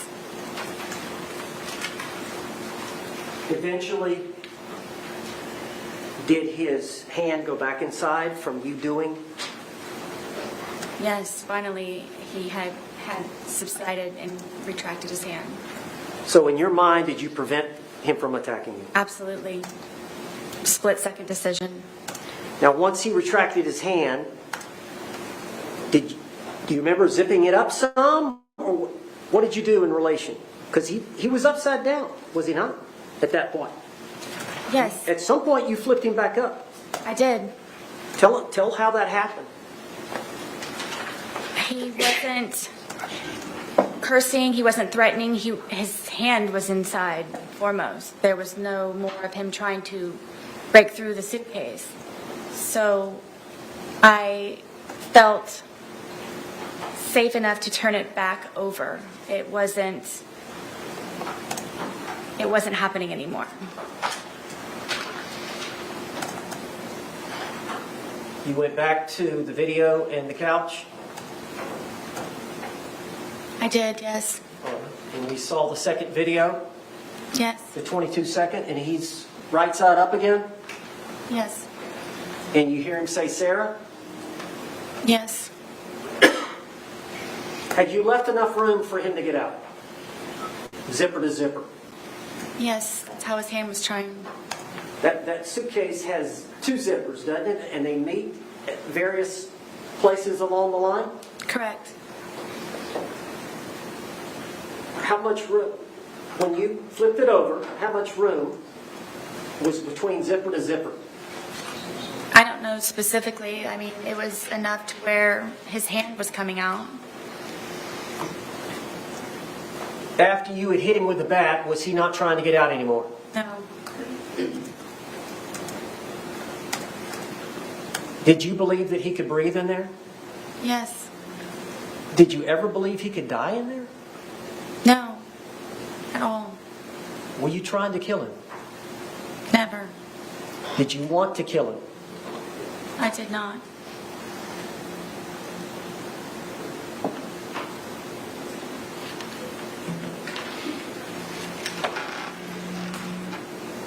Did you walk upstairs? I did, yes. Why didn't you let him out before you walked upstairs? Were you afraid? Terrified is more of the word. As long as he was in the suitcase, he couldn't harm you. Correct.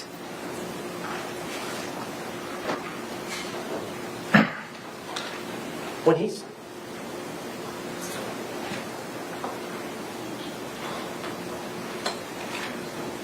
Did you want him to calm down? Yes, I wanted him to stop being angry because I know what it is for him to be angry. You went upstairs. Where were the dogs? The dogs ran upstairs with me. And where did they go? On the bed.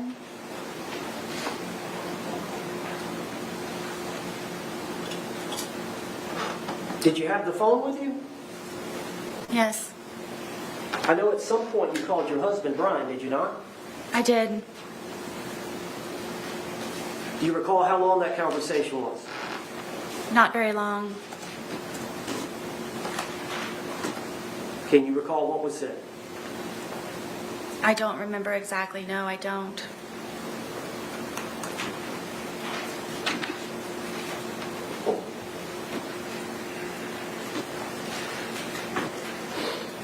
One moment.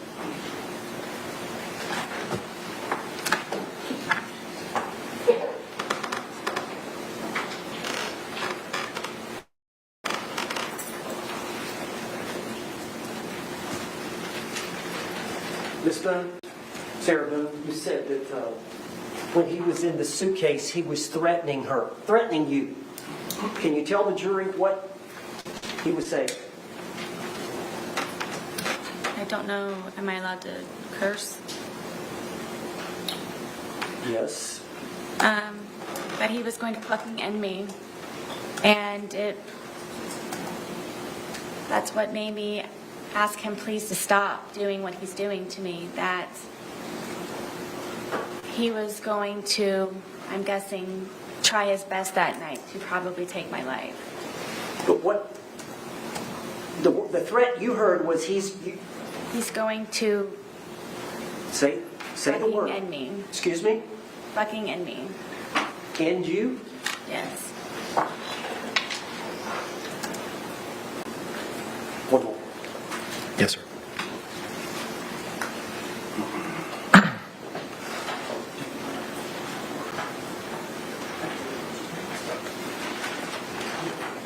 Judge, can we approach the bench? Yes.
All right, members of the jury, it is 2:14. I have a matter that I have to discuss with counsel at this point in time outside of your presence. So I'm going to ask you to retire to the deliberation room. We'll bring you back in as promptly as possible.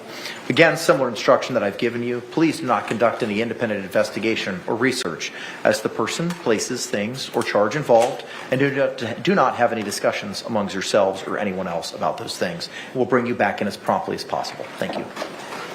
There he is.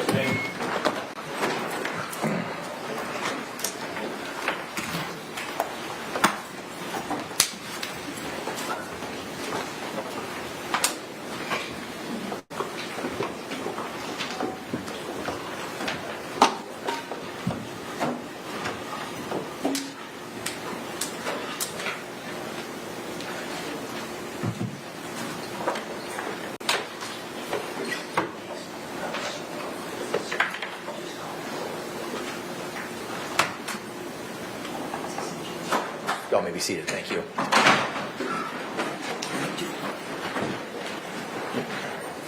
State, you can proceed with any argument at this point in time.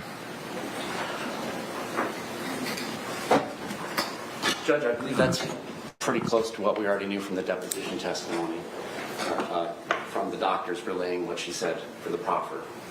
What we have here is testimony from the defendant. Her timeline is she comes downstairs after having gone up to the shower and hiding, laying down, after being declared to be it. She comes back downstairs, and before she gets back to the bottom of the stairwell, she can see that the victim is in the suitcase trying to get flat because the lid is flopping and he's not hidden just yet. And so she comes over, and I believe she testified she was moving it around before actually zipping the lid shut, but moving it around, everybody's laughing, it's all fun and games still, and then she zips it, and it's still fun and games, and everybody's laughing, and then at this point she testifies that this is now her opportunity to get on her pulpit to express her true feelings about everything, and that's when she sits down on the couch and opens up her phone device and begins recording what later turns out to be IMG _1062.movie at 11:12:45 for 2 minutes and 3 seconds. During this period of time, the decedent is expressing meekly that he can't breathe. The only time he ever curses at her is, "Sarah, I can't fucking breathe. Babe, I can't fucking breathe." He is demonstrating under the law that he is in fear of losing his life. She has committed an aggravated assault. She has committed false imprisonment. She was the initial aggressor. There was no overt act to justify these actions that she took against her boyfriend. She then goes on to say that during this period of time between the end of the movie at 11:14:48 seconds and before the next one starts at 11:23, that it's now at this time, while he's still constrained and clearly unable to get out under his own power despite having his hand out, she begins beating him with a bat, poking his hands, poking the suitcase with a deadly weapon. A bat is used for baseball, but it can also be used to harm another person, and according to the medical examiner's testimony, there was great harm caused to him, deep ecchymosis bruises. She can't start to do this out of fear, like the analogy I gave earlier. If I pull a gun to rob you, Judge, and you pull a gun, I can't shoot you in self-defense. She started this. She started this. There was no overt act, and therefore we're asking for you to prevent, under the case law, any prior instances of violence, any reputation evidence, and any battered spouse syndrome evidence, because that's simply just what the case ended up being. Thank you. Response.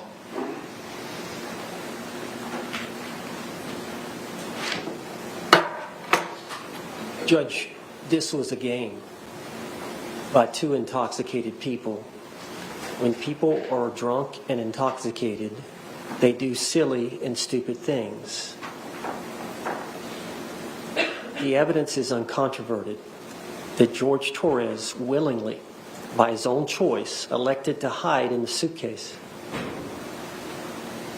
By their interaction between the two of them, giggling and laughing at each other, he consented to her zipping up the suitcase. And the playful nature of what was going on during those few minutes prior to the video. When the video is turned on, there's a 2-minute period where they're talking. He's saying, I need to get out, I can't breathe. She's not taking him seriously. As you've seen from the videos, I thought it was the boy crying wolf. She did not appreciate the fact that he could.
To the extent that you are requesting permission to go in.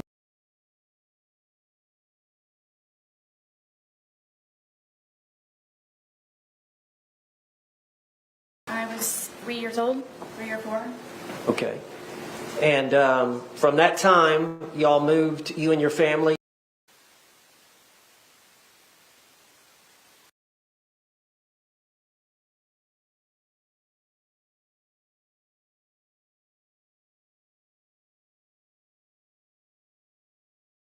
The suitcase. Yes. That was his voice on the video and audio. Yes. And you heard your voice on the video and audio. Yes. That was your voice. Yes. All those things said by the man were said by George in that 2-minute video. Correct. All the words said by the female were said by you in that 2-minute video. Correct. Retract and go back inside.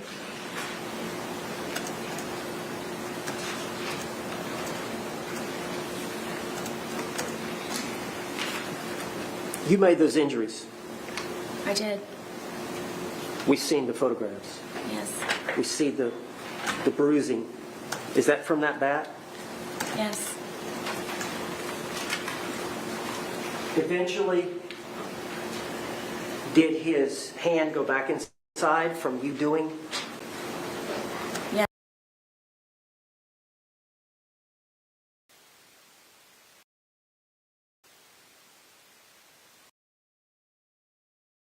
Fear of losing his life, committed false imprisonment. These actions that he took against, beating him with a bat.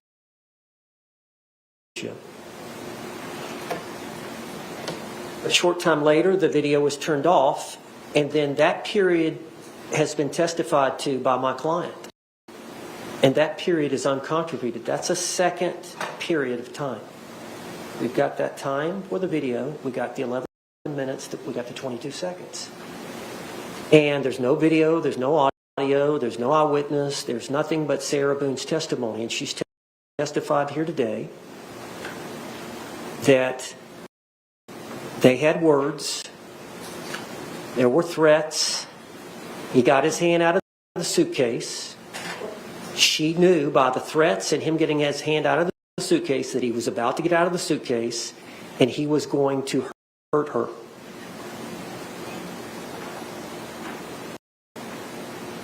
A reasonable person under that scenario would believe she was about to be harmed. She was an imminent threat of harm.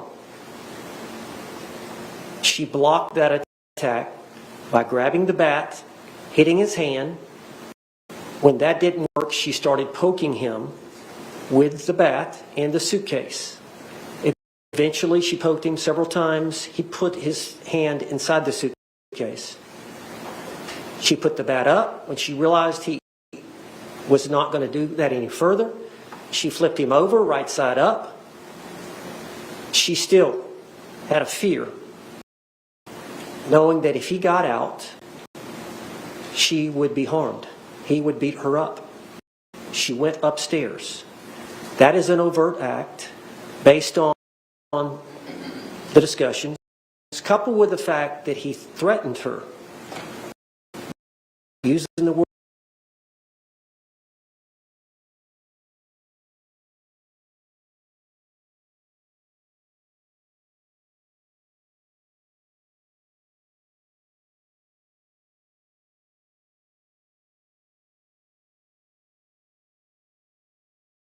word, I'm going to fucking end it for you, or some words to that effect. I don't remember her exact words, just before she went upstairs while he was still in the suitcase. If she would have let him out, and this is now this is an event involving an omission, failure to act, failure to unzip him at that point, before she went upstairs. The failure to act, the failure to unzip, which would have let him out, which would have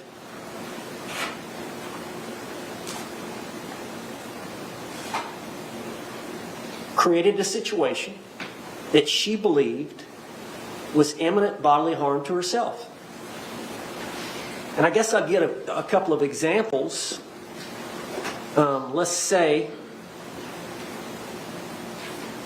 that a police officer is called to a scene and the only thing he hears is there is a suspect and the suspect may be armed. So of course the officer pulls out his revolver and he's walking around. Well, then eventually he finds the suspect and the suspect reaches for his waist. The officer doesn't see the gun, but the officer sees the movement to the waist. The officer fires and shoots the suspect. The officer is justified because there's an immediate threat of harm.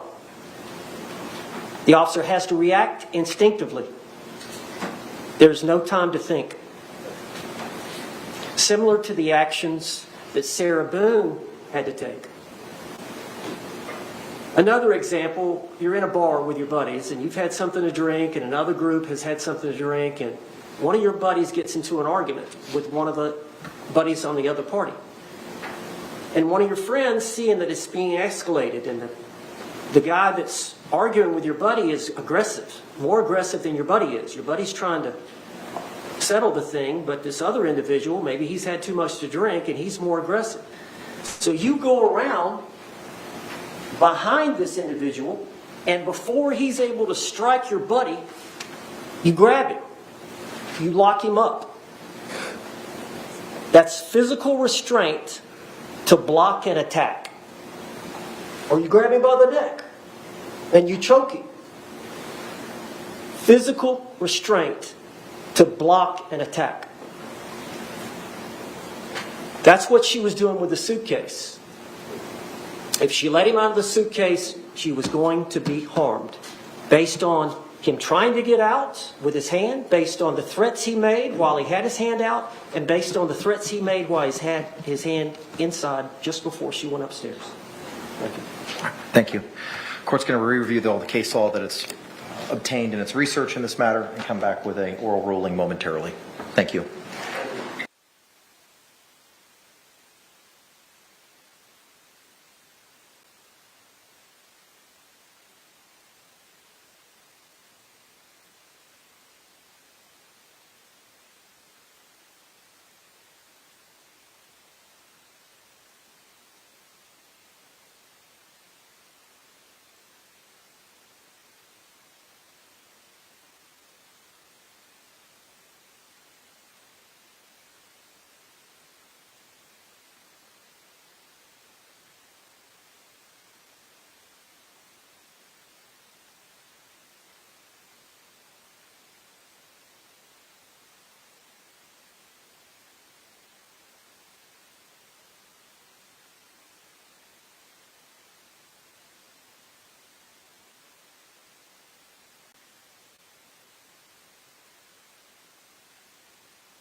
Hey there, everybody. Thank you so much for watching our Sarah Boone trial coverage. Now, guess what? This isn't Sarah Boone's first time interacting with the court system. In fact, she had been charged previously with domestic violence against the same man she's now on trial for killing. And how do I know this? Well, because we put Sarah Boone's name and location into the Truth Finder search bar, and we were able to find out all sorts of information. When we scrolled down to her criminal history, we found minor things like a speeding ticket, but also the much more severe charge of murder that she's now facing in an Orlando. So, I mean, yeah, Gary, Scott, and Chris all have very high strung, for lack of a better word. But, you know, like, you know, I think in Amanda, she was kind of the one, I guess she and I are a lot alike. And so he just kind of basically pushed her, you know, away. And she said, you know, why do they all hate us? I said, well, you're the only one who didn't steal from him. I mean, Emily, the one that came in from Franklin today, he gave her $2,000 this month. And he did tell me that. I mean, you know, and then, I mean, I saw the thing where they, you know, had given it, where he put it in her checking. When you said you were already on her house? Yeah, me and him and her are on her house. So. And, I mean, like I said, her husband's been in and out of jail for stealing. That's so sad. He seems like a great guy, like a nice guy. But, you know, everybody's got their inner demons. So, like I said before, you've kind of laid out a life of him bullying you, and I know you said he did it to everybody else. But you're in the house with him 24/7. You're there. He's kind of keeping you beaten down, and you can only take that for so No, I mean, long. it wasn't. I mean, like I said, I live in a very nice house. Mm-hmm. I have everything that I could possibly want. You know, the fur coat, everything. I mean, you know, I guess my biggest fear has been him, and I told him as he became more and more health problems, that I said, Gary, if something were to happen to you, what am I going to do? I said, I'm begging you to change this, because if something happens to you, I am majorly screwed. And I'm majorly screwed. I said, because nothing is in my name. And I know he had canceled life insurance policy back a while back. You know. Love and Hip Hop Atlanta is dropping its first cast album. I want to put this album together with real artists. And close on that house. And it was my stipulation that my name was put on that house. Or I'm not going to sign for him to, you know, do the loan. Right. And Gary was very much in agreement for that. But it was between a rock and a hard place. I mean, we were down to the closing date of it. Did that make him mad? That you did that? He didn't seem to, because, I mean, like I said, we were between a rock and a hard place. Because she wasn't going to get the house. And then we were talking about, they were supposed to have already closed on the house. And I guess this came up about everything that was on Chris's,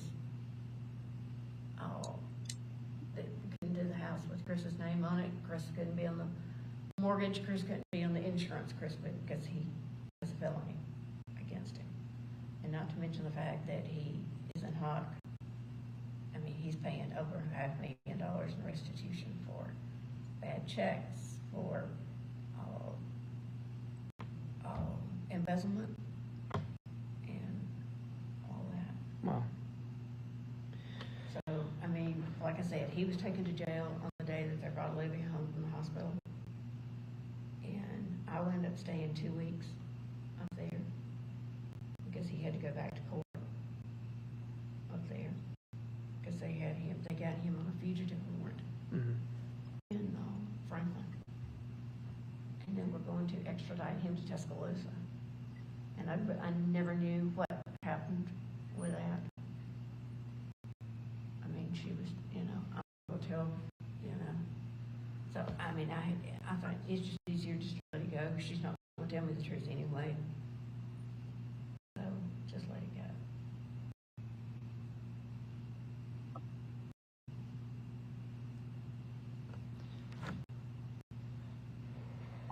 So, I'm really hoping you can fill in some blanks. Okay. I laid out, we found evidence that your husband was shot. It happened on your property. Right. Possibly inside the house. And he's found burning in a fire in your backyard. Right. And a body is made of about 75-80% water. Right. So there is evidence that the fire was tended to, that he just didn't fall in it and got in that condition. He intended to. There's some experts on scene that have been to house fires and found people inside blazing hot house fires that weren't deteriorated as bad as him.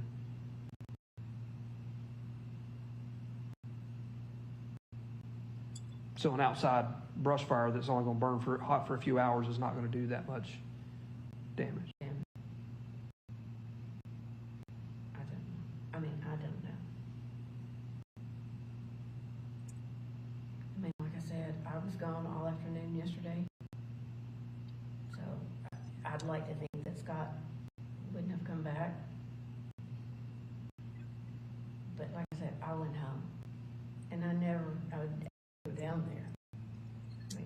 I mean, I just go off the porch and that was it. Mm-hmm. Didn't think anything about it. I mean, because he's done it several times. I mean, it was just like, the woods are on fire. I'm just hoping that they weren't. I know one time it got in the ground and it burned for a long time after it had gotten into the ground. Mm-hmm. But like I said, I mean, today all three of us were all over, that.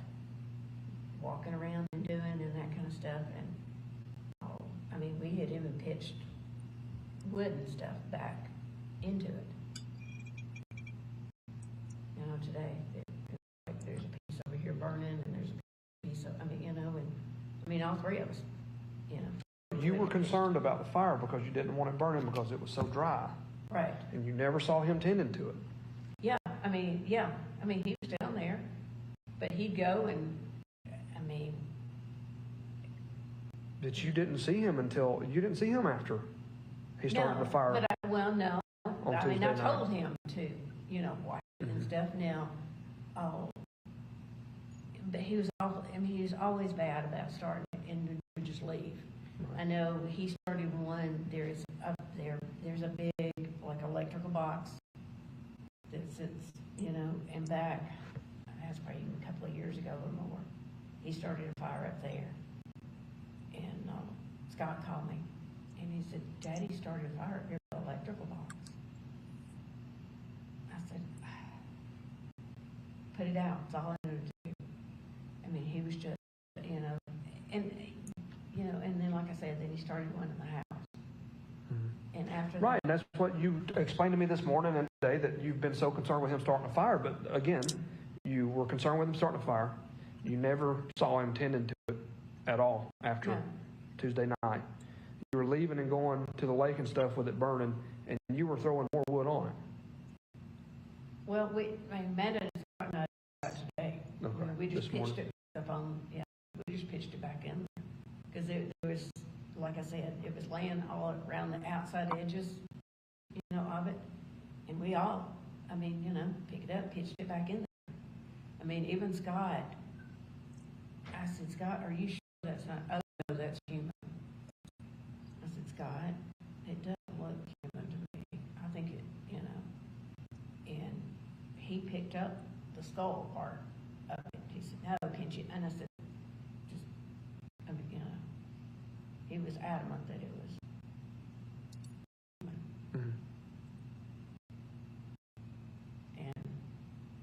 he just took off, and I said, where are you going? Where are you, he's just like, oh, oh. And he got very upset with me. And I'm like, look, explain to me what this is. I don't even know what, And I think it's like, if you really think that's what that is, we're calling 911. I'll do it. I said, and he's like, no, I will call 911, and I will talk to them, and I will, Okay. So your statement is you didn't do anything to harm No. Gary? No. And you don't know who did? No, I do not know. And you never saw anyone down there tending to that fire? No. Whether it be Gary or someone else? No. To keep it burning? No. I mean, like I said, it basically kind of looked like, it was still, smoke really bad, but I knew it wasn't, it wasn't blazing, it wasn't doing anything. Like today, when y'all were down there, I'm like, oh, it smells smoky again. They said, yeah, that's because they're probably turning it or something. But there was a lot of dirt that had been through the time, pushing it, with it. And I do know that the tractor, Scott said something about he's got the tractor up there. I never saw the tractor sitting up there at the house, but it wasn't unusual for Gary to bring a tractor up either, to push it up, with the tractor. When was the tractor? Scott said that it was up there,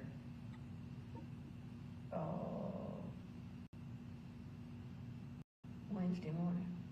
I think that's when he said. So this morning? Yeah. Wednesday would have been the 4th? Yeah. Because he said something about he's got the tractor up there. But I never saw the tractor. And apparently he's very anal about the tractor and having it parked under the shed? Scott is. Gary is? Scott is. What about Gary? He wasn't, he would leave it, he would leave it out a good bit, he had, and I don't know whether it's stuck now to where that Scott was fussing because he had parked underneath the shed, but he had pulled it down to the keep like shavings and dump, everything in. And Scott was like, well, he left the tractor out. I said, where did he leave it? And he said, it's down there, and he's gotten it into the manure pile, and compost and that kind of stuff. I said, did he get it stuck? Well, no. I said, well, then what's the big deal about it? And I know that it's been a while back, but Gary did take it down there, and he got it stuck. We had to pull it out. And Scott had to hook his truck up to it and pull it out. Mm-hmm.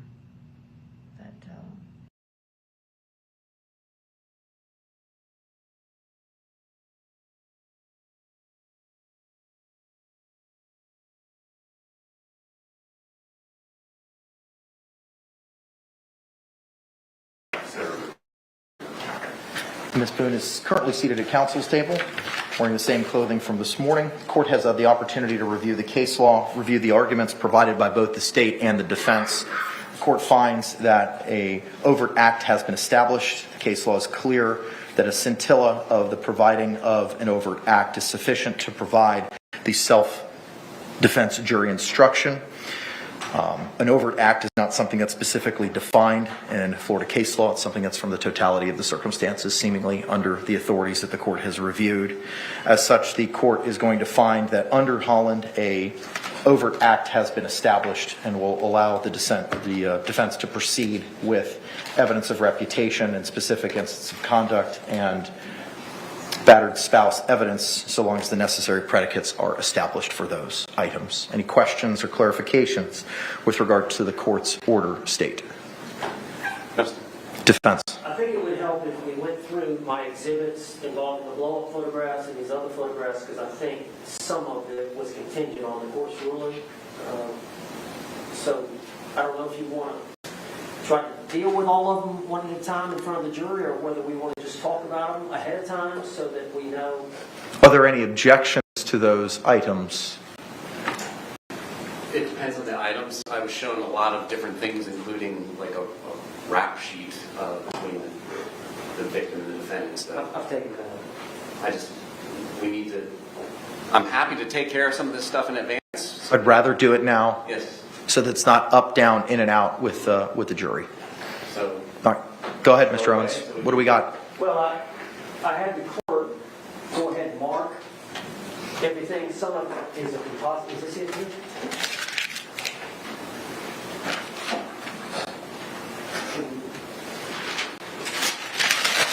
This first is identification, defense identification K. It's 4 pictures involving injuries to the leg. Mr. Owens left what? The leg. Assuming a predicate for fair and accurate depiction is laid, we don't have objections to K. Okay. Identification, defense identification, composite L, 2 photographs of a burn to her leg. You said that was L, correct? Yes. Again, assuming proper testimony that the decedent was responsible for that in a criminal manner and fair and accurate depiction, we have no specific objection. Okay. Defense exhibit M, for identification. 2 photographs. The first one is a photograph of the back porch. Sarah's on the back porch with her 2 dogs. The next photograph is a picture of one of her dogs on one of the outdoor couches. Judge's relevance is that he would threaten the dogs with harm if she didn't comply with his directives, and he actually harmed the dogs, kicked the dogs as a threat to her. So in order to do what he wanted, he used the dogs. She was in fear for their safety, so she will testify about this later. Relevancy objection is overruled.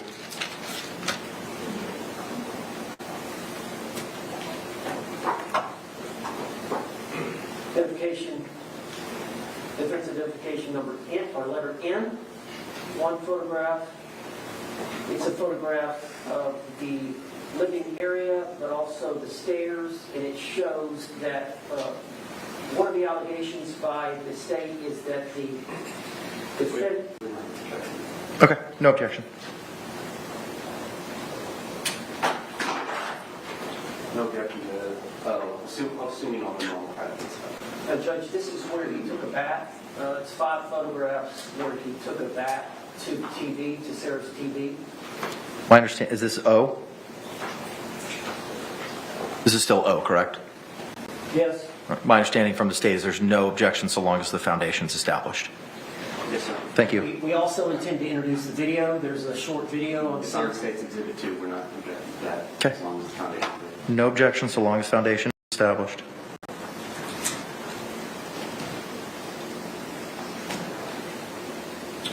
P, identification, defense identification P, is 2 photographs of an incident in which. No objection as long as foundation is laid, etc.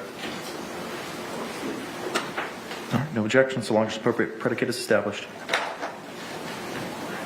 Now, these next ones are individual photographs, not composites, but Q, for identification, is 1 photograph. Is that part of the like stuff that we already done? I was told this was separate from the burn. This was, I think, a slap or something, or a hand to the leg, not the burn. Okay. No objection to foundation laid. With regard to Q, no objection so long as the appropriate foundation is laid. Identification R. No objection as long as foundation laid. No objection to R so long as foundation is laid. S. Same for S. For identification. With regard to S, no objection, so long as foundation is laid. T. No objection by the state, so long as appropriate foundation is laid. Same for U. No objection from the state, so long as appropriate foundation is laid for U. Same for V. Same for W. W. Same for X. X. Same for Y. Y.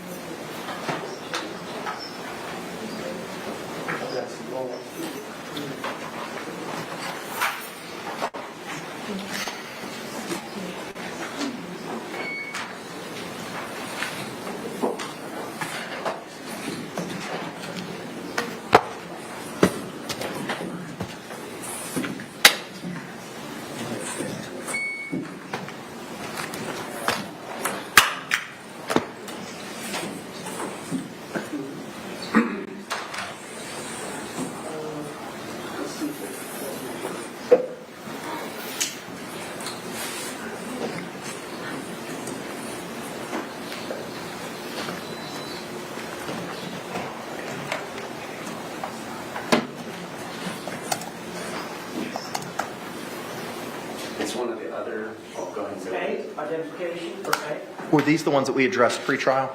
Yes. Okay, thank you. No problem with that being demonstrative aid. Okay. In terms of introducing this as an exhibit into evidence? Duplicative, competitive. Is it contained in K through Y? Yes. Then, is that accurate? I believe so. I know the clerk probably doesn't want the blow up, but If it's it's going to be easier to handle, the clerk to handle the 8.5 by 11. if it's, I'll allow you to use it for demonstrative purposes, but I'm not going to accept it into evidence as it is duplicative of what's already in evidence as X. Defense pre-marked X. And then identification C. Same thing. Same photographs. That was either, it was one of the earlier ones we addressed. M or N was the staircase. Okay, for the same reasons, you can utilize it for demonstrative purposes, but it's duplicative as the exhibit itself will be entered into evidence, presumably. D, identification. Same thing. It's one of the photographs and it's on the state's digital exhibit. Any disagreement that it's included in your pre-marked? I agree. Okay, then same ruling. It is duplicative. You can utilize it for demonstrative purposes. Identification E. Same thing. Is it included, sir, in K through Y? Yes. Then for the same reasons it's duplicative, you can utilize it for demonstrative purposes only. F for identification. Same thing. It's included in your submittals? Yes. All right, same ruling. It's duplicative. You can utilize it for demonstrative purposes, but it will not be accepted into evidence. Identification G. Same thing. Is it included in your submittal, sir? Yes, sir. All right, for the same reasons, I find it's duplicative. You can utilize it for demonstrative purposes, but not seeking it into evidence. H. Same thing. Yes. Same ruling. You can use it for demonstrative purposes, but it will not be received into evidence by virtue of it being duplicative. Identification I. Same as T. Any disagreement with that, sir? No, sir. All right, same ruling. Court finds it's duplicative. You can utilize it for demonstrative purposes. Identification. Madam Clerk. Hang on, is that the house? It's either Delta or B. I think that's Bravo. Is it the defendant on the porch with the two dogs? Yes. That was pre-marked before trial as Bravo. That a B. That's a B. Same. It was as defense M. Relevancy objection is overruled, but I'm not going to allow the enlargement as it's duplicative, as the native photo is in evidence. But you can use it for demonstrative Yeah, I purposes. probably want to use these in closing and just use this, use that for the... However you see fit, sir. Okay, this is not working today? I can't speak to that. I don't know that anybody today has utilized it. But that's not connected to the overhead. That's separate and apart from the overhead. Okay, okay. Judge, what other evidence do we have? Do we have body cams? Excuse me? Nothing else? nothing else through Sarah. There may be some body cam footage to refresh memories. We've got 2 deputies out there. Okay. All right. Any other exhibits with regard to Ms. Boone at this point in time, Mr. Owens? No, sir. State any reason why we cannot ask Ms. Owens or Mr. Owens to continue his inquiry of Ms. Boone and have her return to the witness stand. Yes, sir. All right. Mr. Owens, anything else we need to discuss, sir? One moment. Sure.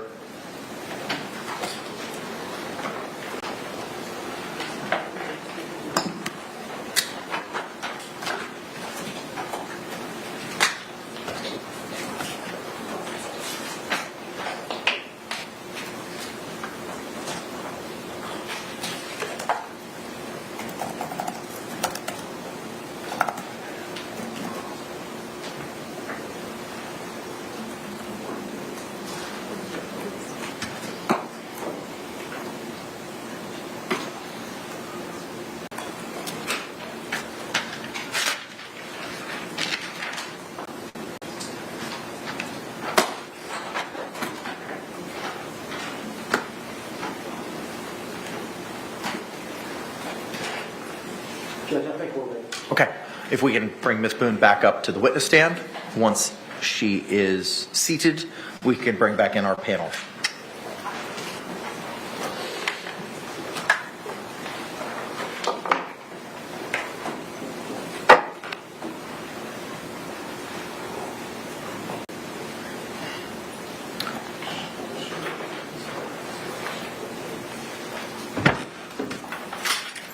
Let's go ahead and stand and bring back in our panel.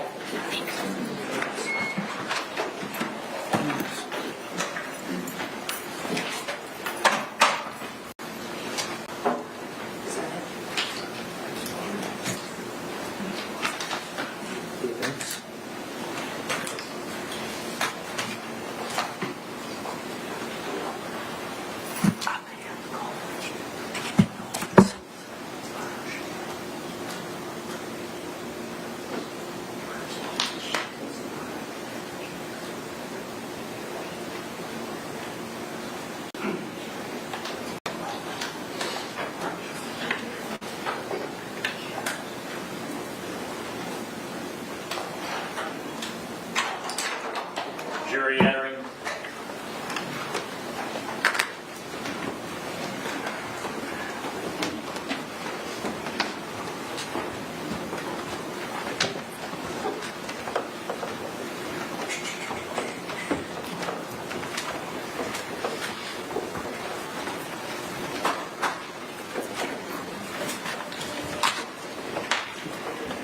State, do you recognize our jury?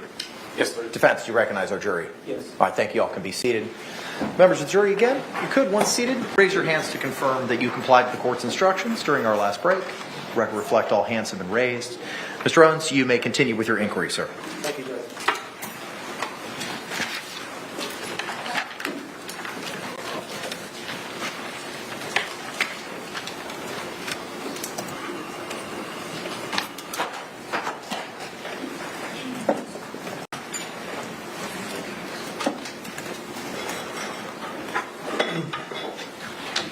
Ms. Boone, so I think we left off. You had called your ex-husband? Yes. All right. After you called your ex-husband, what happened after that? I ended up falling asleep. Okay. Do you remember waking up the next morning? Yes. Did you sleep in? Not intentionally. Okay. But you didn't get up at 8 o'clock, did you? No. Did you wake up closer to noon? I believe so, yes. Did you check the time? No. Now, did you hear your phone ringing? Yes, my phone was ringing. And did you answer it right away? No.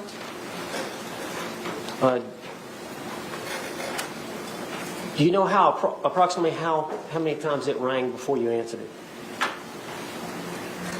I believe was about 3 times. Did you know who was calling? I figured it was my ex-husband. And why would he be calling? To make sure that I was still on schedule to pick up our son. At 3 that afternoon? Correct. And he goes to school there close by? Yes.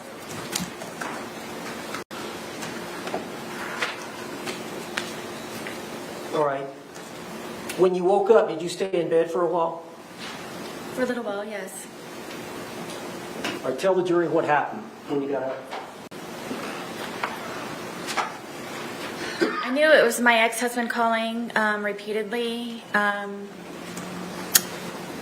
I didn't answer right away because one of our problems is that he doesn't understand that I'm doing things around the apartment and looking for jobs and so on and so forth.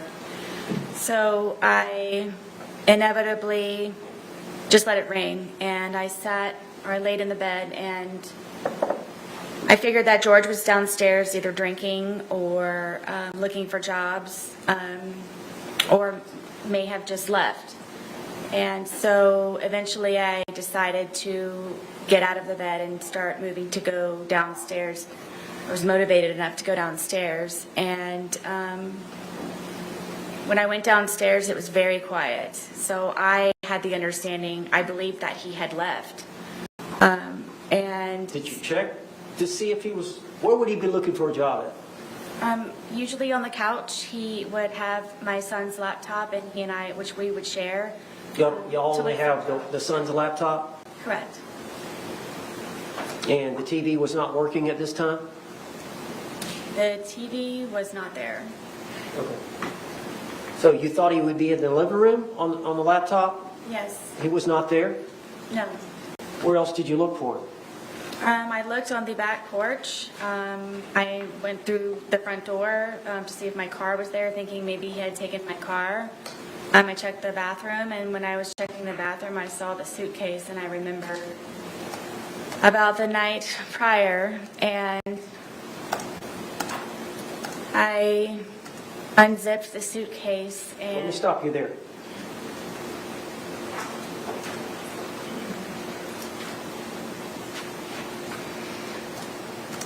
You said you were in the bathroom when you saw the suitcase, or coming out of the bathroom? No, where our bathroom is, I would have to go to the bathroom here, and then when I turned around, I noticed the suitcase, and I remembered. How did you feel when you saw the suitcase?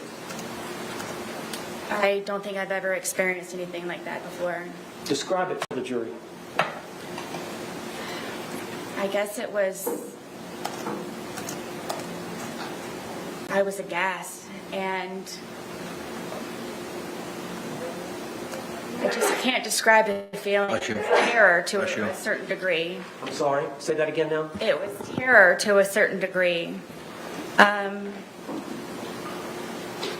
I just can't describe it in words, the feeling of remembering.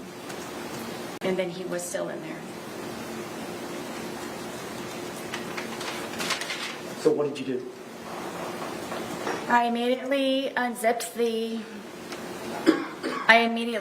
suitcase, and I was screaming, "George, George, George," and I was shaking him, and I pulled him out, and I stretched him out flat, and then I began instantly trying to do CPR, and then was trying to look for a pulse or a breath or just anything, and was just screaming his name over and over and over again, and come on, George, and I continued CPR, and I continued CPR, and he was gurgling, and... What color was he?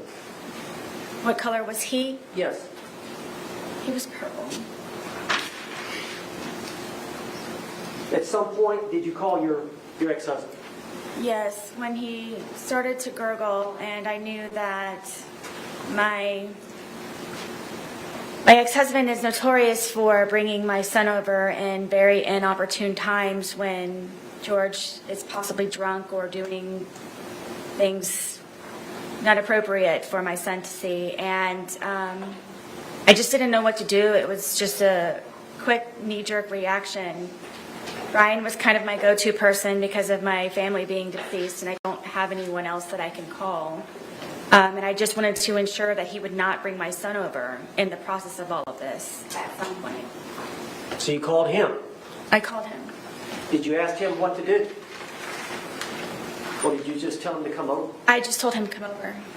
Did you tell him that you felt like George was dead? Yes, I did. And how far? You said it's 5 minutes from house to house? Yes. Did you call him back? Yes, because he was taking so long. It felt seconds were hours. Yes. I'm still doing CPR at the same time in the process of it. I'm doing CPR I don't know how many times. Did he get there? Yes. Did he walk in? Yes. Did he walk out? Yes. What did he tell you to do? Call 911. What did you do? I called 911. Is that the recording we've heard here in this trial? Yes.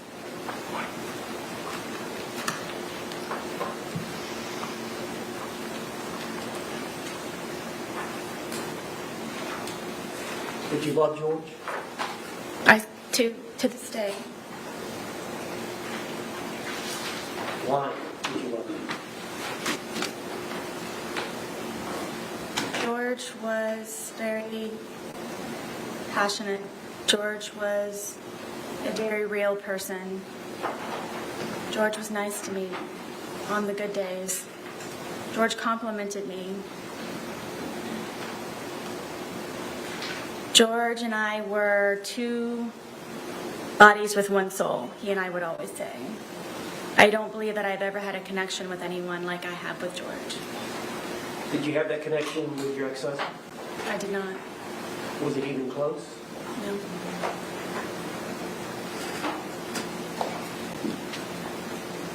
George has some good traits, doesn't he? Very much. Did George have some bad traits? He did. Did you drink too much? I did. Did George drink too much? Yes. Tell the jury about George's drinking.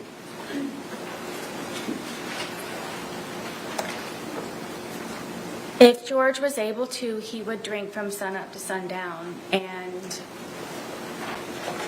me having my son and trying to work and maintain the home and just have a life, a normal life as best as I could, somehow that upset George. And because I had a certain dollar amount from my divorce settlement, at one point it was from wine we could afford vodka, so a lot of the times he would take my card, my debit card, and go buy the large, we call them handles, of vodka, which is the big bottle.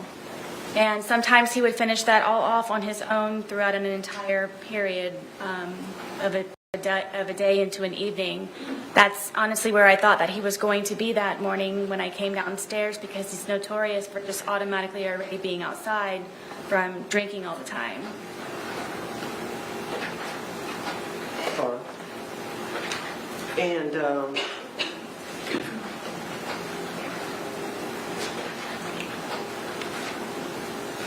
you said you have an alcohol problem. George has an alcohol problem. Yes.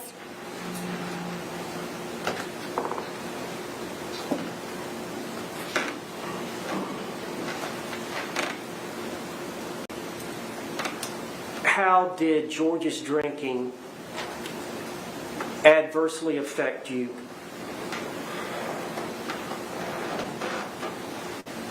It would debilitate my ability to help him the way that I was always trying to help him, because it would be one good day, a day of survival, and then it would be another day where I'm having to peel him off of me and call 911. Why would he get that way? Tell us his pattern as it relates to drinking and then object. Approach.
Objections overruled for now.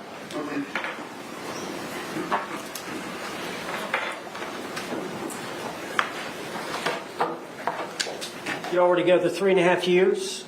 Yes. Is there times when he would get to a state of intoxication where he would get violent against you? Quite often. Judge, can I approach the witness? Yes, as long as you show it to the state first, please.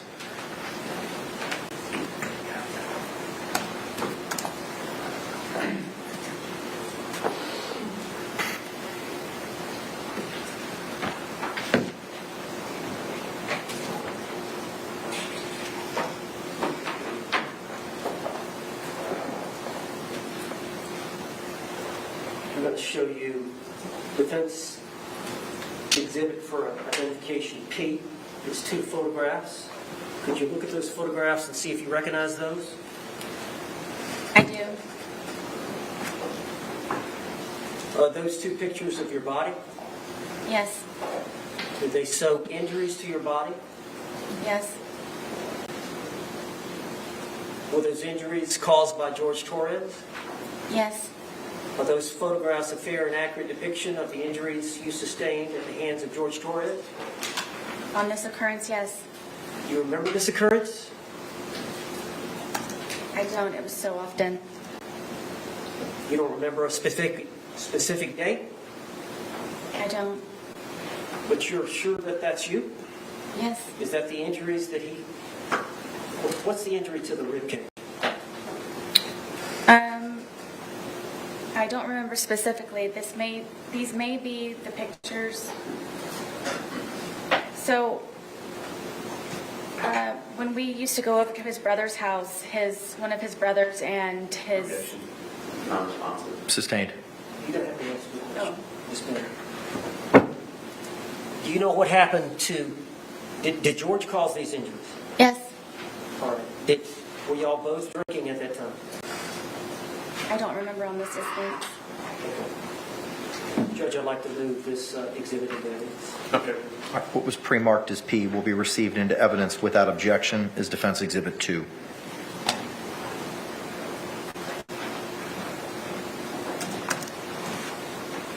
I'm not sure I know how I heard this.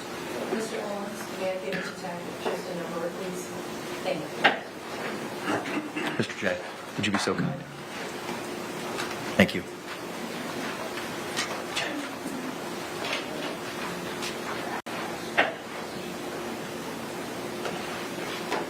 And I need to ask permission to publish it. Yes, sir. You may do so.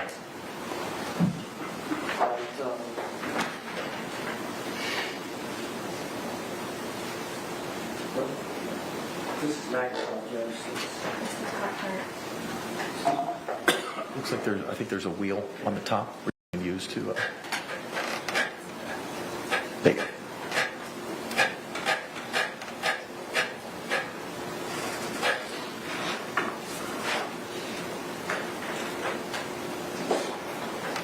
Is that you? Yes. Are those injuries to your arm? Yes. Were they caused by George Torres? Yes. And during the same incident, is this you? Yes. Is that an injury or bruise to your rib cage area Yes. and your arm? Yes.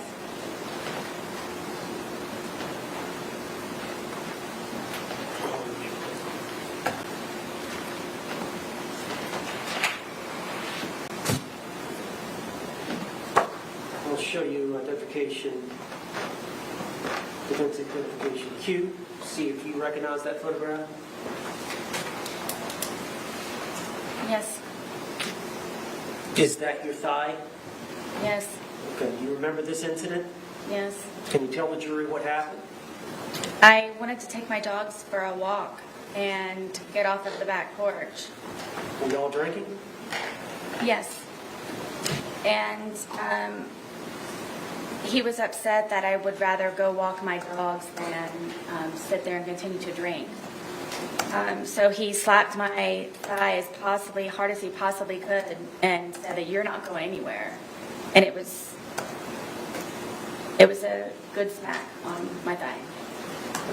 Is that a fair and accurate depiction of the wound that you suffered as a result of George Torres slapping you on the thigh? Yes. Judge, I'd like to offer Q in evidence. No objection. What was pre-marked as Q will be received into evidence without objection as defense 3.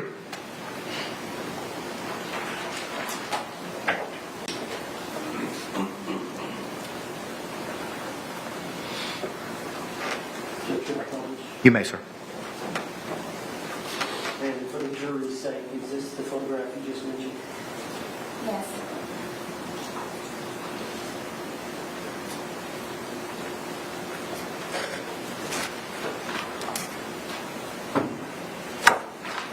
I'm going to show you identification, defense identification S. See if you recognize that photograph. I do. Is that your hand? Yes. Is that your blood on your hand? Yes, it is. Is that you standing, looks like in a room with flip-flops? This is in the kitchen at Brian's house. Okay, what happened there?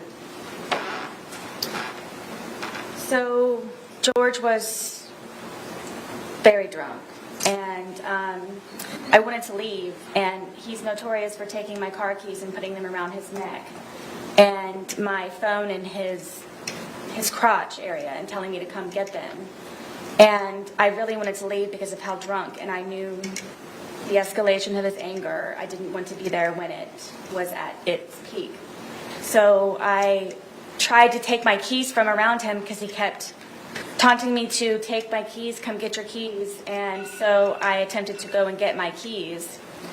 And so he ended up getting a butcher knife. And I had an opportunity to call Brian to come and help me, to please come pick me up, to come get me. And of course, he brings my son with him. And so I'm in the parking lot asking Brian to please help me get my car keys away from him. And there's neighbors, and it's a scene at this point. And George comes to the doorway of my townhome wielding the butcher knife, saying that, do I curse? Yeah. That no one's going to take her fucking keys. No one's going to fucking come into this house. And he's waving the butcher knife. And I walked up to him, and I just wanted to leave. And my little son, who was, I believe, 7 or 8 at the time, just is screaming, give mommy her keys, give mommy her keys, let her leave. Brian was even trying to negotiate with him, saying, please, you know she'll come back, just let her leave. So I went up to try and take the keys from him, and he was pulling on them, and I ended up pulling harder, and he pulled them back again to try to pull me in the house, and I pulled them even harder, and it ripped my finger. And at one point, I had lost the fingernail, and the tip of my pinky was severely gashed. Judge, I'd like to offer this demand. Okay. What was it pre-marked as, Counselor? Looks like S, but not a court demand. What was pre-marked as defense S will be received into evidence without objection as defense 4.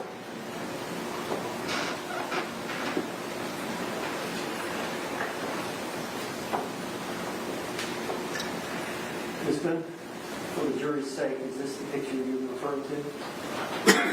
Is that the nail? Was it on? Still on? I believe so, yes.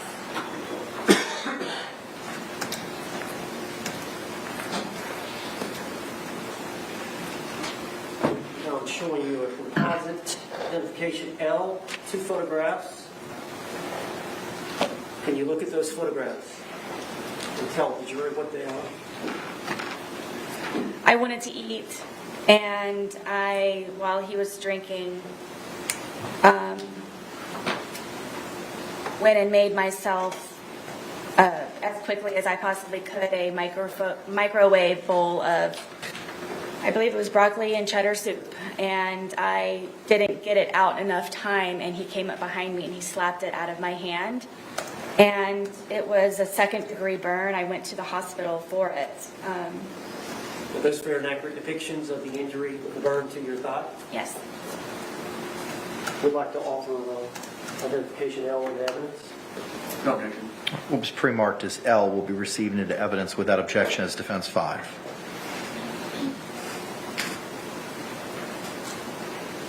Permission. Yes, sir. You had to go to the hospital as a result of these injuries to your thigh? Yes, it was extremely painful. Is that a depiction of the burn? Yes. Is that your thigh? It's my thigh, yes. And your knee? Yes.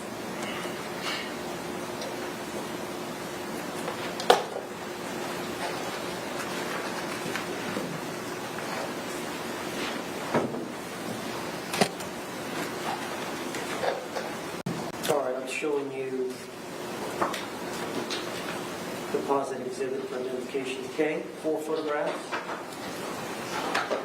Did you look at those, all 4, before commenting?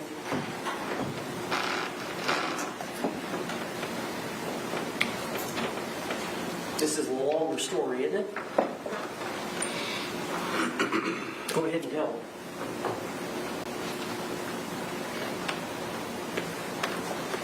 So, George stabbed me in my leg. I almost bled to death. All right, well, let's go back and explain what led up to that.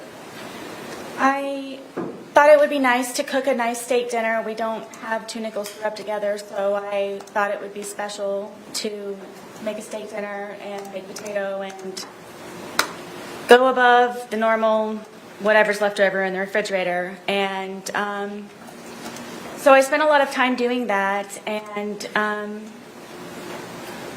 George was drinking the entire time, and on the back porch. You were drinking as well, were you not? I was drinking. He was on the back porch while I was in the house and I was cooking. And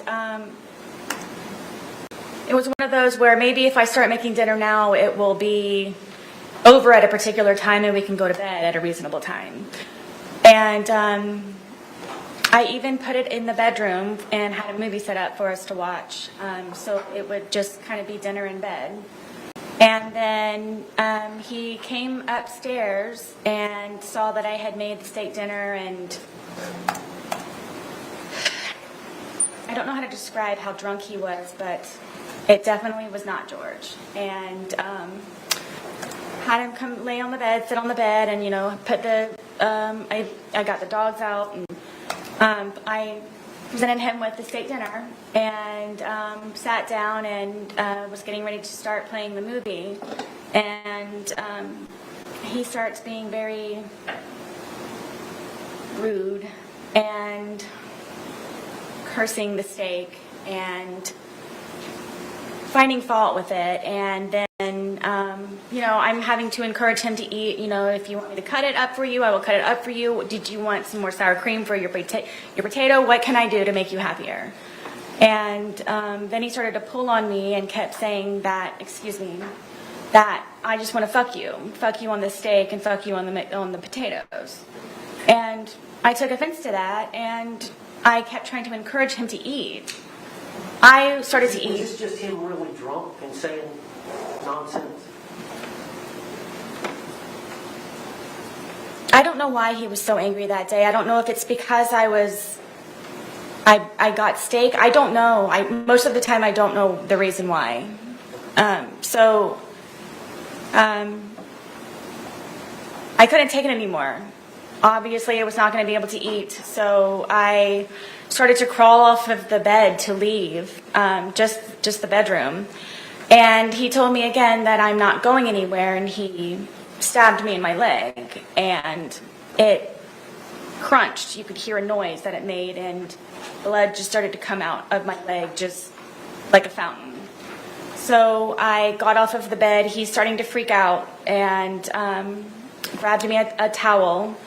I got a wet towel, and I'm sitting here holding the towel, and it's increasingly becoming even more and more saturated by the minute. It's just minutes. So I'm going through towels and towels, and I said, George, I think I need to go to the hospital. This is not stopping to bleed.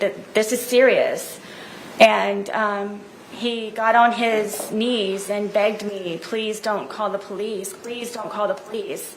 Please don't call the police. And inevitably, he went and got my car keys and put them around his neck again, and my cell phone.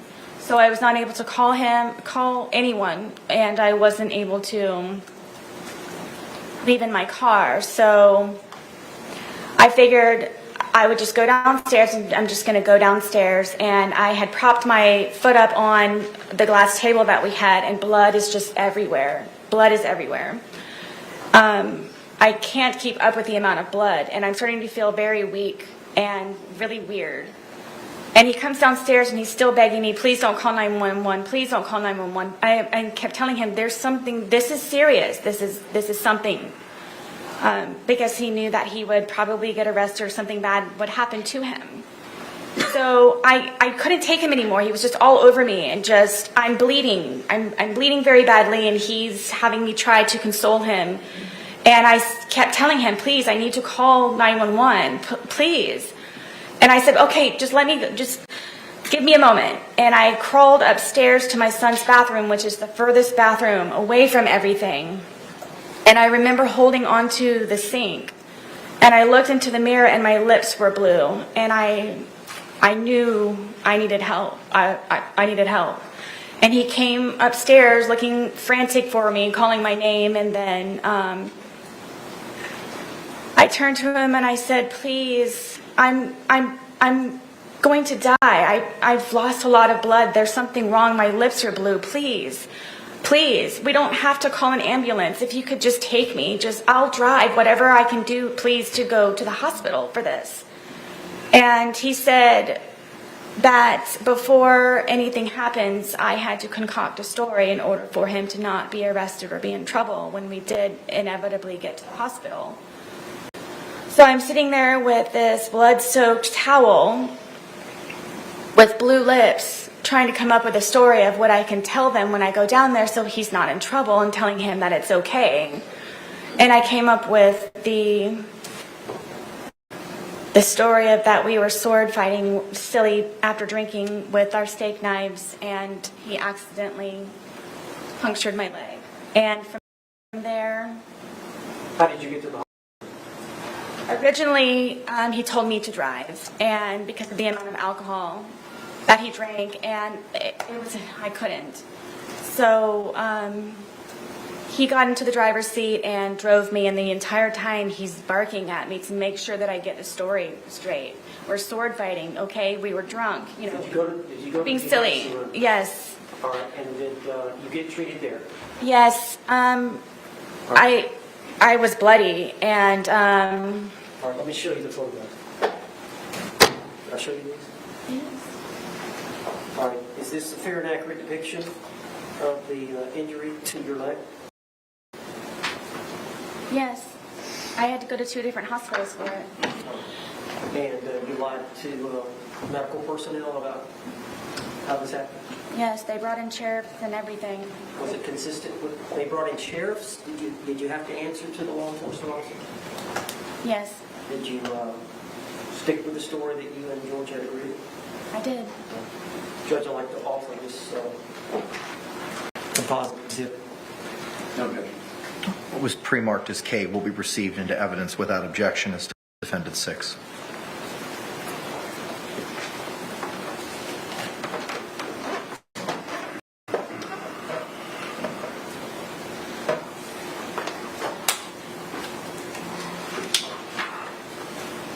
You may publish, sir. Thank you.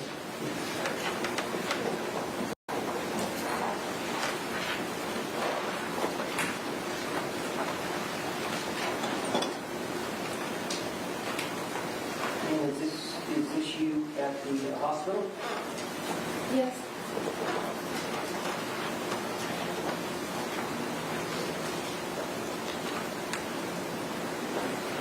Is this the stab wound to your leg? Yes. Never. Is this a close-up of the stab wound? Yes. And was that, did you hurt your foot? No, due to the injury, I had other problems with the surgery. Okay. But you eventually recovered? Eventually, yes. Do you have a scar to that effect? I do. Joe, can you step down and show the video? Mr. J? You may. There's a lock, sir. Out. All right, I don't know how best to do this, Judge, because we've got this ball. They can probably see it from there. Is this the injury here? Looks like there's an indentation.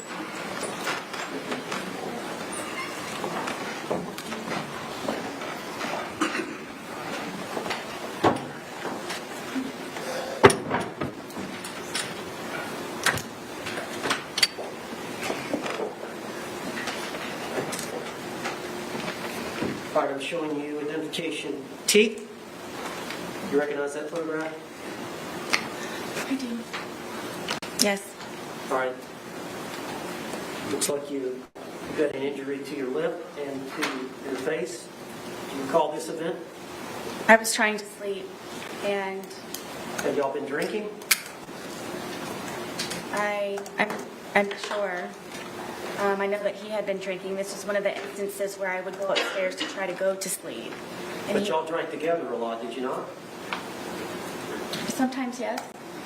But there were times where he wanted to stay up and continue to drink and you wanted to go to bed. Many times, yes. You were done, he was not. Correct. Was that one of these times? Yes. So tell us what happened. I'm sleeping in the bed, sound asleep, and he comes into the room and grabs me by my hair a lot of the times, and from here he scratched me from trying to grab me, and then grabbed my hair and pulled me off of the bed, and then raked my face across the carpet. These are carpet burns. To your lips? Yes. What about to the, looks like the eyebrow area? That's from where from grabbing me, scratched me, and got a hold of me by my hair. Why was he mad at you? Because I wasn't downstairs with him He wanted you to be drinking with him? all the time. All right, I'd like to introduce the identification T and evidence. What was pre-marked as T will be received into evidence without objection as Defense Exhibit 7.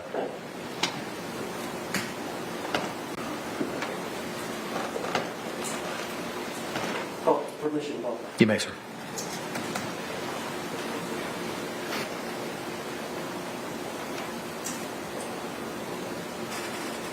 All right, you see the injury between the eyes and the injury to the lip? Yes. As you described? Yes, and then the blood going down my eye, yes.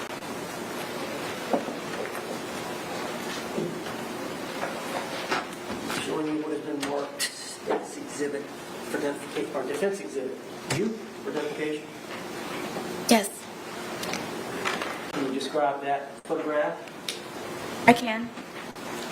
Go ahead. This was the first time that I ever called 911.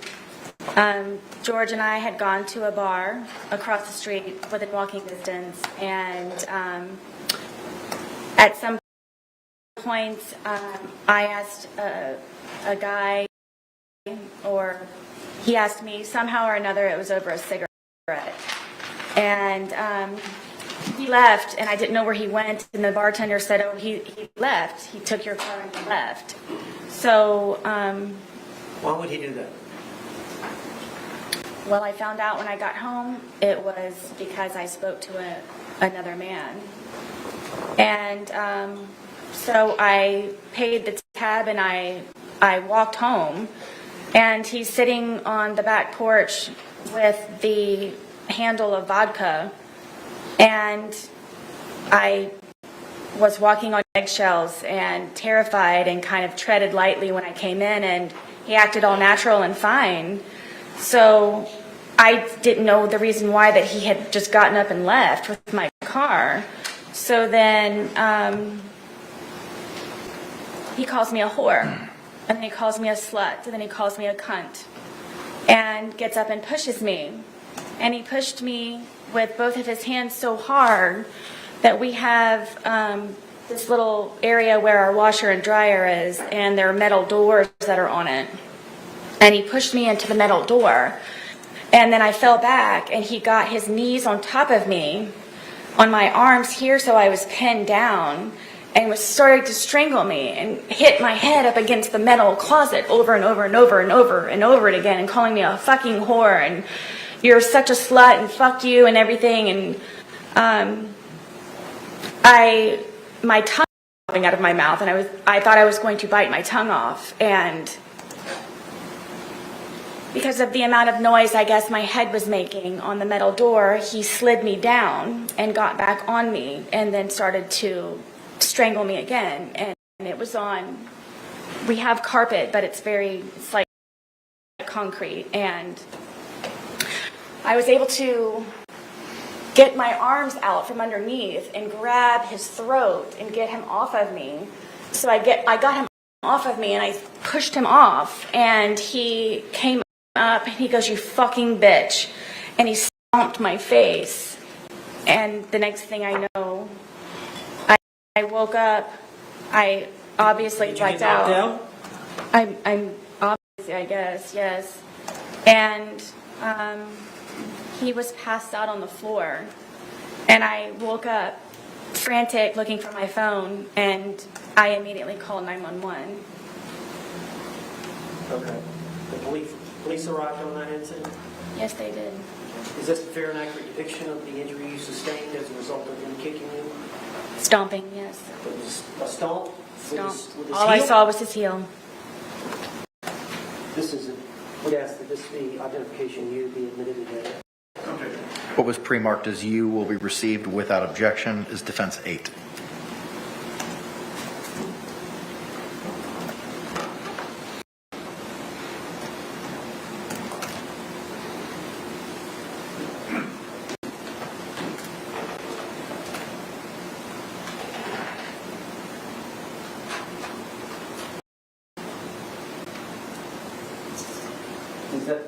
Was that the next day, or is that a few days later? That's a couple of days later. And that's the bruising from the kicking of the eye? Yes. Now, the police were called, and we'll talk about that in a minute, but let me go through these notes.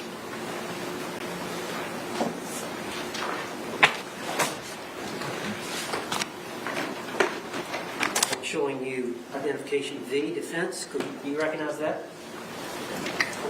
You have to see it. Yes. Can you identify that picture? Yes. Is that your leg? Yes.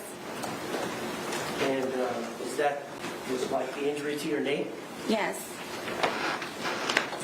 Is that a fair and accurate depiction of the injury you sustained to your knee? Yes. Do you remember how that happened? Yes. Did you tell the jury?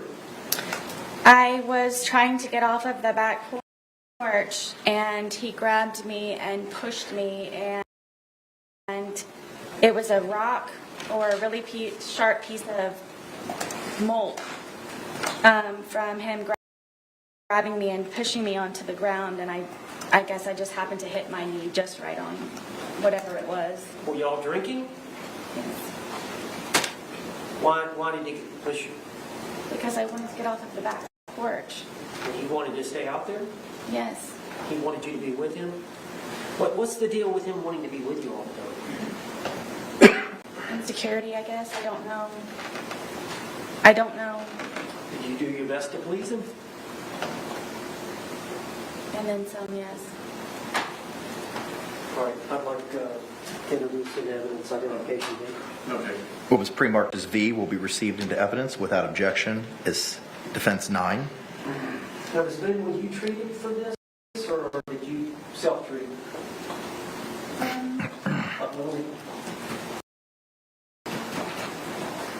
Show the jury now. No, that was just, I got the first aid kit that I had for my son, and I just cleaned it up. You what? I said I got the first aid kit that I had for my son, and I just cleaned it up and put a Band-Aid on it.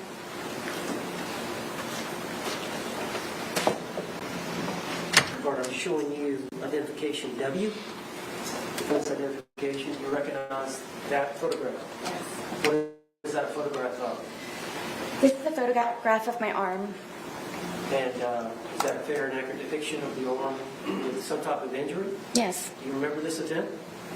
Multiple times, yes. Well, I'm talking about this isolated event where this photograph was taken, the injury you sustained. Yep. Who injured your arm? George Torres. Do you remember this event? Yes. Did you tell the jury about it? This was one of the instances where I would try to pull away from him, and I don't know how my arm started to do this, but from him pulling from this way, how hard he would pull, with me trying to struggle to get away from him, it would leave these bloody under the skin splotches. So he wouldn't hit you sometimes, he would just grab you and pull you.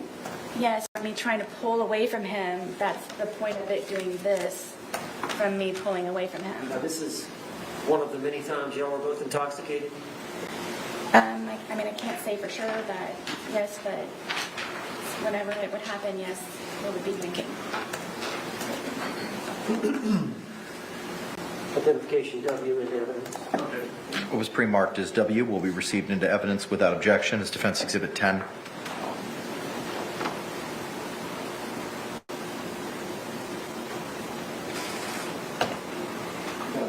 You may, sir. All right, it doesn't look like a wound or anything. Objection to commentary. Sustained. Tell me, I'm sorry, tell me, you said it's just from the grip, him losing his grip? Yes, it would be from me pulling away from him, and whatever under the skin it was that it was disturbed from the amount of pressure of him holding and then pulling from me would create those on my arms. Okay.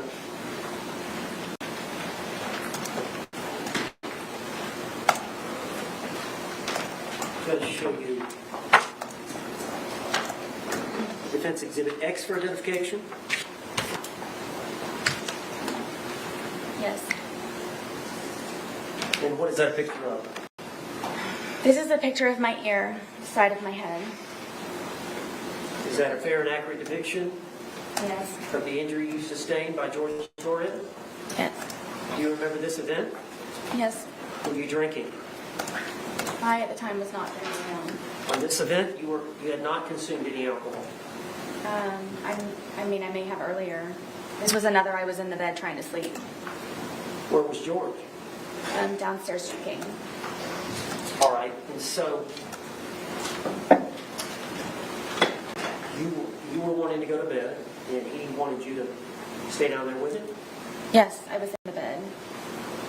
All right, tell the jury what happened on this event. I believe this was the instant where I was in the bed and I used to barricade the door with our dresser. Why didn't you just lock it? All of the locks were broken in my house. Why? They were from George taking them in, including my son's. At one point I could seek refuge in my son's room, but he broke that one as well. Well, tell me, explain how that happens. Tell the jury. We can't read your mind. George wants me, which he has told me numerous times, that I am to be with him at all times and doesn't like to be apart from me or away from me. So whenever it was even just to go to the bathroom, sometimes he would go with me. And you have to understand, I have a 2-story, 900 square foot townhome, so there's not many places to go. So it just happened to be that it would be upstairs or downstairs, or I'd be in a particular room or not. So inevitably. Did you want some time away? Yes, I did. Even if it were just him upstairs or me downstairs or vice versa. So I rarely got to sleep. This was one of the instances because I had barricaded the door with our, 200-pound dresser that we had. And then I had my nightstand barricaded up against the bed, to where it was even more difficult from the prior times of him breaking in. And he would, I don't know how he would ever do it, but he would get himself in through the crack of the door that he would be able to wedge the dresser and the nightstand. And he pulled me out of the bed and told me I was going to die. And I believe it's this infant, and punched me and Punched you in the side of the head?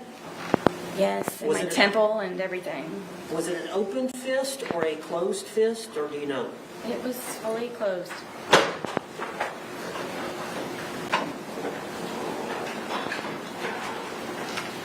Would like identification X introduced in evidence. What was pre-marked as X will be received without objection as Defense Exhibit 11.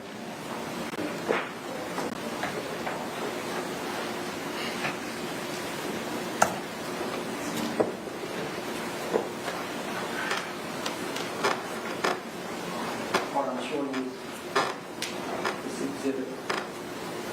That's you?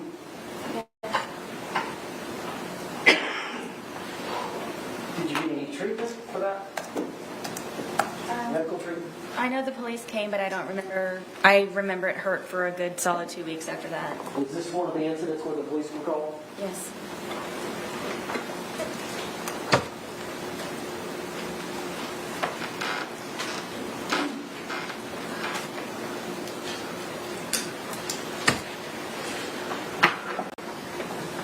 Now, do you recognize this photograph, which is identification Y? Yes. Was that the date of the incident? The date of this event? No, it happened prior. I mean, but this picture that was taken of the... This picture was taken, would have been taken February 24th of 2020? Yes. And do you recognize that as your close-up facial? Yes. Is that a fair and accurate depiction of how your face looked on February 23rd of 2020? Yes. What's the significance of this picture? Again, because I was sleeping, George was upset with me and came in with a metal curtain rod and bent it and snapped it in half and then crunched me in the forehead with it. And it started to beat the furniture that was in the bedroom. This is probably a good month before or after it had happened, before I really do believe that I should have gotten stitches, but I was not allowed to go to the hospital. Judge, I'd like identification Y introduced into evidence. It was a gash. What was pre-marked as Y will be received into evidence without objection as Defense 12. Is that the same curtain rod that you mentioned in the 2-hour interrogation video? Which they didn't take, yes.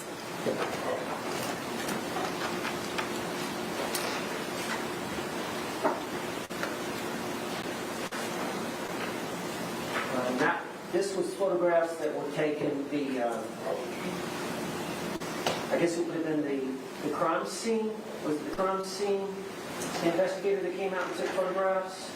I don't remember who it was, but yes, someone did on the day of the incident. Was it different from the extraction, the phone extraction expert? Was it somebody different? I think.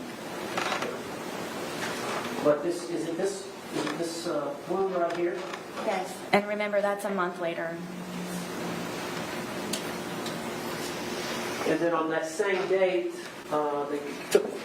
same time, they took this photograph as well, which is identification R.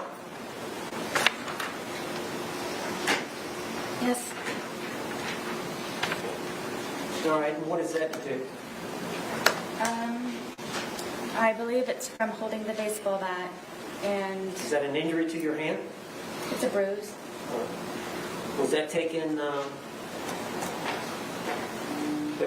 was it February 23rd, 2020, when the investigators came out? February 24th, I believe. February 24th? Okay. I'd like to introduce identification law to the evidence.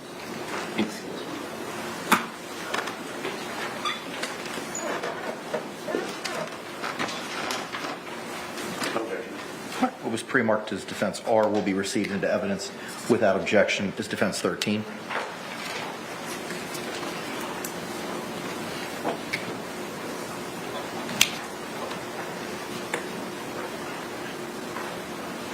Judge, now published? Yes, sir. This is not a great photograph, copy of the copy. But February 24th of 2020, is that what you were wearing? Is that you? Yes. Okay. And there's some discoloration up here of your palm. You see that? I do. Is that from you jabbing him with a baseball bat? Sustained. Do you know how you suffered that injury? I believe it's from holding the baseball bat. When you poked him with it? Yes, trying to get his hand back in.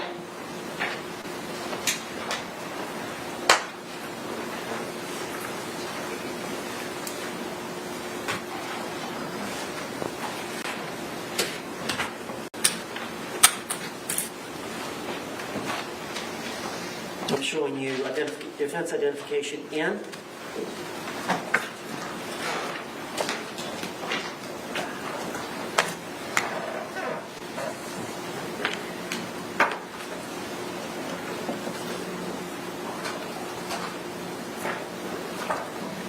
Just like 5 photographs. Can you look at those? See if you recognize them.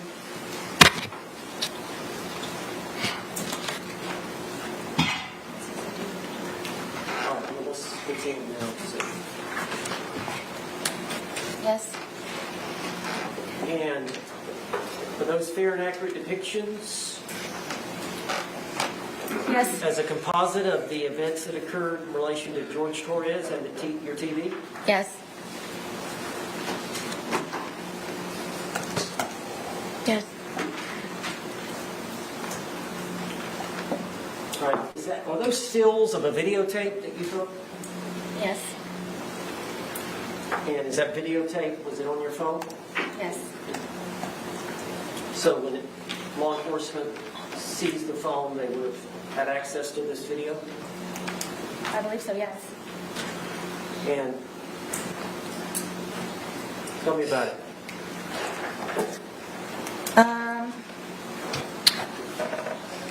Lucas liked to watch cartoons and play video games on the big screen, this is the big screen, and I would have to call Brian to come over sometimes to help me figure out the Fire Stick and whatever platform or whatever it was that Lucas was trying to view his shows and video games on.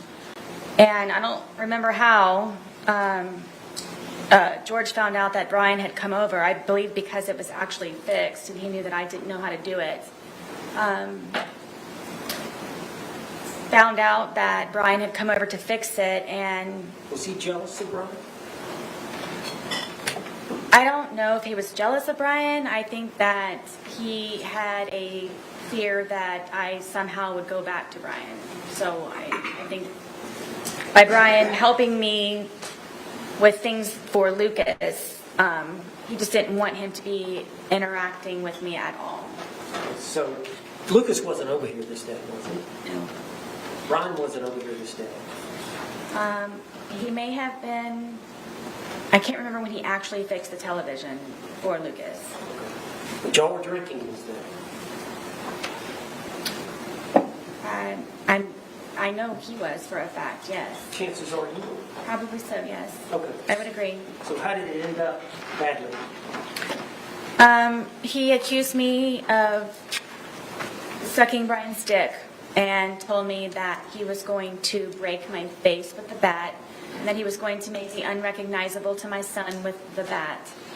And then told me that he's going to destroy my fucking television and then I was going to remove it from the apartment. And if I didn't, I was going to be, again, unrecognizable to my son. So did he grab the bat? Absolutely. He already had that in his hand, and he told me that I had to videotape it. Did you videotape it voluntarily? No. All right, but there is a video, but I'm going to go ahead and ask Judge if I can introduce this identification of these 5 photographs into evidence. Okay. Is it O or N? I have O being a composite for 5 photos, and I have a single photo. We're moving in O, okay. All right, what was pre-marked as O will be received into evidence without objection as defense 14.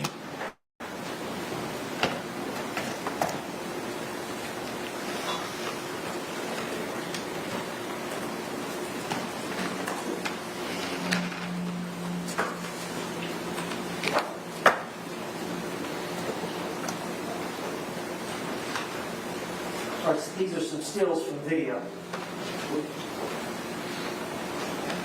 This was George that particular day holding the bat.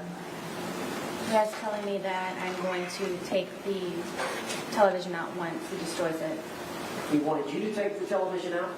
That or I was going to help him, but either way I was taking it apart and removing it.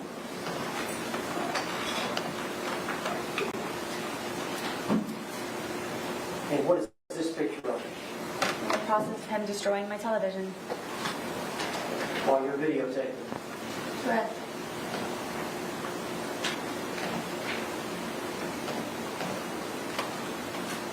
Is that the result? No. After that, he ripped it off of the TV stand. Did you later pass out? Yep, like he usually does. What's he drinking in? I don't know. Vodka and something, I'm sure.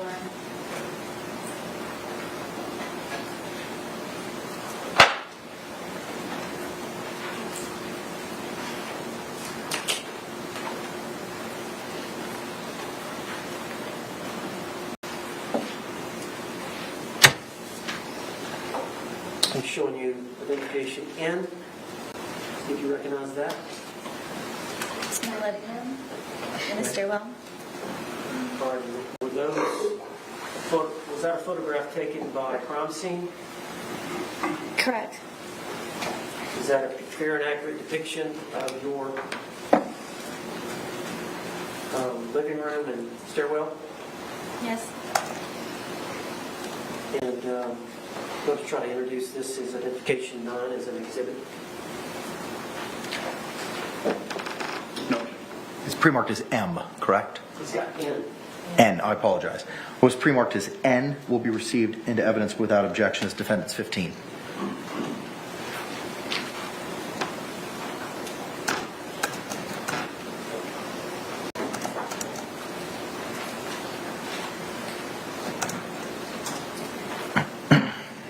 Can you tell us a little bit about this room? This is my living room. This wall that we have over here with the hearts, that's where we would display all of our artwork. We were in the process of taking it down to add more, so he could continue to be entertained.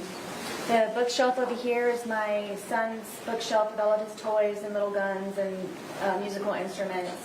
He's got a little karaoke machine down here, his guitar. The stand right here with the red bucket on it, that was the television stand. And then my back porch area and the dog bed here. Okay. And it looks like in front of the bookshelf at the foot of the stairs is that a doggy? It's a baby gate, but my dogs would wander upstairs sometimes and go to the bathroom sometimes when we couldn't get them out. So I would, at nighttime, or whenever we weren't home, make sure that they didn't go upstairs. And plus, Penny was blind. There's an allegation that you pushed George down the stairs? Apparently. Or got him in a suitcase upstairs and pushed him down the stairs? Supposedly. Did that occur? Absolutely not. Is that bookshelf disturbed in any way? No, nor the plant next to it.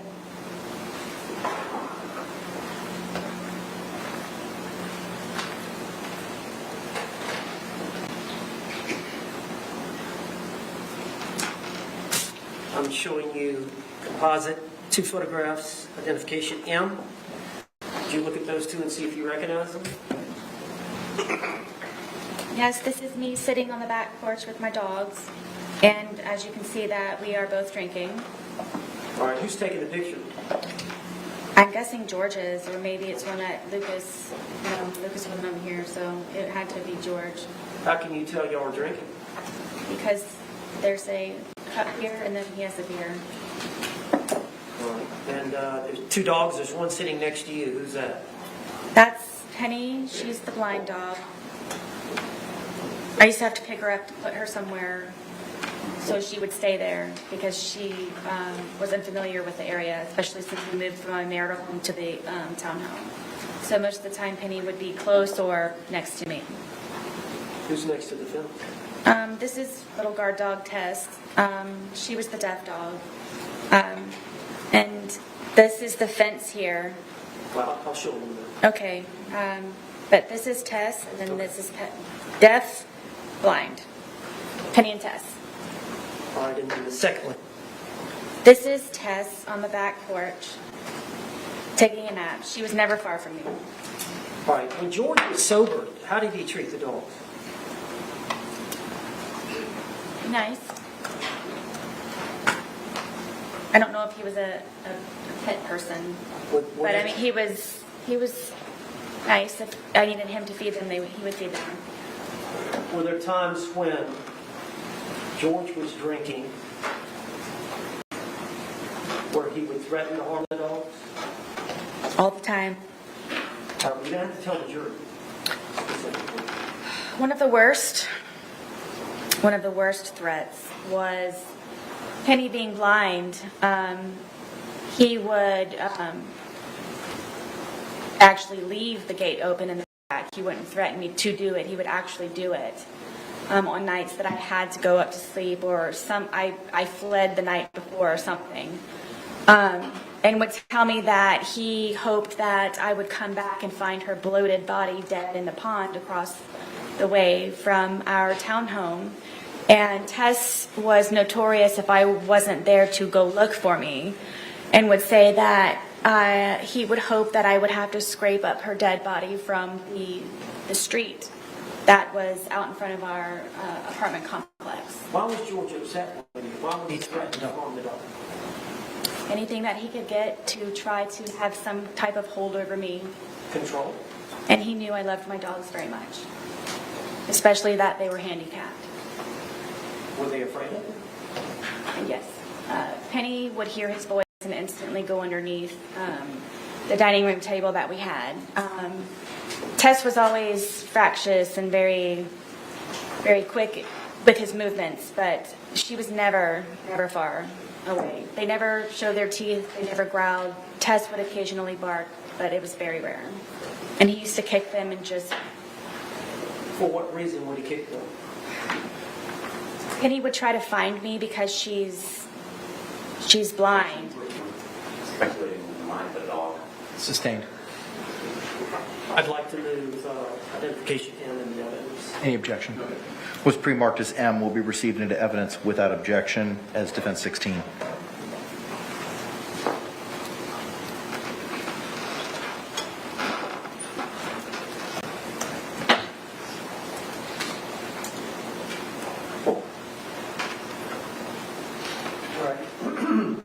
Can you describe this for the jury?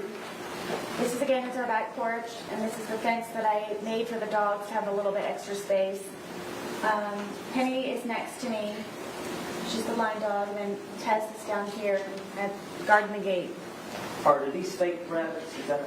Yes. I used to call my son when he was a baby. He was my bunny rabbit. Overruled. He was my bunny rabbit, so I used to collect bunny rabbits, and so I have rabbits here and there throughout my house and in my little garden area. All right, this is the alcohol y'all are consuming? Yes. And this is a close-up of which one? This is Tess, she's the deaf dog. How old were these dogs at that time, 2020? Gosh, maybe 9, maybe 10.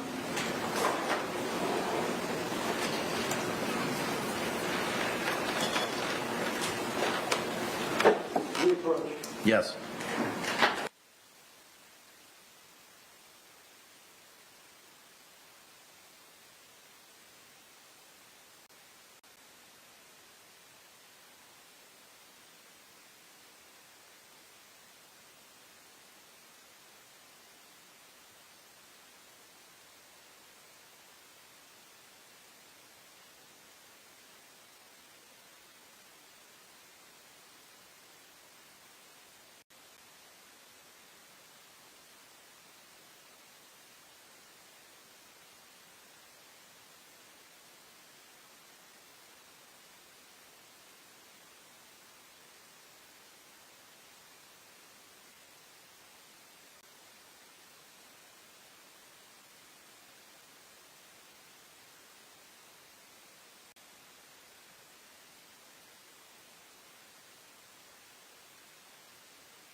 right, members of the jury, it's 4:03.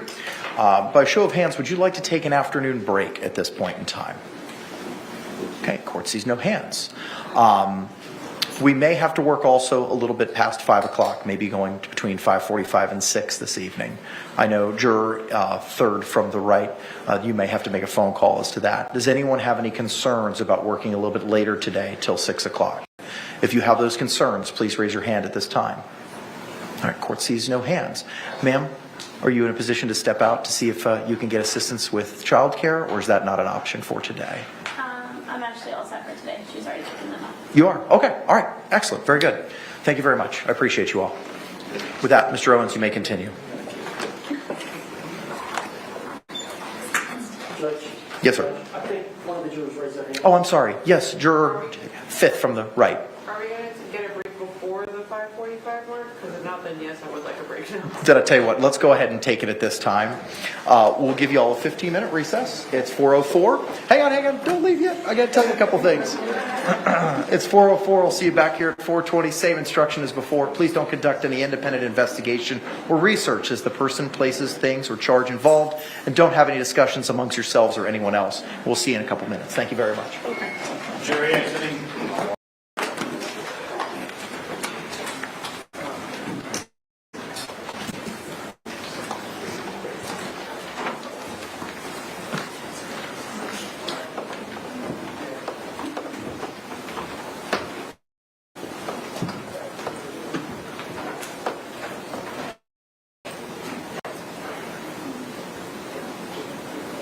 Y'all can be seated. Thank you.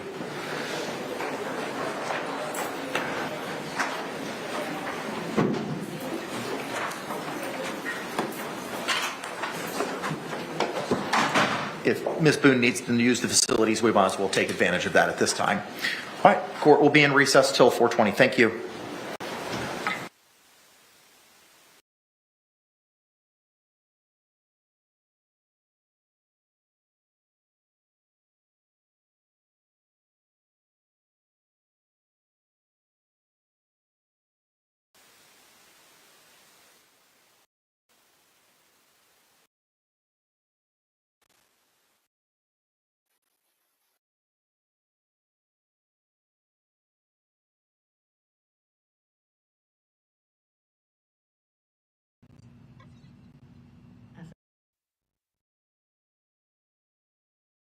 Laid back in bed, got up at about 8:30, went to feed the goats.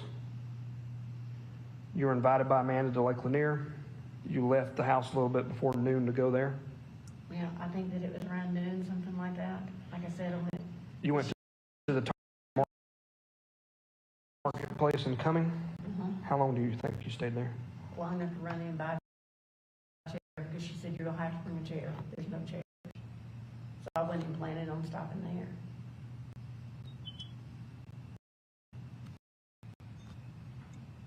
So from the time you left your house around noon, it probably took you, we'll say an hour and 15 minutes since you had to stop at Target to get to the lake? Yeah. So- Probably longer than that, because there was a lot of traffic getting in. And then once I got there, I had to stand in line a good 45 minutes or Okay. and in line to get in. You left there at about 6? Yeah, I think that was because I had talked to Chris and about getting Allison. I said, are you going to bring her to the house? Are you going to bring her here? What are you going to do? And he said, well, I'll let you know. And we had discussed about, kind of, we'd all leave together at the same time, that kind of stuff. Because I think, and I remember Chad saying something about, well, it took us longer to get out of there than what we thought. And I think that it was around 6 that we left there. Okay. I don't know that for sure. Home around 7? Well, When Amanda you- made the comment, she said, well, it took y'all an awful long time to get home, and in and that kind of stuff. And I said, well, I hadn't really thought about it. Who made that comment? Amanda. So was Amanda there at the house, or she was No. just calling? Yeah. When you drove to the lake, you were by yourself? Yeah. When you drove home, you had Cameron. Cameron with you. Cameron's 11. when you got there, Chris brought Addison over? Chris brought Addison over. Y'all went to the barn to feed? The girls went with you, or you went out there by yourself? Well, I had gone to the barn by myself because Cameron was getting her stuff in. So I went to the barn. Mhm. But then Chris pulled in pretty much immediately after I got to the barn. So I went back to the house, to get her, and because I was going to talk to him and see kind of what the game plan was, that kind of stuff. And then And then I went back to the barn. got the girls in the shower. You got in the bed about 8:30, and they stayed up a little while longer. Yeah. When you went to the lake, do you remember which route you took? I went down whatever road that is that go out and go, not across Buford Dam, I went the other way. I don't have a clue. Well, you can either go in this end of Marketplace Boulevard or that end of Marketplace Boulevard. So I went on this end, like where Steak and Shake and all that kind of stuff is. Mhm. So when you left your house, you went down. I went out I just followed, the GPS. Kind of went down the back way, hit Marketplace Boulevard, and then went right on Marketplace Boulevard, and then went that other direction. Is you GPS on your phone, or No, because I didn't know how to, I used it on the vehicle. in the car that's there? Yeah.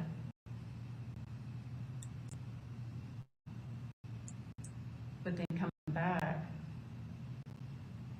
I just hit return to home, and it brought me back across Buford Dam. That's a whole lot quicker than going the other way. Mhm.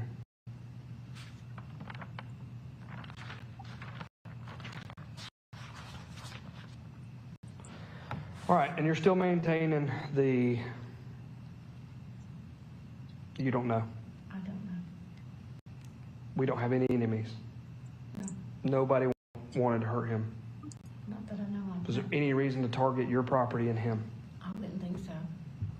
No.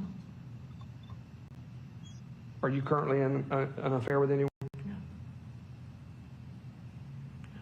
Is anyone pursuing you? No. There's no jealous boyfriends? No.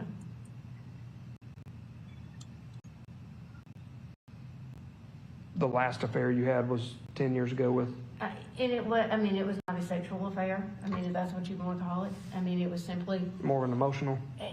we were all just friends. Mhm. Like his sister was there too. Mhm. And Gary got very upset about that. But no, there was never any, nothing like that.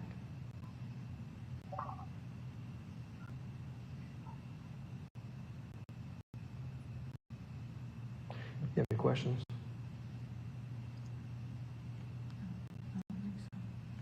I'm going to bring Scott in here.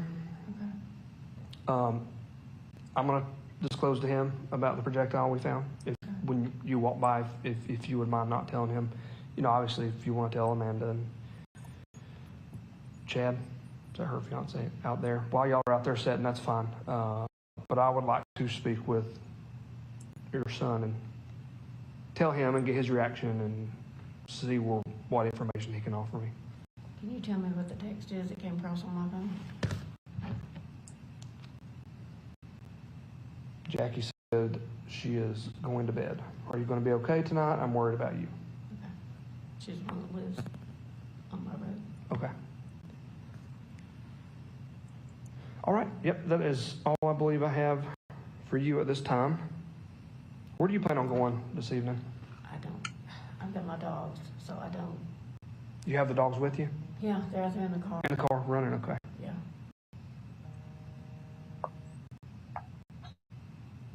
I don't know. Jackie said I was looking to come in there. Amanda wanted me to go with her, but I can't. There's nowhere to put the dogs. If neither one of us, Scott's got a dog that's upstairs in the barn.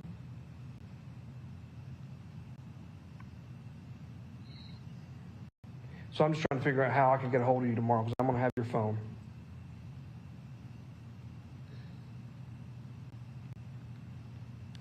You get with Amanda on hers. She'll be with Amanda. Yeah.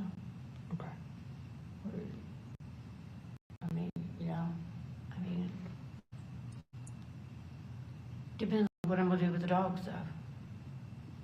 I mean, we can't take it. I don't know, because Jackie had said, well, you're welcome to come and stay at my house.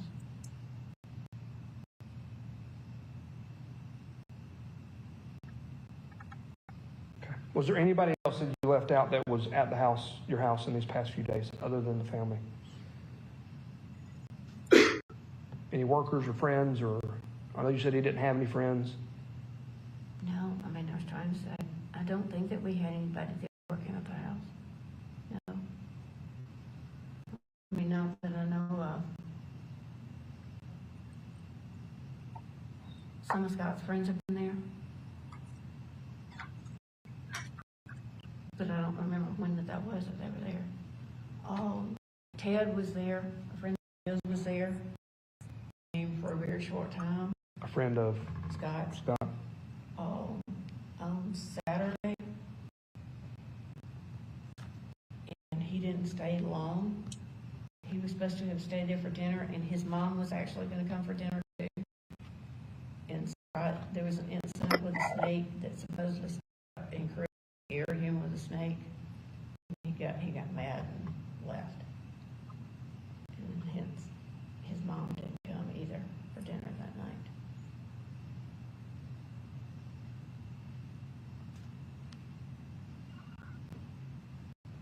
But like I said, I mean, everybody was at the house this weekend. Chris and Jenna and Ellen and Eddie were not in town yet. And Amanda and Chris and Olivia, Chad, I mean, all the kids were there.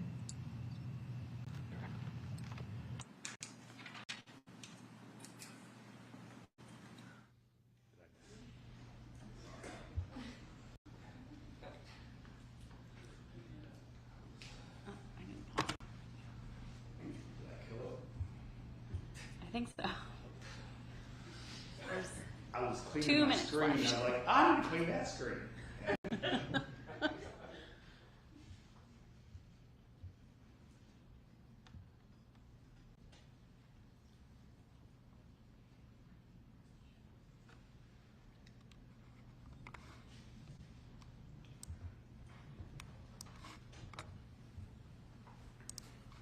Ellen and Eddie were not in town yet. And Amanda and Chris and Olivia, Chad, I mean, all the kids were there. All right, anything else or any other names, or?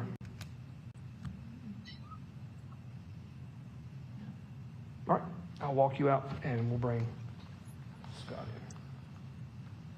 in. I guess I need to get Jackie's number too.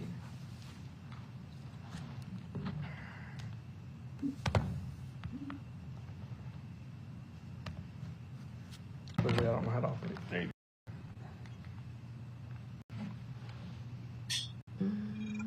Jackie.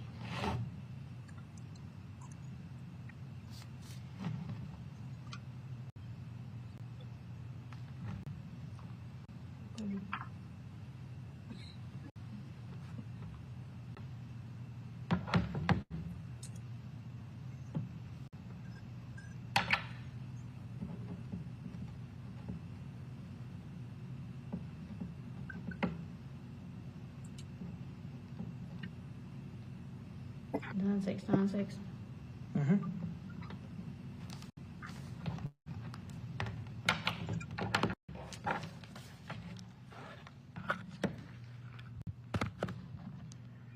We'll cut it off real quick.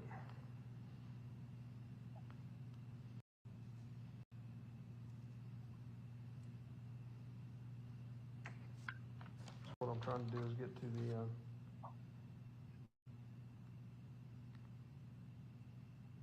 where's the menu where you do all the Wi-Fi and all that? Oh, gosh. There it is. I just want to hit that button right there. Okay. Just hold that down. Yep.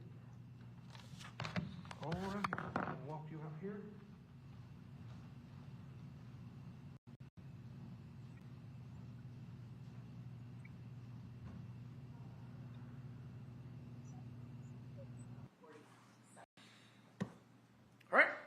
break till 3:30. If you want to take a group outside for a smoke break so they can stretch their legs even if they're not smoking, that'd be fine.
said that my phone was upstairs. So if I would just follow him upstairs, that's where my phone was. And then I was taken into I guess it was an interrogation room, and they told me to sit down, and that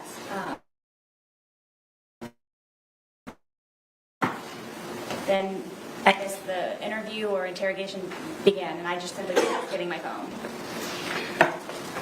Sarah, tell the jury why. Yes.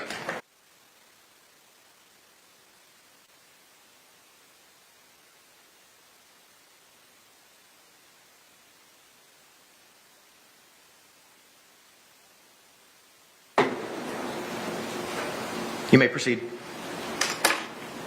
Ms. Boone? Ms. Boone?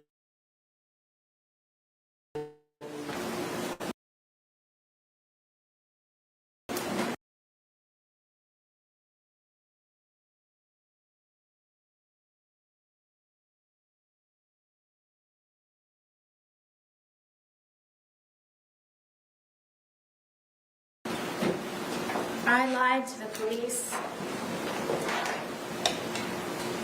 Basically everyone, because I was extremely fearful of being arrested. I made the first attempt of me calling 911 by telling them what happened, and I thought they were going to help me, but instead I was arrested for calling 911. So you made a decision to lie. I did. Did you stay with that lie? I did. Are you telling the truth today? I am. Now let me take you back to the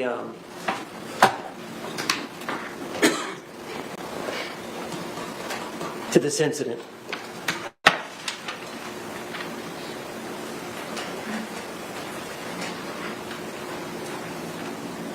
Is it fair to say that when George Torres is sober, he commits no violence against you? No. Is that fair to say? Yes. Is it fair to say that every time that he's intoxicated, or every time that you're hit by him or harmed by him, it's when he's intoxicated? Yes. As a result, when he's drinking, does it change your outlook? Yes. Could you explain that to the jury?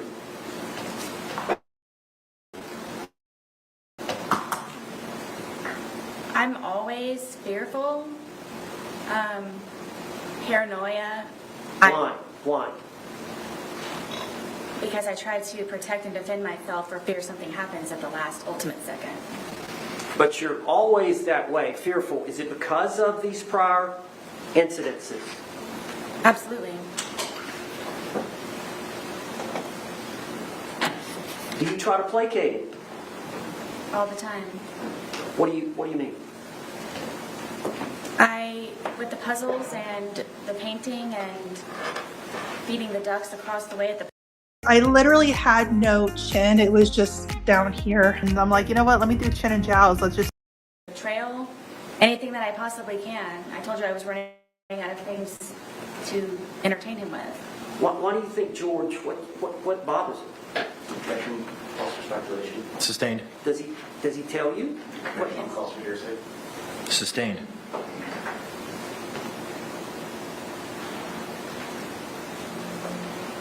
As a result of how he behaves towards you in that intoxicated state, how were you feeling the night of this event? Objection, has been answered. Overruled.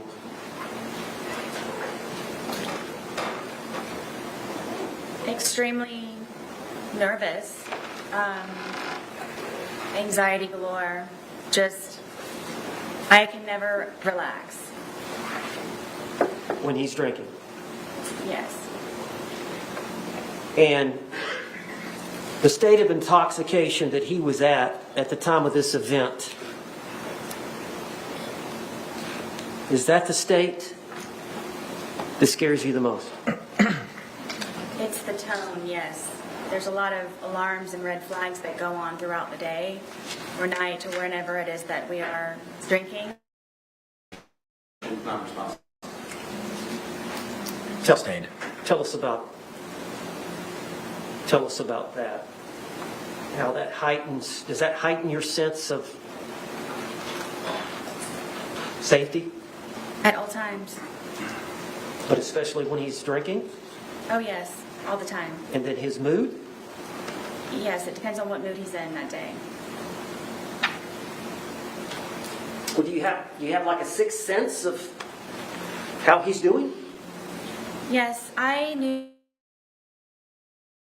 George very well. Okay. Not responsible. Yes or no? Sustained. Can you tell us what you mean by that? Sixth sense, or knew him very well? I guess you could say that I was trained by fear with him. Just, it wasn't fun anymore when we would drink and we would hang out on the back porch. It wasn't fun anymore because I knew inevitably that something was going to happen to me, one way or another.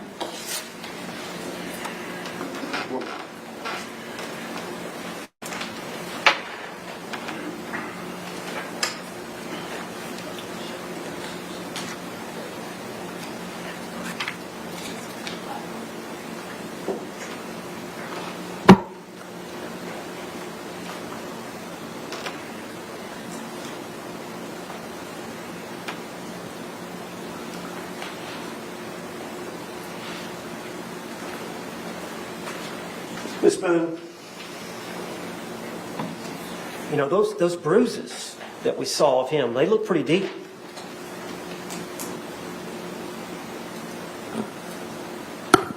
Tell the jury what you were thinking. From the bat, you're... Yes. I didn't want to die that night. I can't describe it to you. It's terrifying love to a certain degree, where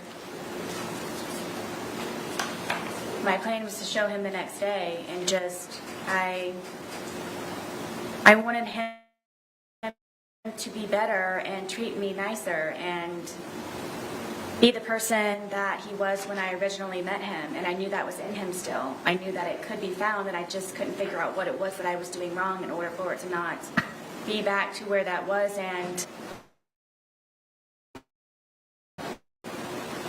just sick all the time of figuring out how I can entertain him so I don't die, and continue a relationship with my son and try to live a normal life. That wasn't a normal life for me. And just, bottom line is I didn't want to die. I would have died, or I would have been disfigured or maimed, or if it weren't me with the bat, it would have been him if he were to have gotten out.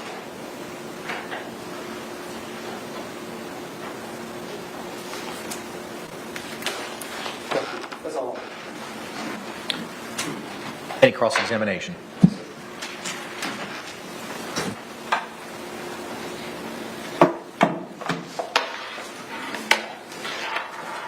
George knows something named Crystal.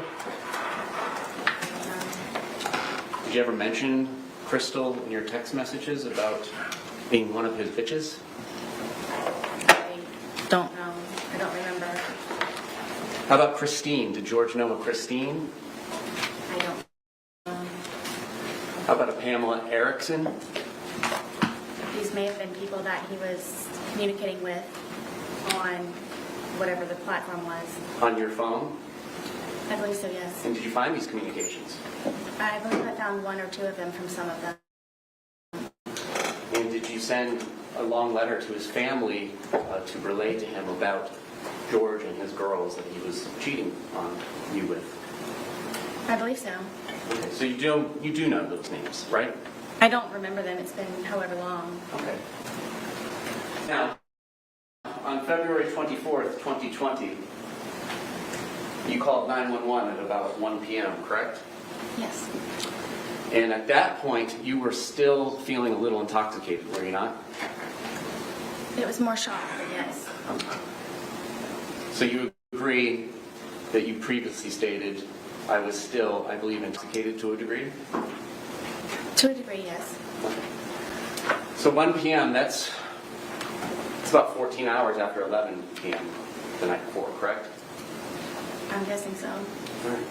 Well, 12 hours prior would be 1 a.m., and then 12 a.m. is 13 hours, 11 p.m. is 14 hours, correct? Okay. And you were present here for the medical examiner, Dr. Zadovich, to testify, correct? Yes.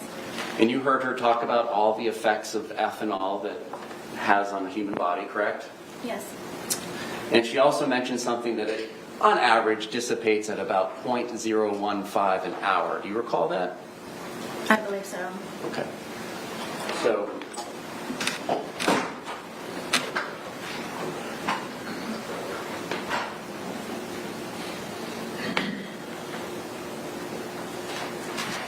would it be fair to say that if you're still feeling the effects of the alcohol at 1 p.m., so that's 14 hours, 0.015, you were at approximately about a 0.21 at 11 p.m. the night before.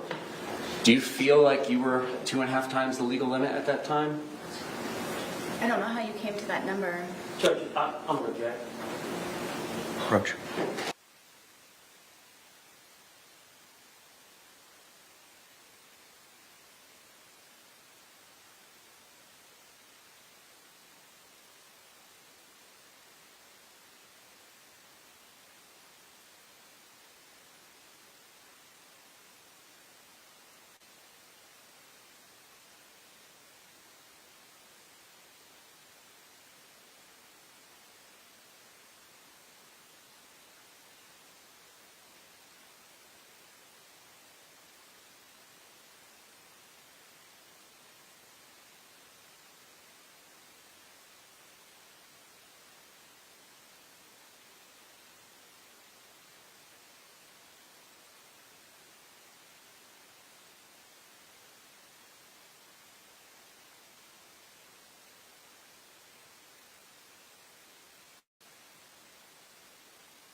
You may proceed.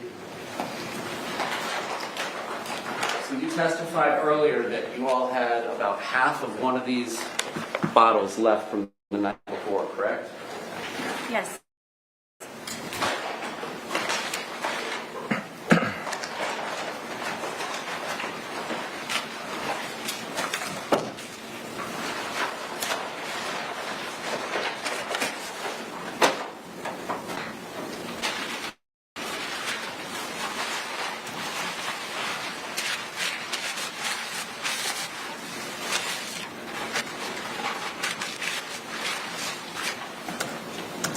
And so would you agree that this is one of the 3 bottles that was purchased between February 22nd and the 2 that were purchased on February 23rd of 2020?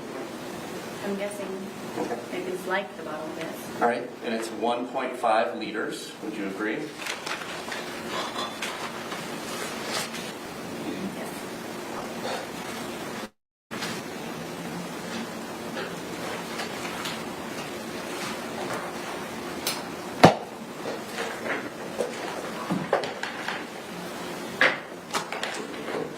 And when you say half, are we talking about to the top of the label was left from the day before? Oh, goodness, no. All right, a little less, halfway through the label? It's too right about. Okay, about halfway through the label. So in addition to halfway through the label, which you began consuming after going to public at about 12:15, correct? So you all would have began consuming around 12:30, is it fair to say, when you got back? I can't call exactly. Okay. And after finishing what you all had left over from Saturday, the 2 of you consumed 2 1.5 liter bottles, correct? I'm not sure about the second bottle that he purchased, if it was empty or not at the time. Well, you did mention that the police would find 2 empty bottles in the top of your trash, correct? Yes.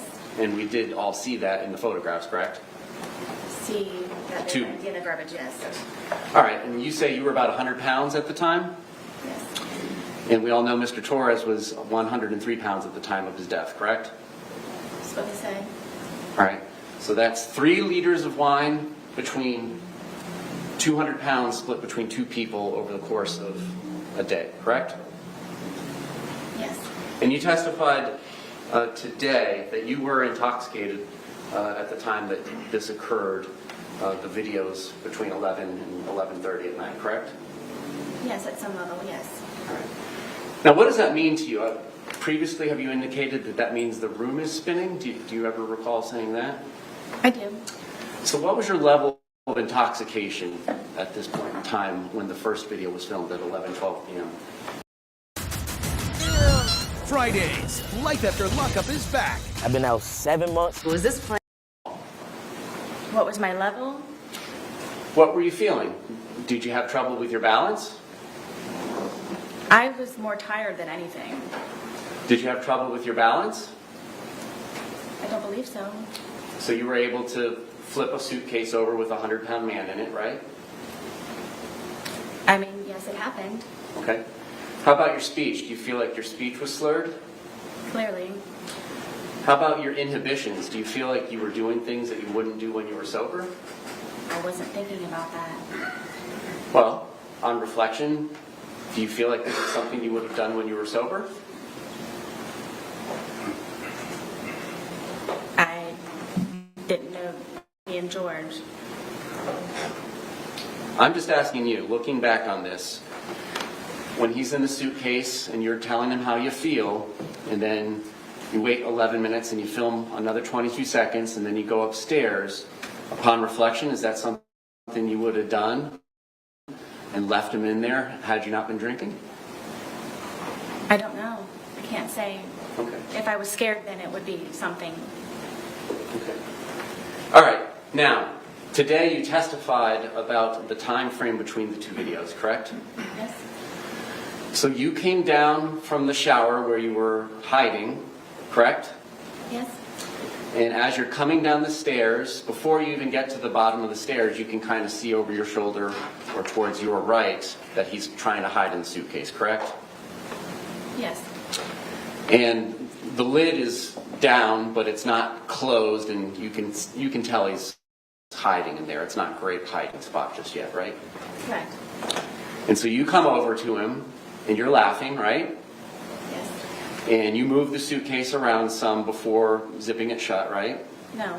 No? You immediately zip it shut? Yes. Okay. And you're both still laughing about it, correct? Correct. All right. And then it's during this course of time, how quickly is it after you zip it shut that you begin filming the first video? I don't know without watching it. I don't know.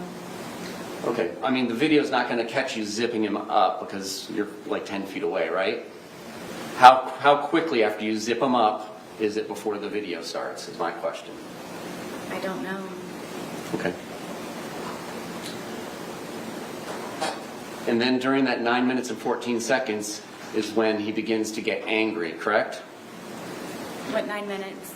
Between the 2 videos, there's 9 minutes and 14 seconds between the end of 1061 and the beginning of 1062 and 1063.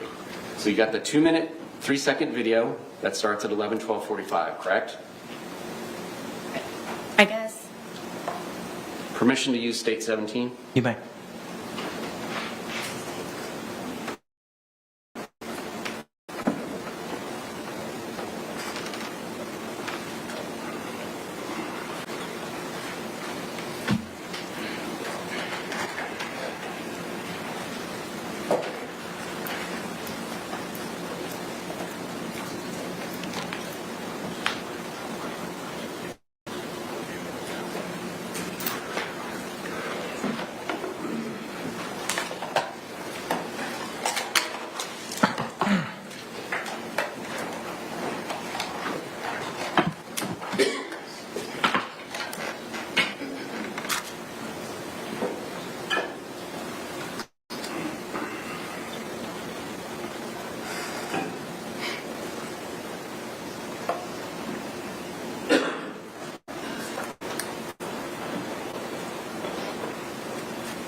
All right, so we're looking at entry 31107.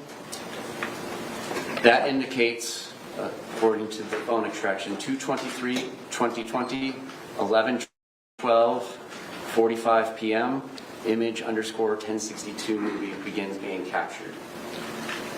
And we've seen that that is about 2 minutes and 3 seconds. Entry 31113 indicates that image underscore 1063.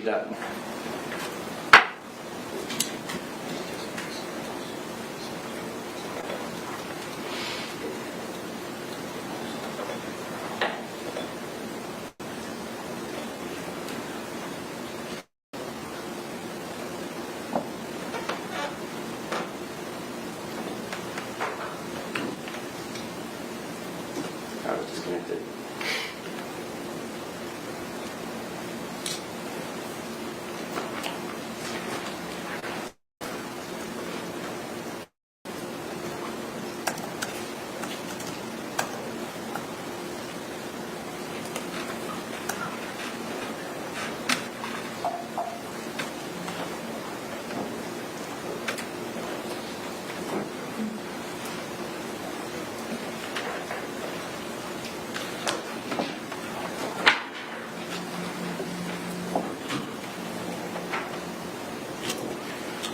Okay.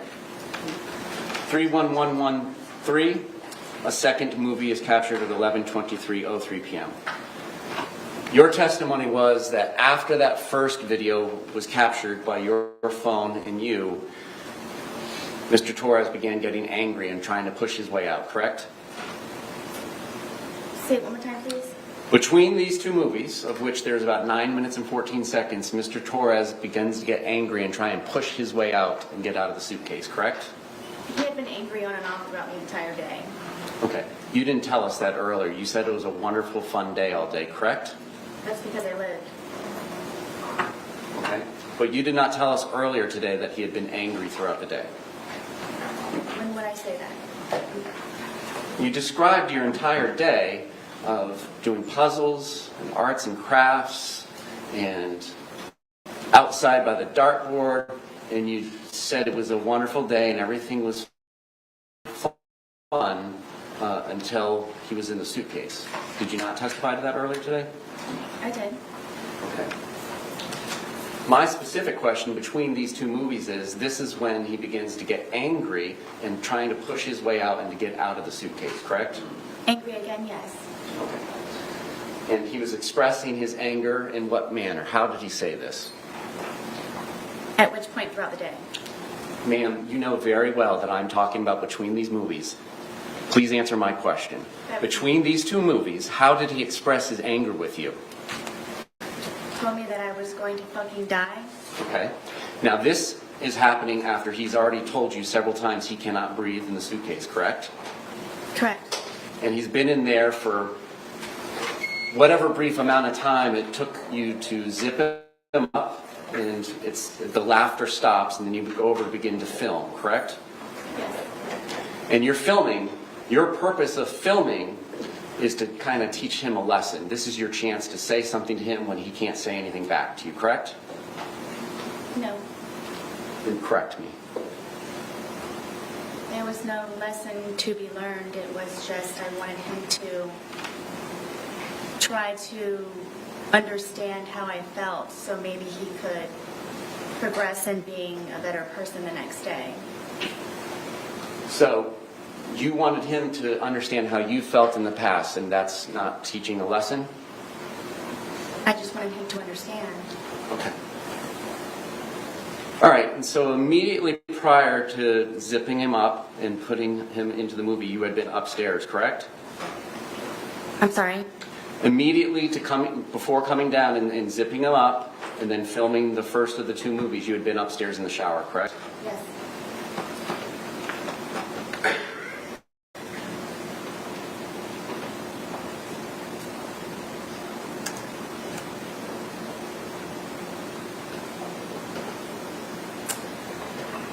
I'm going to publish what has been labeled as image underscore 1061, which according to the timeline was captured at 11:03 p.m., 31 seconds with her device.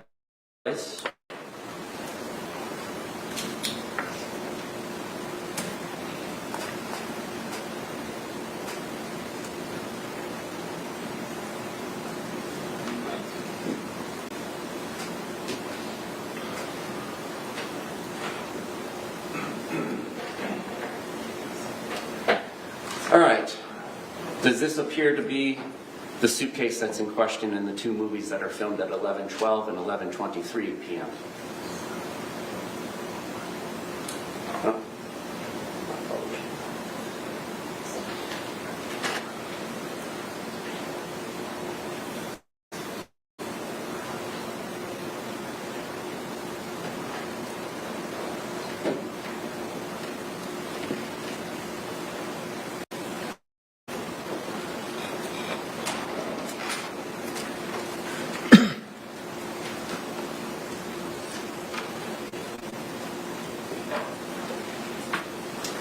This is image 1061 taken at 11:03 p.m. 31 seconds. Does this appear to be the blue suitcase that's in the two videos that were captured at 11:12 and 11:23 p.m.?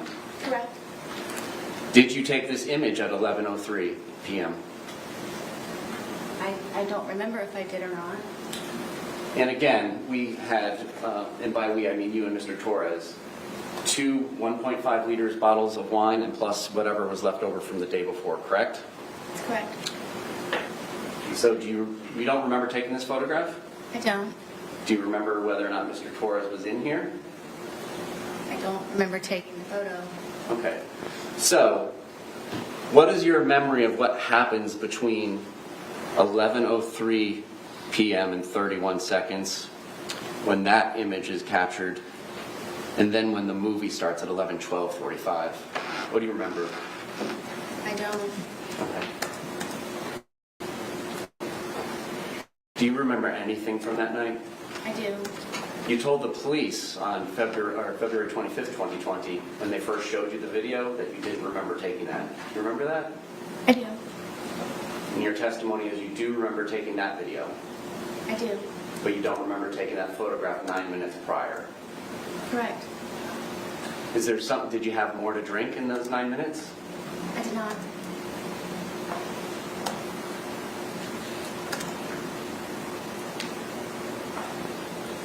Was Mr. Torres? Irvine, California, the gem of Orange County, where you can soar 400 feet in an iconic helium balloon. Adventure in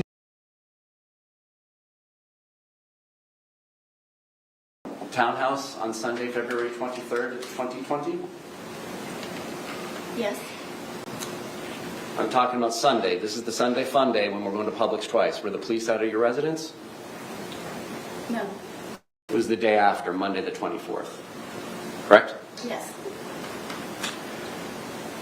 And that Monday morning, you called 911, well, Monday afternoon at about 1 p.m., correct? Yes. And between that time frame, you were the only person in your apartment plus Mr. Torres in the suitcase, correct? Yes. So if anything had been disturbed in your apartment, you had all the time that you wanted to undisturb them before calling 911, correct? If I wanted to. Okay. And your testimony is there was no loud boom that shook the walls of your townhouse at about 11 p.m. the night of February 23rd, 2020, correct? Correct. To the best of your memory, correct? Correct.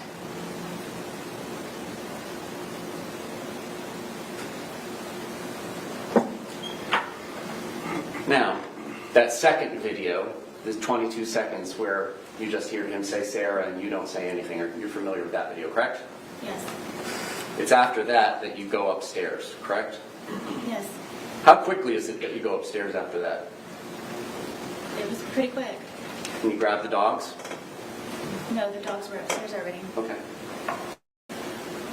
Did you call 911 and let the police know that you had zipped somebody shut in a suitcase and they had not been able to get out for 20 minutes?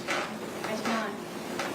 Did you go to Brian's house and tell him I had to zip Mr. Torres up in a suitcase shut. We need to do something about that before he passes. I believe that's what the phone call was. Okay. Well, what do you remember now about the phone call with Brian? I know that I called him. I don't know specifically what it was about. Now, your testimony, it seems like you spend day after day finding things to entertain Mr. Torres to do, correct? Yes, Almost like having a child. You have your own child, correct? I do. What you described sounded like having a small child. Would you agree? That's your interpretation. Okay. Well, you take him from doing arts and crafts to doing puzzles, so on and so forth, correct? When he's been drinking, yes.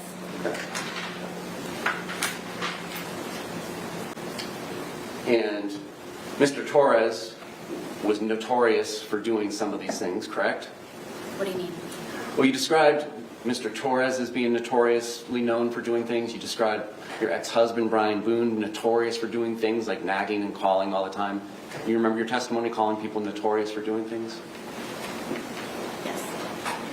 What would you say people would say you're notorious for? I don't know.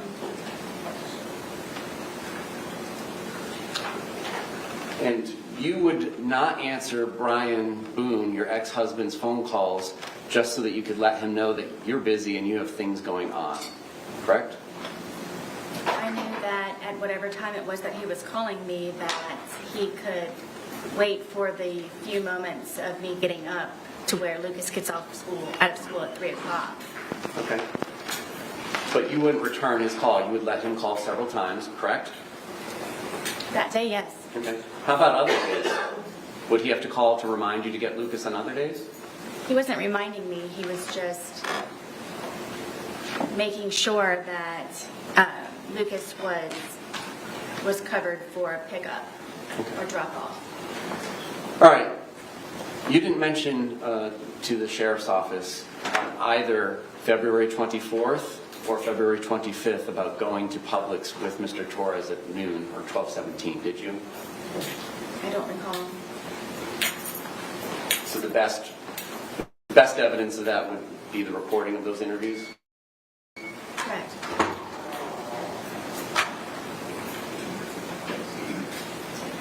Did you not remember going to Publix with Mr. Torres that day? At what point? At any point? No, I didn't. You had indicated to the police that it was about 4 p.m. that you all had started drinking after doing chores. You recall that? I do. And your testimony today was that it was really more after you guys went to Publix at about 12:17 p.m., correct? Yes. And you did not tell the truth to the police, correct? I'm sorry. You did not tell the truth to the police about that, correct? I did not. And when they were asking you about Mr. Torres's injuries, you told them that you had nothing to do with it, correct? Yes. And that was not the truth. Correct.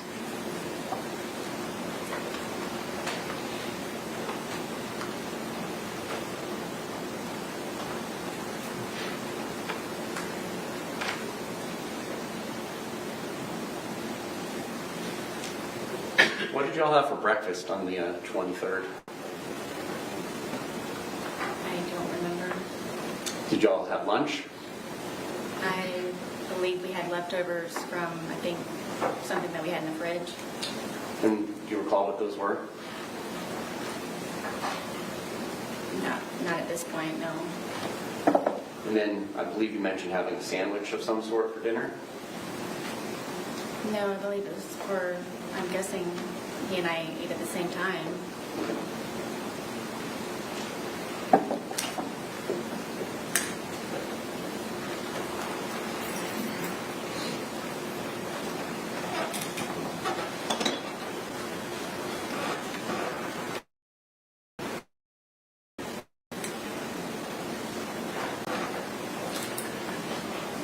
And at one point, Mr. Torres called his brother Juan, correct? Yes. And do you admit that you were yelling in the background? telling Mr. Torres to tell his brother that he had been choking you?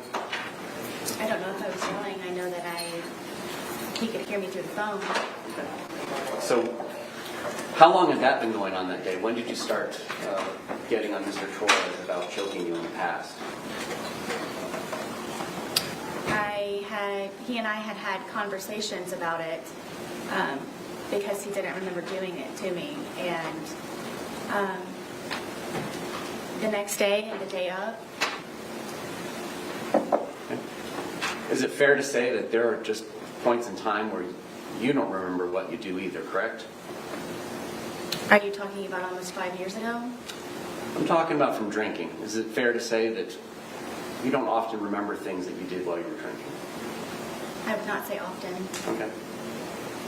In the course of your relationship with Mr. Torres, are there things you don't remember happening that happened the night before between you and him? I can't say that at this point. But you said that you don't remember taking that photograph at 11:03 p.m. on February 23rd, correct? Yes.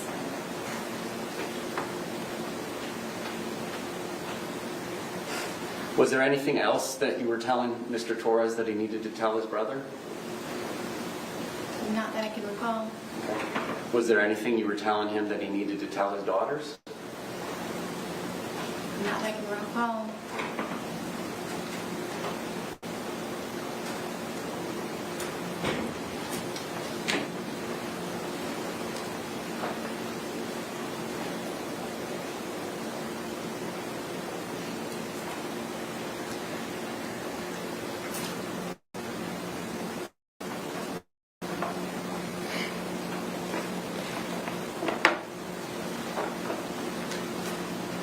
Now, you indicated that Mr. Torres would use your phone to look at pornography. Correct. Were there ever any points in times when it was you looking at pornography? If I was, it was to go back and look to see.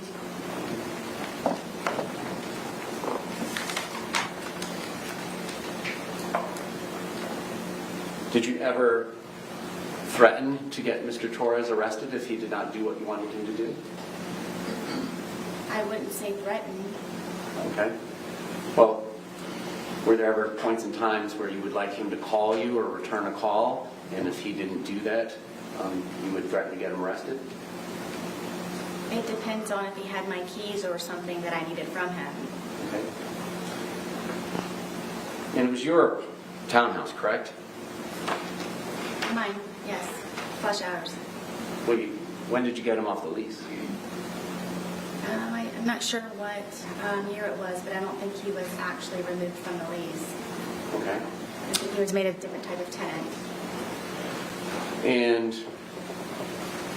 did you change the locks so that he couldn't get back in at the points in times when you picked him out? I did, sometimes. Okay. And then would you leave the key in the hiding spot that he was aware of? There were multiple hiding places. Okay. On any of the 911 calls, did you ever mention that Mr. Torres was aware of where you kept your keys and that's how he got back into the house? I didn't know I needed to. Okay. He would never break into my home. All right, and it's your testimony that you did not push him down the stairs, correct? Yes. And in fact, it was him that dragged you down the stairs the night before, correct? Yes. Now, by dragged, did you leave your feet? Yes. And did you get scrapes on your knees or anywhere from the carpet? I'm not sure. I don't. Did you get any injuries, like bruises or abrasions or scrapes? I was missing a lot of my hair. Yes, that was on the stairwell. Okay. And you agree that you were photographed on February 24th when the police came out, correct? The day of the incident? Well, the afternoon after the incident. We're not sure when he passed. Yes. Some of those photographs showed ashtrays inside your house. I thought you said you guys couldn't smoke inside your house. We couldn't. But you did, right? Sometimes, yes.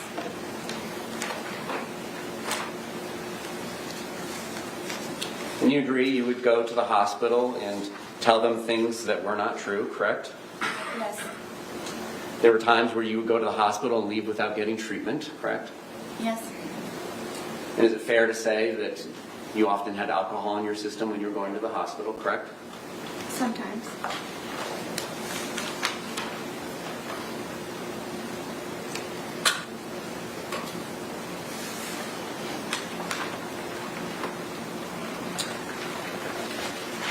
All right, so just to summarize the day to make sure we understand it.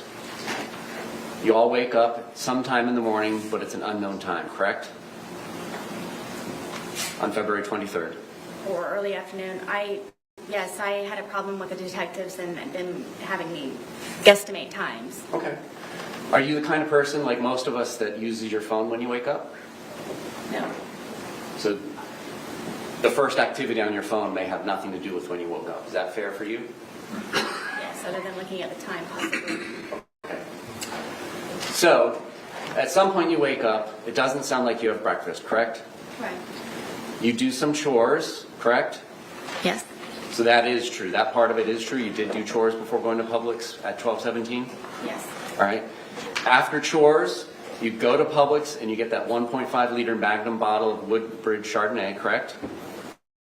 I'm not sure what Magnum is. 1.5 liters. Instead of the 750s, it's the double size. It's like 2 bottles of wine. Okay, yes. So you got a 1.5 liter, right? Yes, it is the larger bottle. And you got home, and you at 100 pounds and Mr. Torres at 103 pounds began drinking this wine, correct? I'm guessing so. I'm not going to guess times. Well, don't guess. I mean, you got home from Publix. When was your first drink? I'm not sure. I mean, we could have continued to do whatever was left over from what we didn't do before we went to Publix. Okay. So you may have started drinking even later, correct? Then 12:30 when you get back from Publix? I don't know. Okay. Was it 1:30 or 2:30 when you began drinking? I don't know. All right.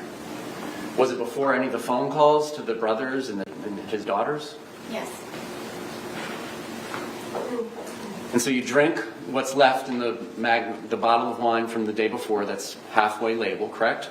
At some point. And then you drink 1.5 liters of wine, and he goes out and gets another one on his own without your permission or suggestion about 5:30, correct? Correct. And then you all consume that one as well, and it ends up in the trash can at the end of the night, correct? Apparently. Okay. At what point in the night does your memory tape stop? Because you've described that it wasn't on at 11:03 p.m. when that photograph was taken. What's the last thing you actually do remember prior to these videos being made? I don't recall it at this point. I don't remember. Okay. All right, and so it ends in hide and seek after arts and puzzles, correct? Yeah. He says, tag, you're it, but you run and go upstairs and hide, right? Yes. So does that mean he's it and he's supposed to come find you? No. Okay. So you both hide? No. Okay. How does this work? I don't know how to tell you. Okay. I was it, and I went and hid. I mean, my understanding of the rules of hide and seek is one person will be it, cover his or her eyes and count to like 20 and then go find the person that's hiding. Is that your familiarity with the rules too, or do you guys have house rules? I understand how the Okay. hide and seek works. So explain to me, what was your expectation? You go up to the shower. Were you expecting him to come find you? I was. Okay. And after a while, he did not come find you. Yes. And that's when you return downstairs. Correct. And because of the way your townhouse is set up, you can kind of see over where the suitcase is and that he's trying to hide in there, but it's not successfully hidden just yet. I mean, yes, you have to come down a good ways in order to be able to Right. do that. Right. But you testified that was before you got to the bottom. Yes. All right. And then you come over there and thinking that it's funny, you zip him shut, correct? Yes, we both thought it was funny. Okay. Can the defendant stand down? Entered into the well? Yes. Yes. You go down? Deputy, could we release her into the well, please? Give me my.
All right.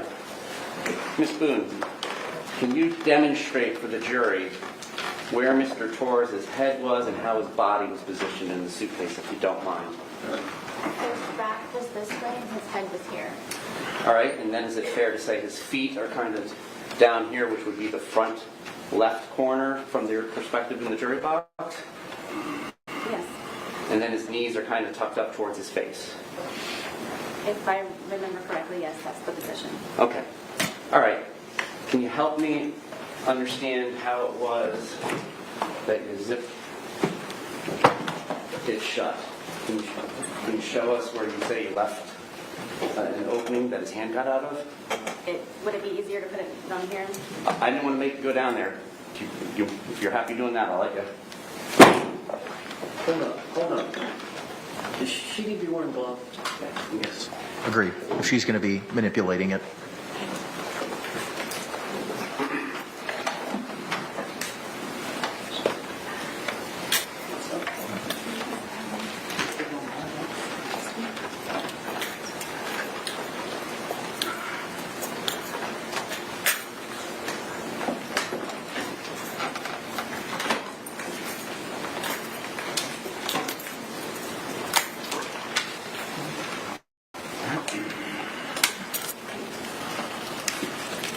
What do you want her to do?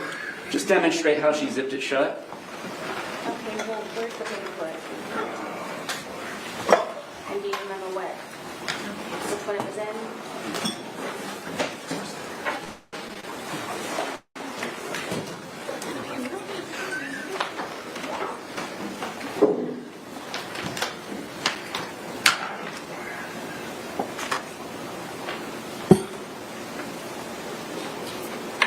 This side.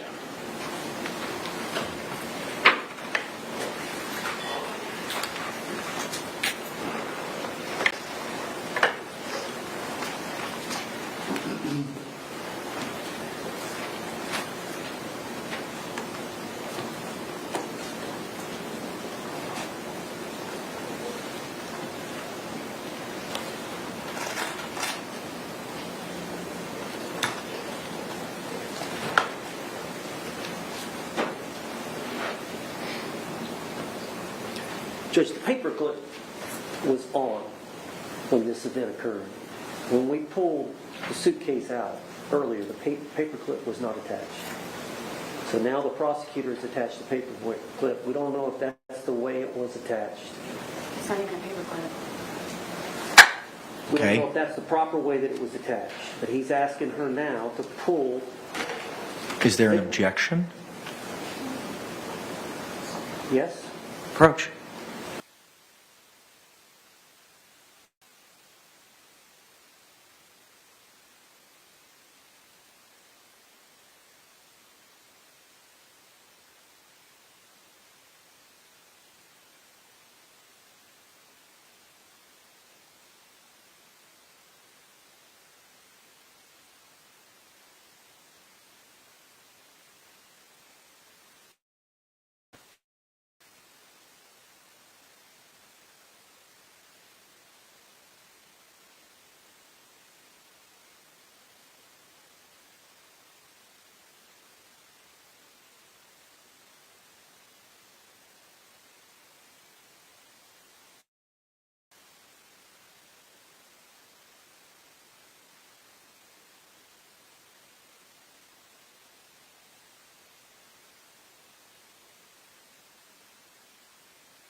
Objections overruled.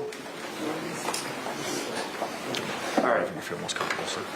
Madam Clerk, are you ready?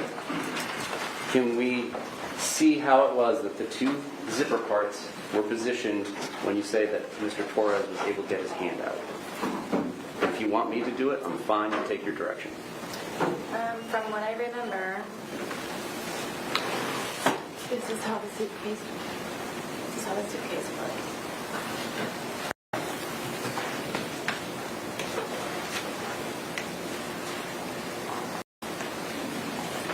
This was up here. This was not this hard either. So this was like here. Okay. Right here.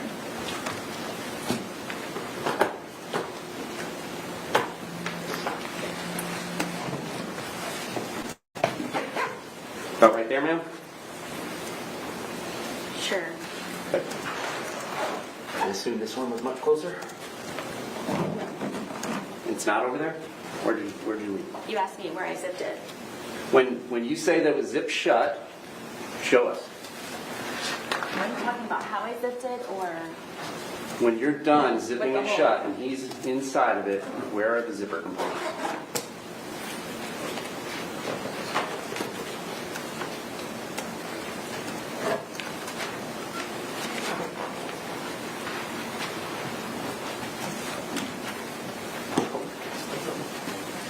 Just tell me what it's at. I mean, it was the corner. I mean, the corner was kind of open. I mean, it's not. Yes, this one was already pretty much, yes. From what I can remember. That's how he was coming with his hand out. It was like this from the corner part. Okay. Thank you. You can return to your seat.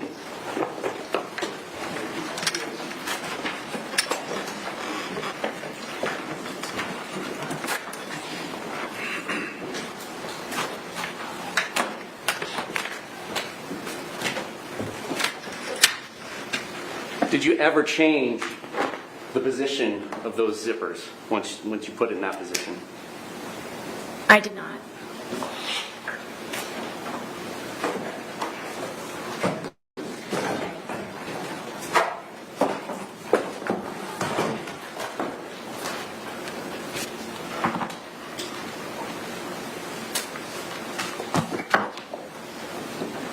And so once he was zipped into there, there's some amount of time, but you don't remember specifically before you start taking the 2-minute video, correct?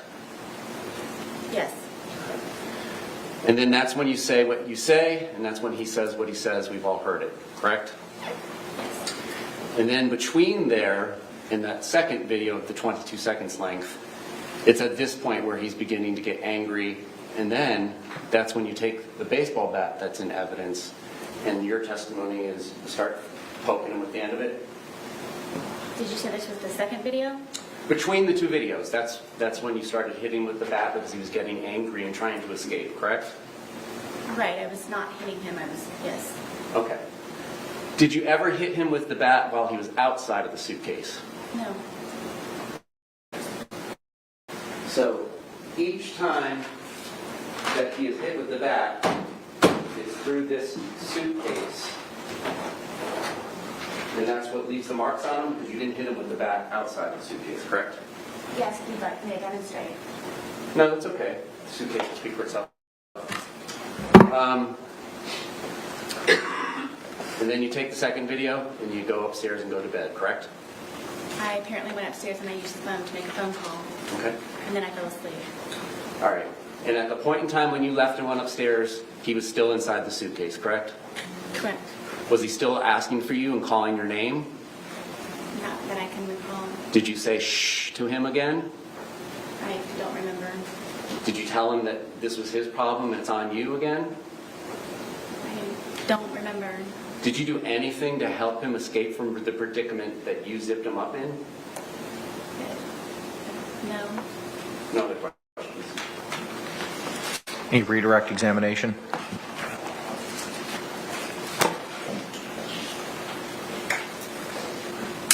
Ms. Boone, he just asked you the question that you poked him, and you didn't poke it. You poked, every time you poked him hard with the bat, he was inside the briefcase. The suitcase, yes. The suitcase. But you remember when he put his hand out, did you not hit him in the hand outside the suitcase? Yes. Okay. So that was the only time the bat touched Mr. Torres's body outside the suitcase. Yes. Was when you hit him with a hand. But all the other injuries were with you poking him pretty hard. I mean, you bruised your hand, correct? Doing that. Thank you. That's all right. Ma'am, you can return to counsel's table. Judge, can we approach you? Just a moment. Let me get her situated at table, and then we can approach.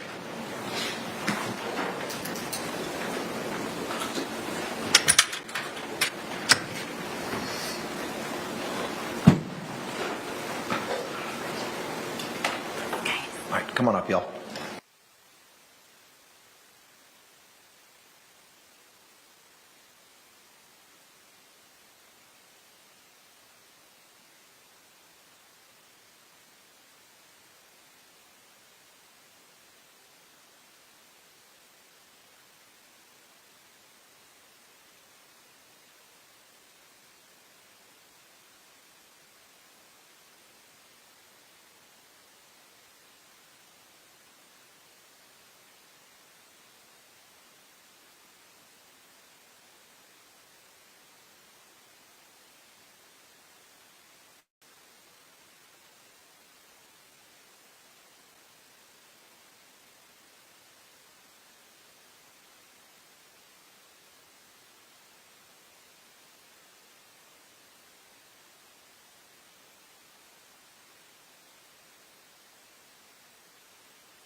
All right, members of the jury, thank you so much. It is 5:42. At this point in time, the court's going to go into recess for the evening.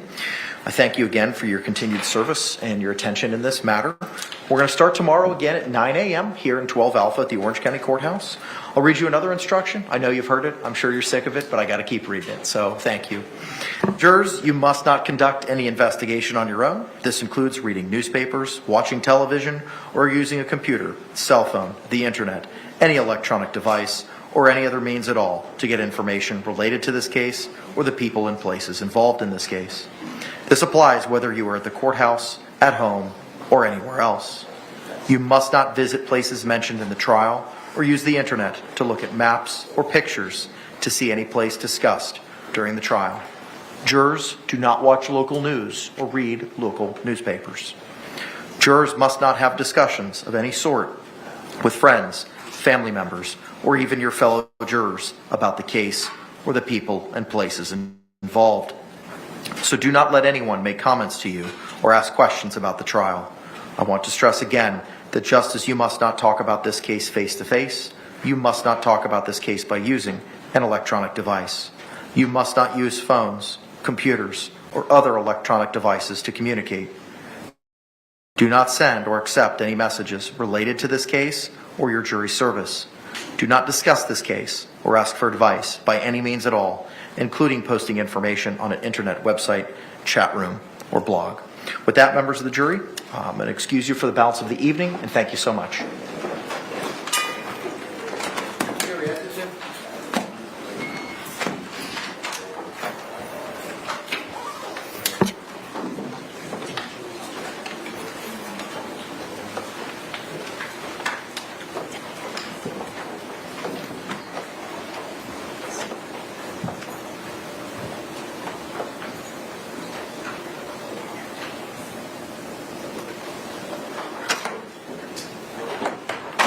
Thank you. With regard to these medical records, the court previously today had required by 5 p.m. to address those.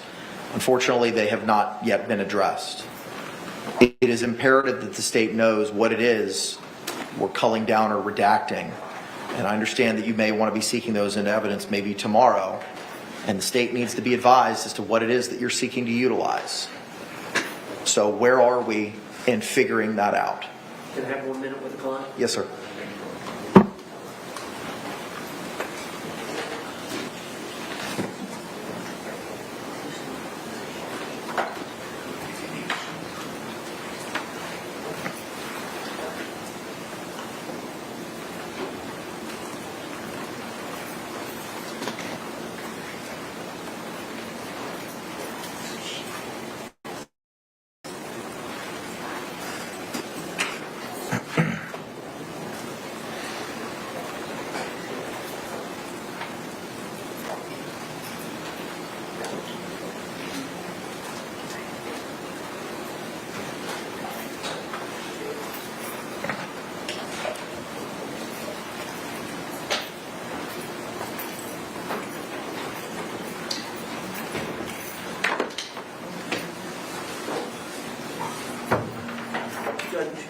We've had discussions with Ms. Boone, and she claims that every time that he went to the hospital and the medical records would show that it was in relation to some type of domestic violence involving her, we've expressed to her that we do not wish to pursue it and introduce those records of George Torres, of his medical records of the different times he went as it relates to their difficulties. Do you understand that? Okay. Ma'am, earlier we had discussed, anything else to add to that, Mr. Owens? Just that I've explained to her that the lawyers make those decisions. Okay. And I believe she's in agreement now. I just wanted to get it on the record. Understood. All right, so ma'am, I just got a couple follow-up questions, similar to other conversations we've had over the last couple of days. I don't want to know about the specifics of any conversations you've had with you and your attorneys, just whether or not you've had them. You recall earlier today I'd asked you questions about certain rights that you had the ability to decide.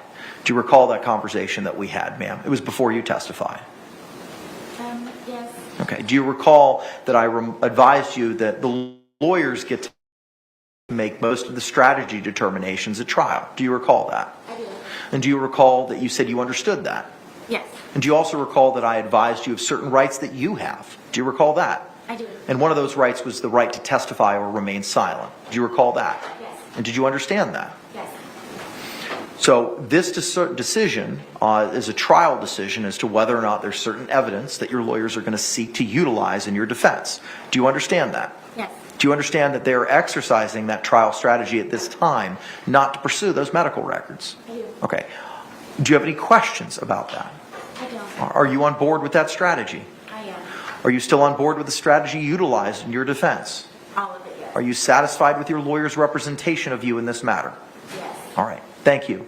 State, anything else we need to address before we retire for the evening? Sorry. That's okay. My understanding is the last civilian witness they intend on calling is arriving at MCO at 9:03 in the morning tomorrow. It was either 9:03 or 9:05, yes. And plan will be to depose her in the evening at 5:30. Okay. And then, just scheduling purposes, we're trying to figure out when we would need our rebuttal expert, Dr. Werner, to appear. I know Mr. Owens had said they were endeavoring to finish by Friday, but I don't know if Dr. Harper's availability issues for tomorrow is going to change that anticipated time frame. I'll try to reach out to her by text. That's usually how we communicate. But Well, assuming she testifies on Thursday, are you still in a position to rest on Friday, or would that kick us to the next week, sir? well, no, I want to finish this week if at all possible. If I'm hoping that Dr. Harper could be here tomorrow when Dr. Brandon is here, but let's just say she's tied up in bed. Let's do worst case scenario. Okay. She's here Thursday morning. I think we would try to finish our case right then and give the state a chance to rebut. I would say Thursday. I would have. Tim, my understanding is our expert can't be here in the afternoon on Thursday. I'm going to have to check her availability for Friday. If you would be so kind, and we can address that tomorrow morning. Thank you. Okay. Anything else, state? Nothing. Anything else from the defense? All right. The court will be in recess till. Yes, sir. I'm sorry, just to give everybody some scheduling, this might help everyone with schedule. There are going to be 2 officers here in the morning who are going to be ready to testify. There will also be some other witnesses, officers, like the detective who testified, that I need to call back because of some impeachment issues of one of the witnesses. And then we'll get into everybody else's witnesses. So there's about 3 or 4 that I have in the morning time that we'll be proceeding on. Then we'll go from there. Okay. All right. Appreciate the lay of the land. All right. We will see you all. That's what. One more, Mr. Owens. Yes, sir. This flying in from New Jersey, I think, is Wednesday at 9 a.m. I think the flight, she's scheduled to fly out Thursday at 9 a.m. So if there's any way we could depose her, maybe in the morning or at lunch, and then have her testify Wednesday afternoon. That's an unreasonable demand on time, given everything I've been doing to make sure that we can get this pushed through. I need to do things like get ready for expert cross-examinations and things that you can get accomplished at lunchtime. Happy to do it in the evening.